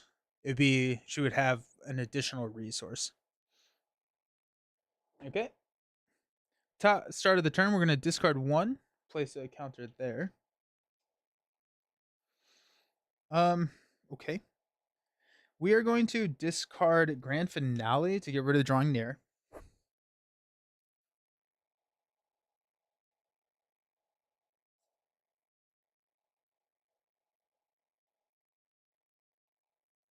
We are going to have Armor thwart down Abduction Protocols. We're going to get one of our allies. I'm hoping it's the piercing one. That'd be cool. Okay. We'll go 1, 2, 3, 4. 3 is Rictor. After Rictor attacks, deal 1 damage to the villain and each minion engaged with you. That works. Okay.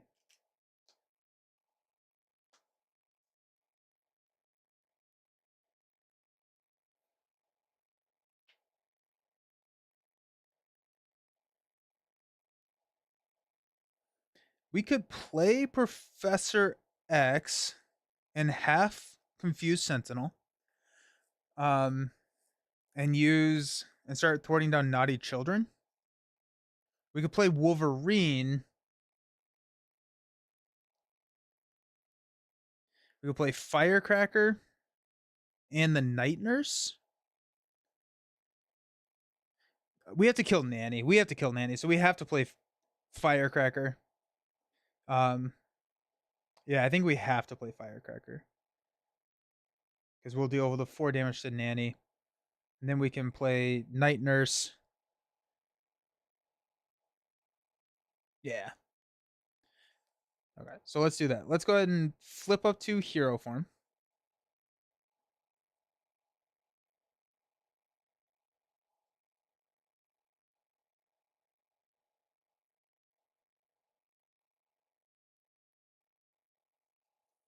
The other option would be is we don't get rid of drawing near. If we hang on to Grand Finale, we can play Firecracker and X. Or Polaris, actually.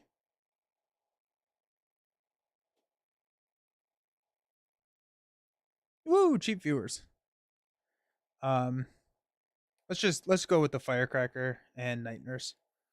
So X will play Night Nurse. Actually, yeah. Then we will Richter will attack Sentinel for 1. After Richter attacks, deal 1 damage to the villain and each minion engaged with you. So 1 damage and then knock the tough here. We're going to exhaust Jubilee, play Wolverine to play Firecracker to deal 4 damage to Nanny. We're going to hang on to Polaris. Cheap viewers, where? I don't know. Somewhere. We're actually going to hang on to Professor X and not Polaris. Because that. We have to clear that to clear this. I'm hoping that we can get our thwart card. We got Established Perimeter. Jubilee's Coat, that's nice. Plasmoid Energy. And a Plasmoid Energy. Alrighty, cool. Go to 4. Won any games so far? Yes, I did. We won the Juggernaut game that we just played, yeah. It was nice. It was good. Sentinel is full stun. Oh, this has an acceleration icon. I have not hit that. And so we're at 4. So we should be at 6. So we will be at 2, and we're just gonna retcon and lose this card. Because I don't know when we would have done that. Let me put this on here. Okay.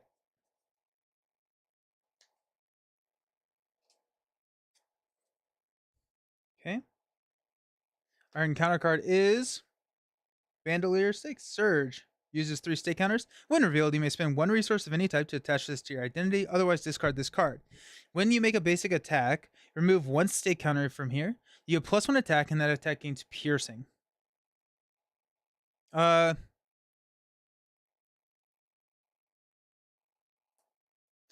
Spend 1 resource.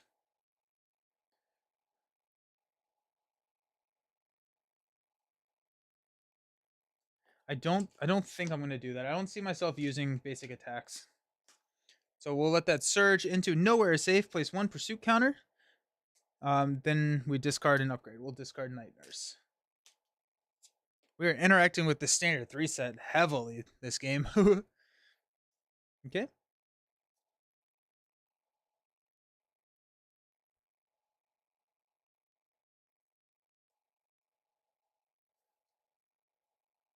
Okay, so Plasmoid Energy is going to play Jubilee's Coat. It's going to give us a +1 thwart. And then after you play a thwart event, we can exhaust or remove threat. Very, very nice. Very, very helpful here. We're going to go ahead and thwart 2 off of Naughty Children. Take that down to 3. We're going to use a Plasmoid Energy and Established Perimeter to play Professor X. We're going to use his response to Ready Jubilee. Professor X is going to clear here. Take out Naughty Children. And then we are going to use Jubilee to thwart 2 here. Yeah. Armor not really doing anything. Yeah, we're not gonna block with armor. So let's thwart 1 here with armor. Let's thwart 1 here with Richter to take that down to 2. And that's gonna leave armor. Gone. We're at 12 hit points, so we can take a hit. Okay, we'll stand up. I don't think I'm ready to lose X to Operation Zero Tolerance. So we got Beak, which is gonna be real nice. There's the sunglasses, Flash of Light, Power in All of Us, and a Render Medical Aid. Alrighty. Coat for threat removal. Yeah, I like it, but I haven't played a threat removal event yet, and so that only works on events. Okay, we're gonna add 2 threats here. Sentinel is gonna hit us for 3. We'll take it to the face for 5. 1, 2, 3, 4, 5. Then our encounter card is a mutant detected. Choose to either place the top card of your deck under Operation Zero Tolerance. The villain and each minion engaged with you attacks you. Ugh.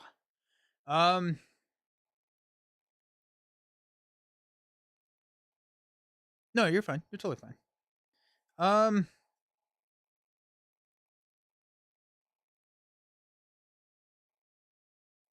We'll lose the top card. So we're 2 away from losing the game there. X leaves.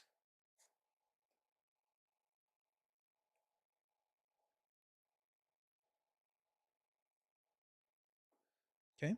We're going to use a Power in All of Us to play Beak. And then we're going to remove 2 threats from here. And we went ahead and said that this is a different version of Jubilee. So she's going to come into play.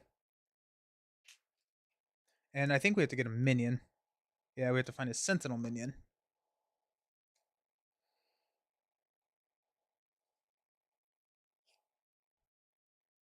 And reveals it. Uh-oh. Probably the Mark. Yeah, I think I'm going to go with the Mark 4. Guard and Patrol.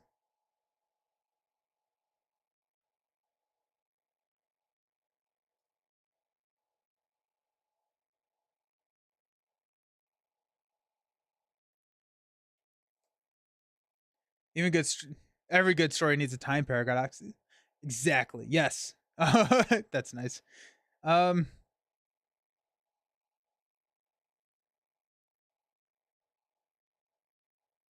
We can get Energy Barrier. Sentinel Mark II brings in a.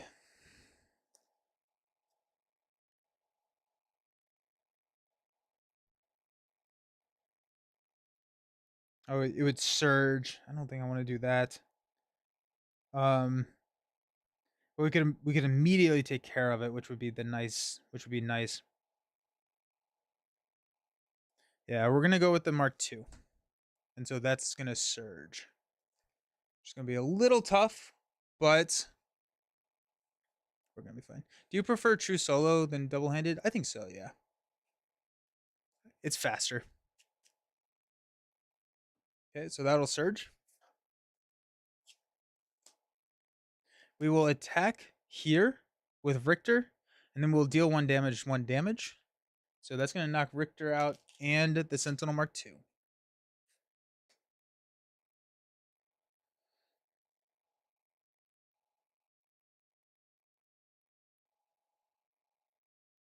We're going to play Render Medical Aid.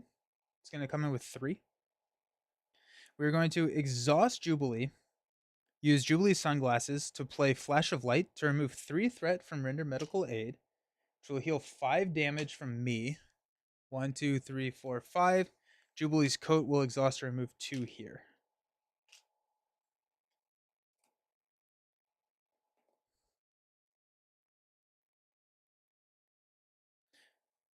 So we can exhaust Jubilee, spend an energy resource to deal 2 damage to an enemy. So that's nice. I don't know if I don't think I use them for any. Yeah, I don't know if I use them for damage at this point. I think I would probably want to use them for threat reduction more so. Well, I do want to. Let's go ahead and use Beak for 1 because I'm about to shuffle my deck, and so I want to be able to put him back in. How's Jubilee? Hey, Ronnie, how's it going? Struggling with Jubilee. Definitely struggling with Jubilee. We we got like absolutely demolished by Unis multiple times. Like it wasn't even close. Um, we switched to Juggernaut. It was a lot better. And then Sentinel, our Project Wide Awake is like a direct counter to Jubilee, and so we're having a little bit of trouble here. But I like it. We're doing better than Unis at least. We'll add one. Sentinel's going to hit us for 3, 4, 5. 1, 2, 3, 4, 5. We got 2 encounter cards. Abduction Protocols comes in with 4, and a Crisis. Then we've got Warn the Others. After your turn ends, place this card under Operation Zero Tolerance. We can exhaust our alter ego to discard this card. That's a bummer. So we will probably, yeah, that's tough. That's really tough. Shoot. Okay. We don't have a stun. Or we don't have a confuse. But we can go Flash of Light. Well, we can see what we pull with Abduction Protocols. We have to get rid of this because we're already at 2.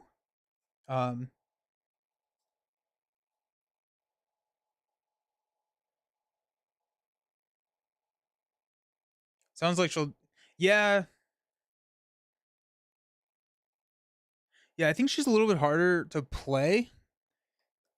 She's also like super, I wouldn't say super reliant. She feels pretty reliant on alter ego. The other thing is like her shopping spree side scheme. I kept trying to do it. I haven't even I just use it as a resource and I think it's much better. I think it's a little bit of a trap.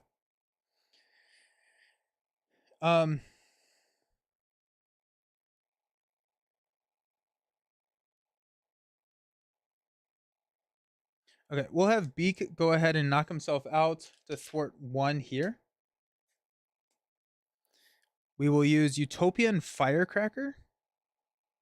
No, we'll use X-Jet and Firecracker to play Flash of Light to remove 3 here. So Abduction Protocols, we're gonna get a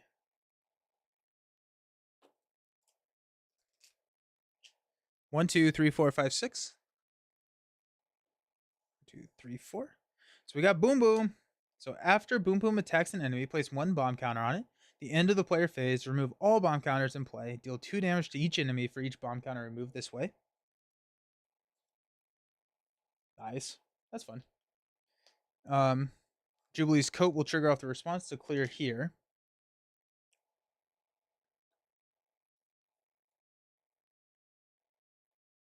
I guess Boom Boom will attack for 1 here and put a bomb counter. Okay. We will flip down Exhaust to get rid of Warn the Others. That automatically does this. And if we have a chance that we don't scheme out here. We're going to hang on to both Utopia and Triage. And we're going to draw 4 cards, which will deck us out. Get an encounter card.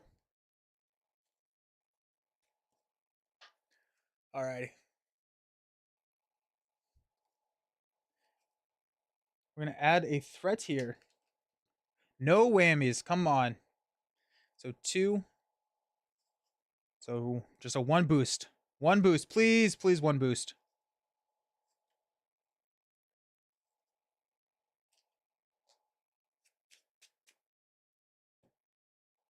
One boost. Let's go. So that goes up to 3. Oh, wait. And then this pops for 2. Okay. Then we've got another one of the others. At least we're already in alter ego this time. And then we got adaptive armor. It gets plus 8 hit points. 1, 2, 3, 4, 5, 6, 7, 8. Spend 3 lightning resources to discard this card. All right. We will exhaust our alter ego to get rid of one of the others. That's funny. Okay. Cool. Genius will play a Utopia. We will flip up.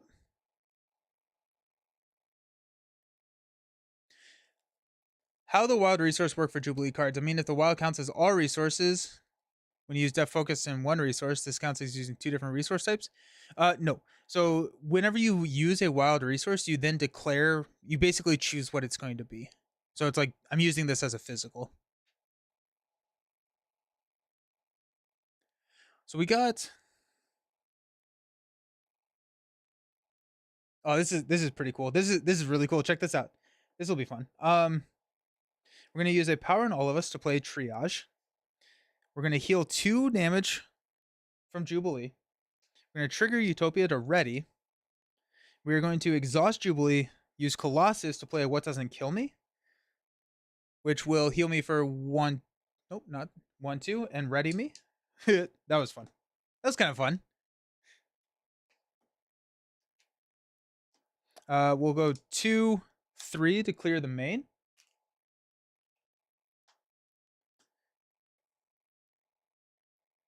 And then we're gonna hang on to Jubilee, not let boom boom. I think boom boom only has 1 damage, yeah. We'll attack. Go 1 here. Let's stand up. We got power in all of us. Multi-talented, that's hype. X, nice. Polaris, and a beak. It's pretty nice right there. This will pop for 2 damage. We got 1 here. Sentinel is going to attack us for 3, 4, 5. 1, 2, 3, 4, 5. But in the cards like Grand Finale, does the wild count as a different type of resource? Yes, I think so. So I think like you can. I think the way that I understand wilds is the wild can count as a wild or it can count as a lightning. Okay. Down to 6. Our encounter card is self-repair. Discard each status card from the villain. Oh, that's sad. Give the villain a tough status card and heal 5 damage. Jeez. 1, 2, 3, 4, 5.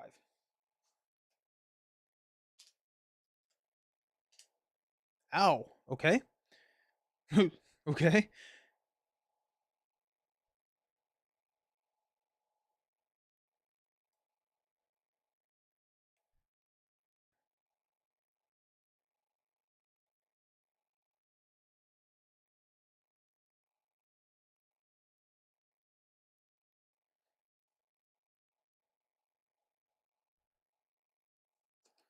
All right. Let's use Power in All of Us and Professor X to play multi-talented. So we're going to deal 2 damage. Actually.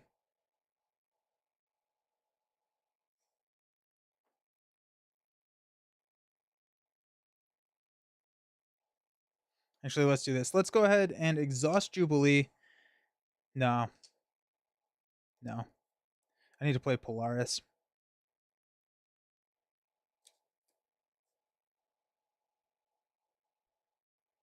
That plays Polaris. And then, yeah, okay. So we're not going to play Beak, but we don't need Beak. So let's go ahead and exhaust Jubilee. Beak and Professor X will play Polaris. Utopia will ready Jubilee. We're going to give ourselves a tough status card. We're going to exhaust Jubilee. Power in all of us to play multi-talented. Actually, before we even do that, let's have triage go ahead and knock the tough.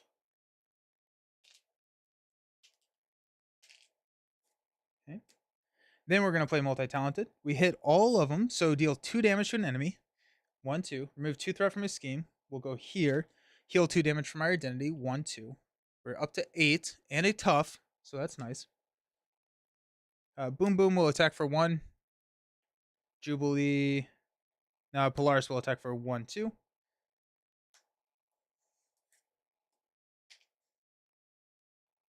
I guess the coat can trigger to remove 3 from here.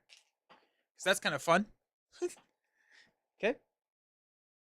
So we have a tough. I think we need to start really passing. I think it's really cool to ready yourself to save as a resource. Yeah, I think that's fun. I think that's really fun. We're going to stand up. X-Jet, Plasmoid Energy. Storm is nice. Plasmoid Energy, nice. And a multi-talented. Add 1. Sentinel is going to attack us for 3, 4. Knocks are tough. Encounter card is a Sinister Strike. Place 1 pursuit counter, and then he's going to attack us, which we will take to the face. Be 3, 4, 5. 1, 2, 3, 4, 5. Down to 3 health. Ah. Okay. I guess I should probably start blocking. um.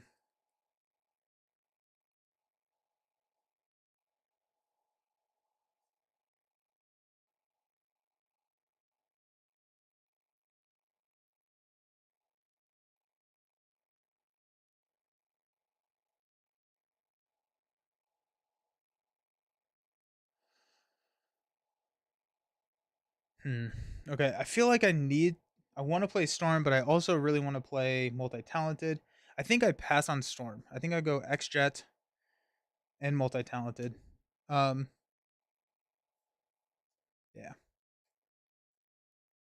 I wish removing the last star from a side scheme in this fight did something like give you a card back from Operation Zero Tolerance. Yeah, that'd be cool. That'd be really cool.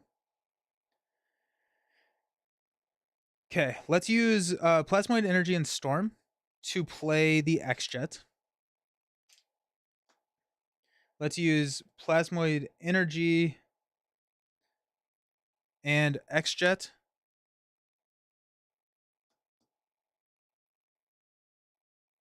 to play multi-talented. We'll deal 2 damage here. 1, 2. Down to 16. Remove here and heal 1, 2. We're at 5, so we have to defend this next attack, unfortunately. We will. This is kind of funny. We will exhaust ourselves to generate a resource for Jubilee to deal 2 damage, and then Polaris will go 1, 2. So down to 12. Once we get to 8, we can spend this adaptive armor. But we have to defend this next attack, or else we probably will lose. We could flip down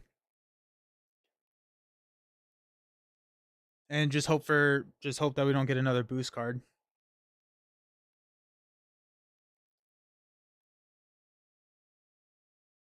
I think that's what we're going to do. We're going to just attack with Jubilee instead of spending the resource. We're going to flip down, exhaust and heal for 1, 2, 3. We're going to use our ability to throw our shopping spree into play, mainly because I won't draw it now.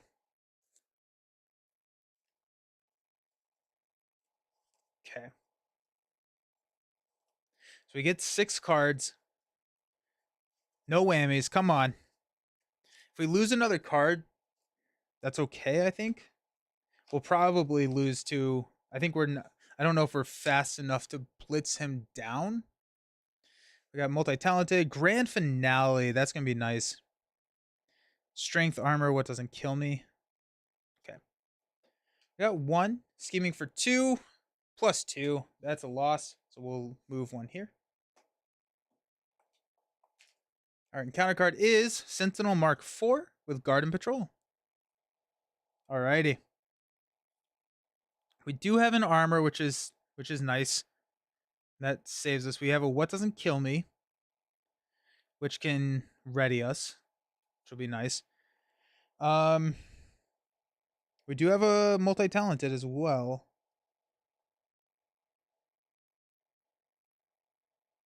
I don't see myself ever flipping back down unless we can full confuse, and even still, I don't think I do. Okay.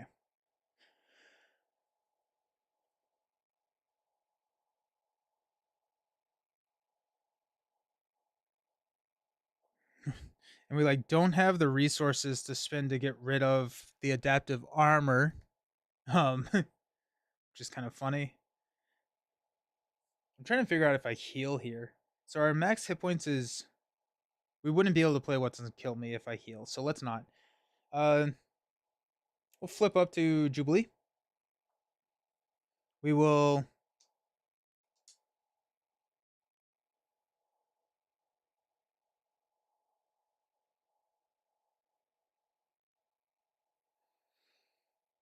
Um, we will exhaust Jubilee to generate a lightning resource to deal 2 damage here. Then Polaris will take out the Sentinel Mark. 4. Okay.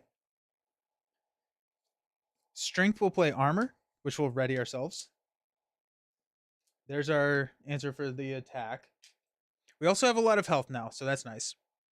My problem with Knight of the Sentinels has been the 5 threat on the main. Yeah, 100%. It means even if you draw an advanced Dark Designs, you're losing a card most of the time. I think it should have been. I think I could see 6. Griffin, we're playing multiverse rules. We're just kind of ignoring the it's a multiverse of madness. Yeah, we decided when we started out, this is not you are not allowed to do this. Technically, I don't think you're allowed to play this scenario because of the way that this is written. So like this says you discard or I think you would actually just have to leave this out on the table the entire time. But we're just having fun. I like the scenario a lot of multiplayer, but in solo is just rough. Yeah. Caleb Grace isn't going to show up to your house and burn down your. I don't know. I don't know though.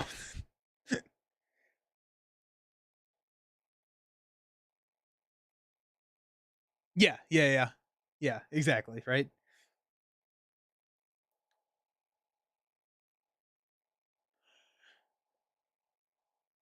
Okay.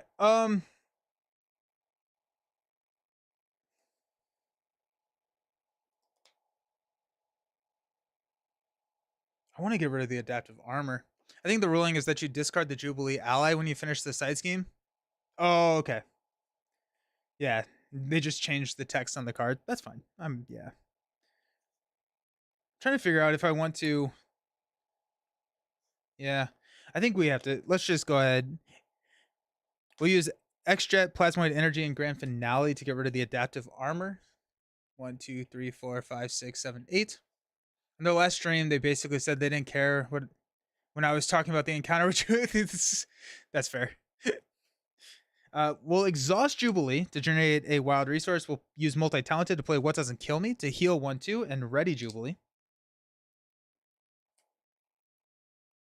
Villains at 3. We'll just poke him for 1. We'll stand up.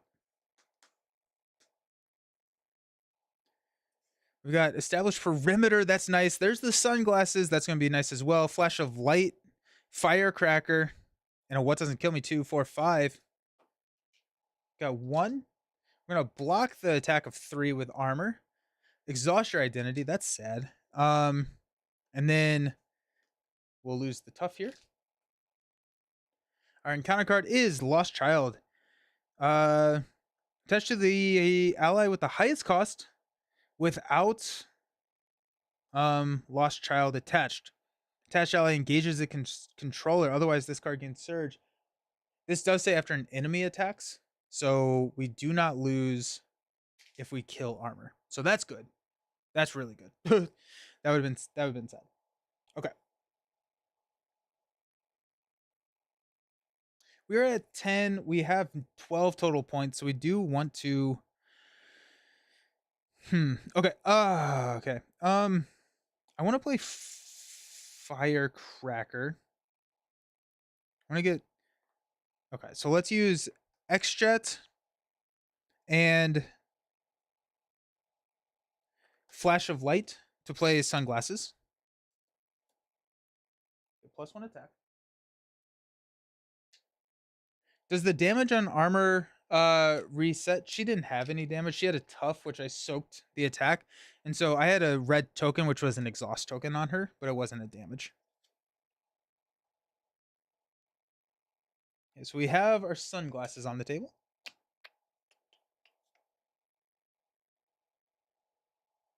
We do have 10 health, so we're feeling pretty good about that. If we flip Sentinel, he does go to Stalwart. So we need an answer for that. I may not. Ooh. That's interesting. Jubilee will go ahead and thwart one here.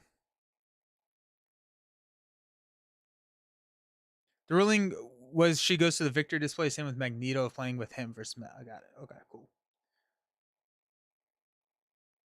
I think instead of no, I think I need to just work on.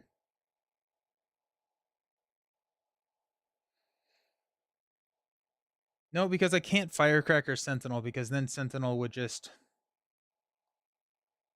uh lose the tough status card because he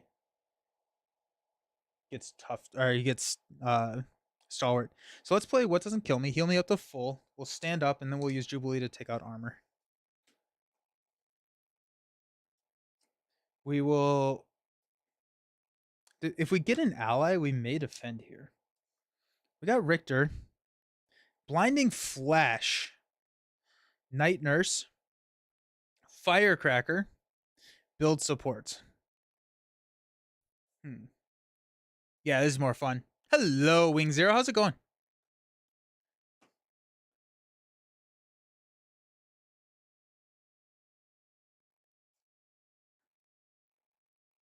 Okay. We're going to add one.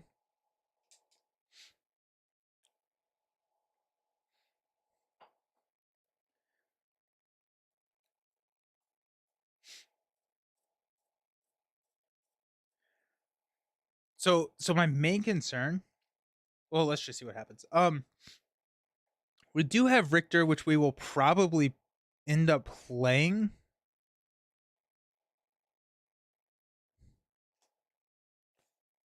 Which will ready us.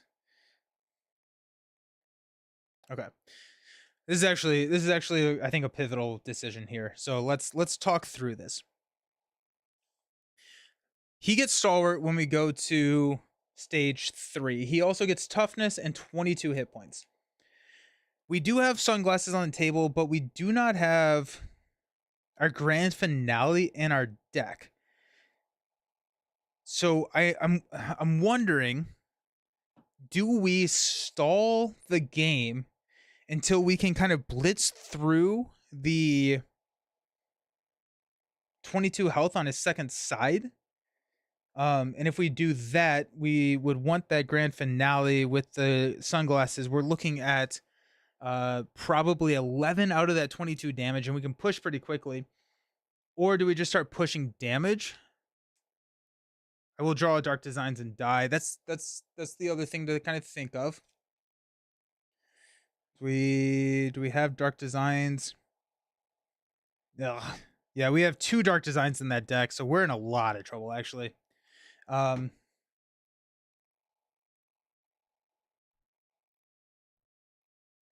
I think yeah. That's we have put 7 counters on Pursuit by the Past this game. It's been brutal. Yeah. They did reset. They're just back up that high. Yeah. Yeah, right.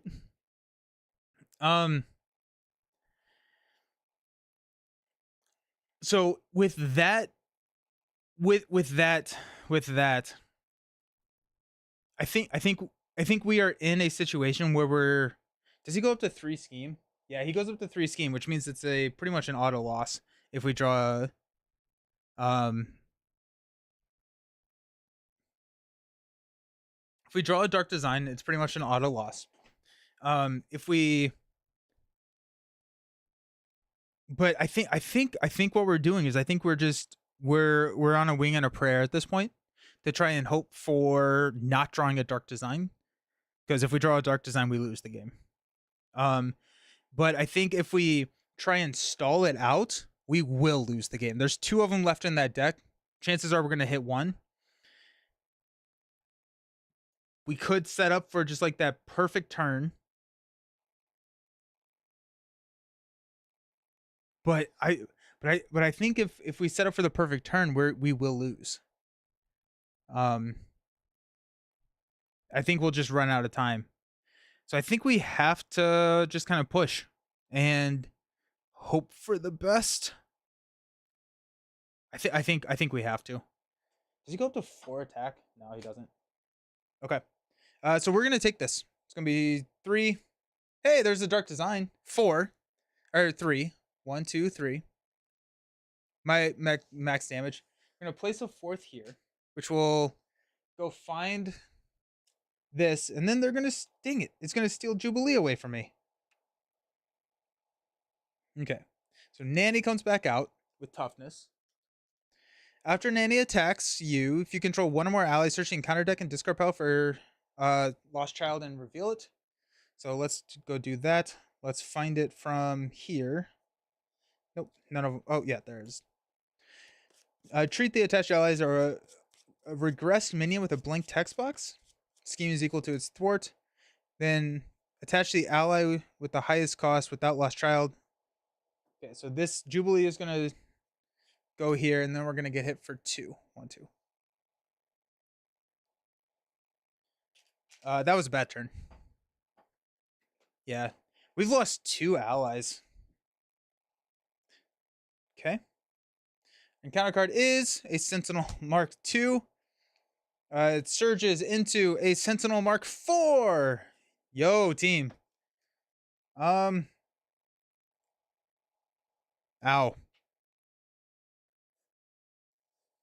Oh, jeez. Guess we'll Blinding Flash. That is one of the turns of all time, dude. We've had a lot of those turns this game.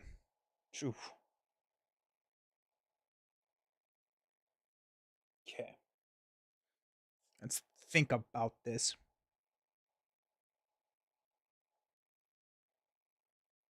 Wait, she has 2 damage. Richter is going to be really nice here.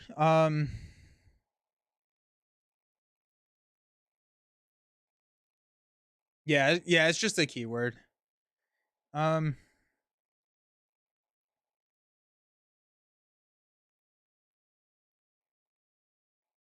down to 7 health.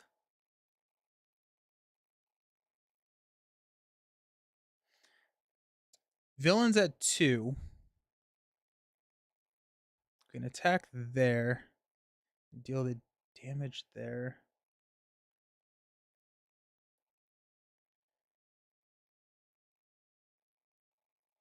Okay. Okay.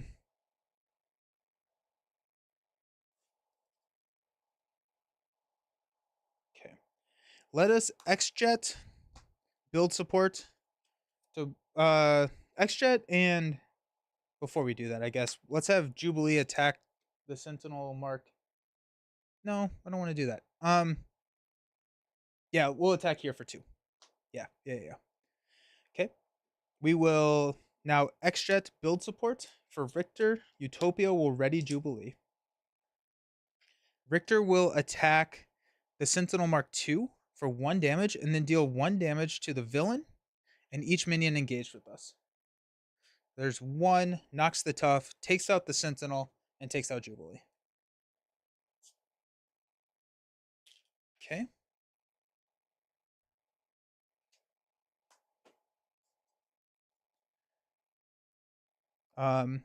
We will then Firecracker the Nanny to deal 4 damage. Then we will Sunglasses to take out the Mark V. Huge turn. Yeah.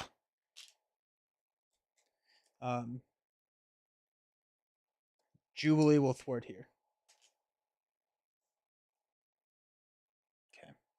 Stand up.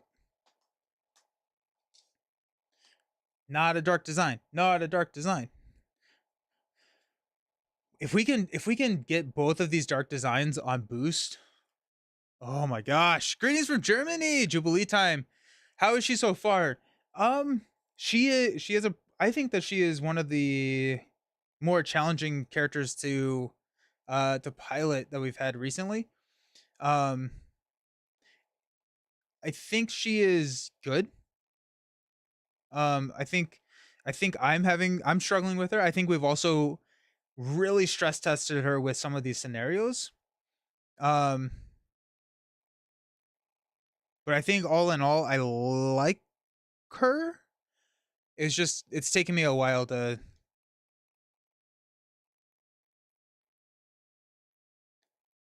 Is the star icon considered a boost icon? No, it is not. A bit confused as when it comes to Wiccan. No, it does not. We got Firecracker, Flashlight, Wolverine, build support, and a what doesn't kill me. All right, we'll go 1. We've got a attack of 3 coming at us. We will block. 3 plus 3 is 6. So we take 4. 1, 2, 3, 4. We got 2 cards. The first one being Under Fire. Surge, reveal the top card of the encounter deck. There's the Dark Designs. Scheming for 2. It is not a boost. Huge, huge, huge. So we're up to 3 there. 1 counter there. We have a Cultist. After the Cultist activates against you, go find the Kraken. We got Abduction Protocols. That comes in with 4. That's a little tough because oh wait, no, we have a Blinding Light. Or we have a Flashlight.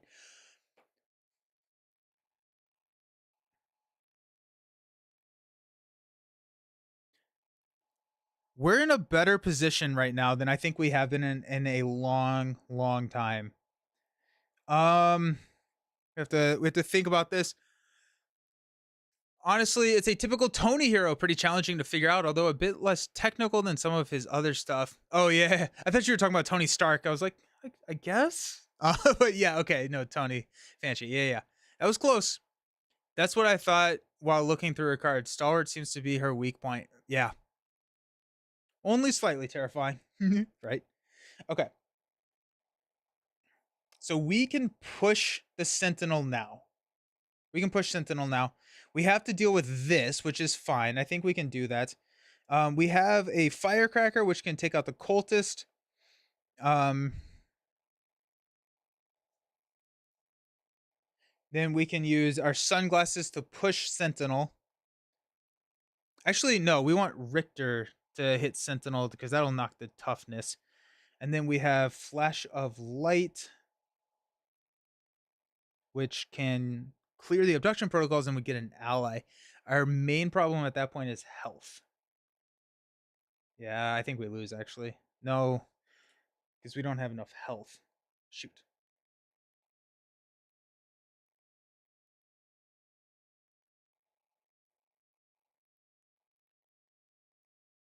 Shoot. What if we... Can we ready? Yeah, what doesn't kill me twice? I can only thwart once, I think, right? We can go Flash of Light.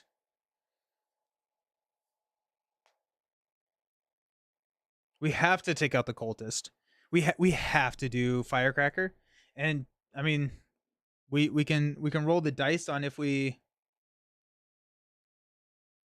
Yeah, but only 1 more card can go under the scheme. We lose at 4 cards. We have 3.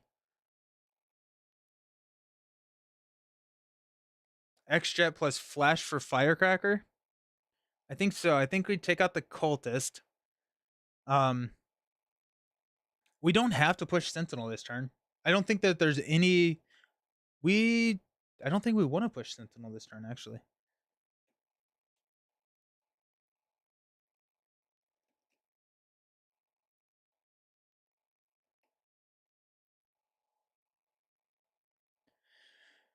Huh.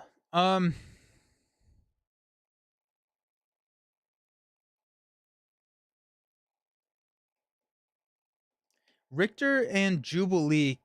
Richter and a Jubilee activation can take out the Cultist, but it also pushes Sentinel. I don't think that actually matters. But then we can use Flash to clear abduction protocols and we get another ally. And we'll be at 5 health. We can defend and just hope for the best. I think that's what we do. So let's use this. Let's go Wolverine and build support to play What Doesn't Kill Me. So we heal 1, 2. We stand up. Richter will attack, deal 1 damage, and then we'll trigger the response to deal a 2nd damage, and then push Sentinel here. So we're going to search and find a... Oh, it's another abduction protocols. Okay. I think we have to, right? So that's going to come in with 4. I think it's the only way we don't lose. He comes in with 22 and tough. Oh, too much, too much. Okay.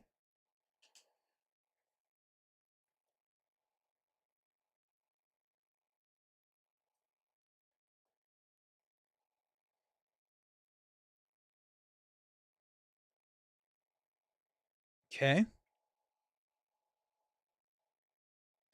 X-Jet and Firecracker will play Flash of Light to remove 3 threat from abduction protocols, and we're going to go ahead and exhaust our coat to remove the last little bit from there. Actually, we'll just keep that one. We'll remove this one.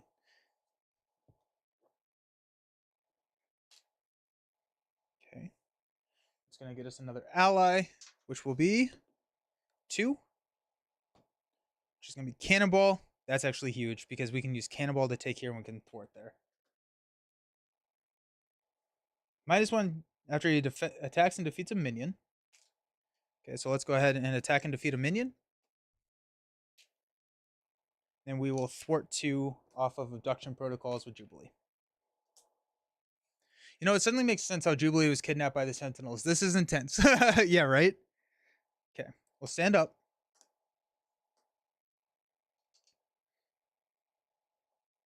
We got a Blinding Flash, Power in All of Us, Firecracker, Plasmoid Energy, and a Multi-Talented. Pretty good. Go 1 here. Sentinels attacking for 3. We will defend for 2. +2, so we'll take 3. 1, 2, 3. Down to 2. And counter card is a Sentinel Mark 3 Toughness. Search the encounter deck and discard pile for an energy barrier. Go here, actually. Gets a tough status card. Okay. Okay.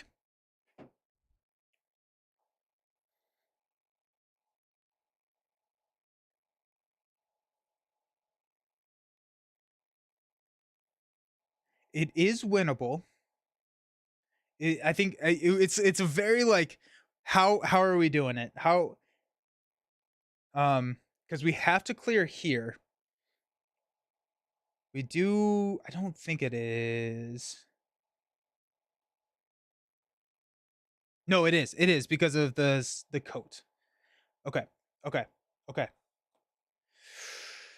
Okay. Richter is going to attack here to knock the tough. Then response will knock the tough and deal a damage. Knock him out. The multi-talented is huge here. It really is. Okay. We are going to use Power in All of Us and X-Jet to play multi-talented. So if you paid for this event using at least 1 physical, we're going to deal 2 damage to an enemy, remove 2 threat from a scheme, and heal 2 damage from our identity. So that's going to be, we're going to deal 2 damage here, 1, 2, remove 2 threat from a scheme here, which gets us another ally, our last ally, which is Wolfsbane, and heals 2 damage from our identity. We're going to exhaust our sunglasses to deal 3 damage, 1, 2, 3. Exhaust our coat to remove 3 threat from here. Okay. That puts him at 17.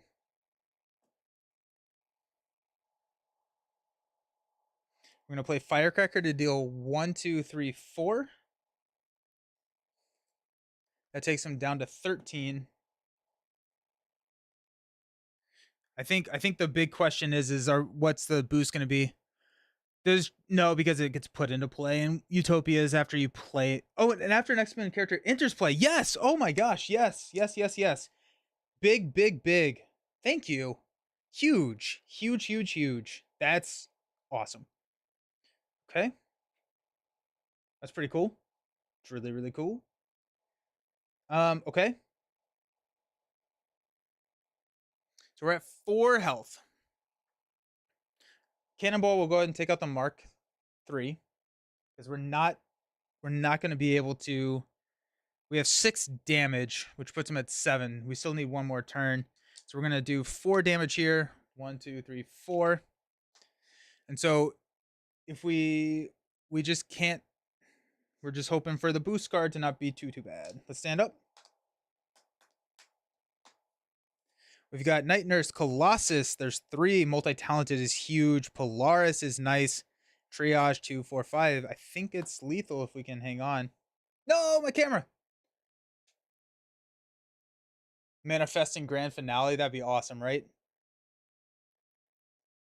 No. It got too hot. Got too hot.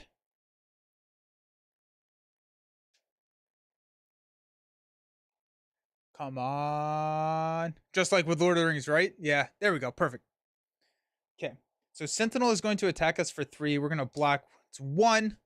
It is exhaust your identity. We're already exhausted. We take 2 damage.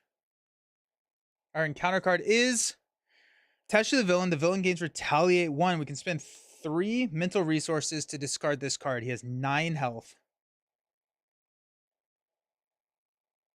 Okay. We have 2 health. I'm going to call grand finale Independence Day. No one can stop me. Okay. 9 damage. I think it's easy. We're going to go X-Jet.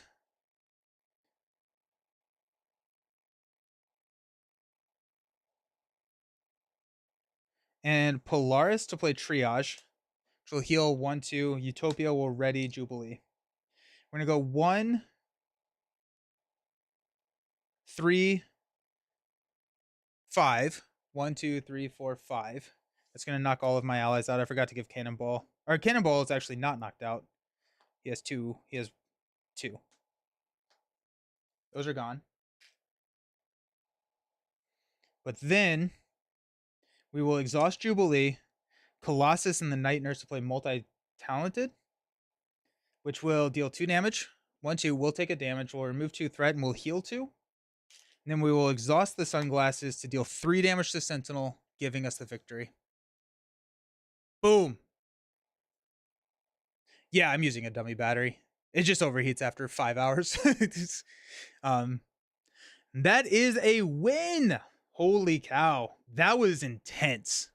That was intense. We got so lucky on some of those pulls. On some of those boost cards. Oh, bro, it's so nice. That was awesome. That was awesome. That felt better. It also feels like I understood Jubilee a little bit more and how to kind of utilize her. Multi-talented is amazing with her. It is so good. So good. That's awesome. That was good. That was fun. That was really fun. We also can remove this to remove threat from somewhere.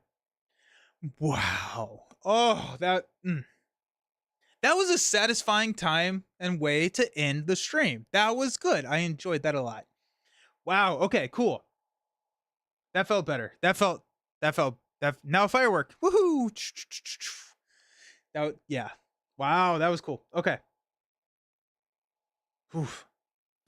Who knew the key to stopping a villain is to not go shopping in the middle of the mission? I think, yeah, I straight think that is a trap. I think the shopping spree in a lot of scenarios is a trap. I do want to run another protection game with energy barriers because those are items. And so if we can use the items from the energy barriers, I think that's a little bit more interesting than just kind of like the couple setup things that we have. I think if you lean into it, but also if you're running protection, you don't have the weird like I think maybe for multiplayer, I think multiplayer is more interesting, right? Because then you can get some more stuff out easier. But I'm thinking for a true solo. I was kind of thinking from a true solo lens there. I think true solo shopping spree can be a trap. I think there's a argument to play it once. I think you have to wait for the right time to do it. I think in Justice, if you run beat cop, right? You can trigger it off of that, especially with cell phone, right? I think if you're running Justice, I think you run cell phone mainly because it is something that can always be pulled. Only shot for the upgrade you're missing. Yeah, right? And so that's two or disguise. But but I think yeah, like an emergency. Yeah. um so yeah, shopping spree is interesting. Hey, thank you for the follow, Leafa. Thank you. I appreciate you. Hope you're having a good day. Yeah. Yeah, that's interesting. Shopping spree feels more like a multiplayer card. I think in true solo, with some scenarios, you can absolutely use it. I think, right? Because you go shopping spree, you knock one off turn one, assuming you don't draw it. If you draw it, it's a little bit of a feel bad. It's not too bad, but you knock one off at turn one. And then if you're not playing like a steady or stalwart villain, then you can flip down like really easily. She's got a ton of confuse in her kit, right? So you flip down, then you can shopping spree that you can exhaust again. The problem is that Jubilee just has, I mean, like her resource here is so important. So it's like you kind of want a utopia. And so like, but I think if you can get the coat out, I think that's the thing, right? Is like you want to do it quick so you can get the coat out. The coat's so good. Imagine going shopping in the middle of saving Robert Kelly from Sabretooth. The visual there is hilarious. Yeah, right. So I'll have to play her a little bit more, or a lot more. I'm gonna say a lot more, but really interesting stuff. Really interesting stuff. I think there are builds where you go for shopping spree, but I don't think it's a given. And I think that's what I was getting tripped up on with those first couple games.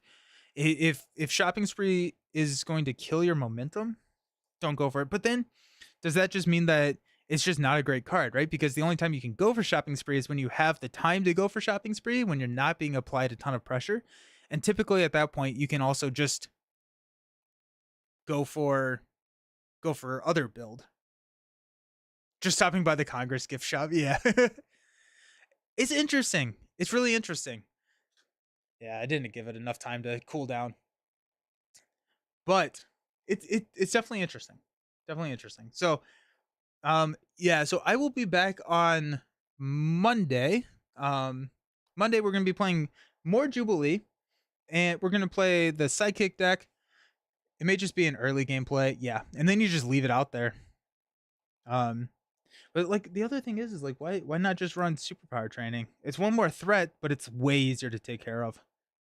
I think you run superpower training, and shopping spree can be just like a, I don't know. It's just it's interesting. It's interesting. Um, so Monday we'll be back with Jubilee. Also some old hero new trick stuff. So I think we got some interesting builds with some old hero new tricks. Some of the cards, yeah. I think there's some interesting stuff out there. And so I'm gonna build a couple of decks for Monday, but also we're gonna be playing some more Jubilee on Monday. But until then, I hope everyone just has a fantastic weekend. Yeah. If you have Jubilee, I hope you enjoy her. If not, I hope you get her soon. And until next time, we'll see you around. Peace.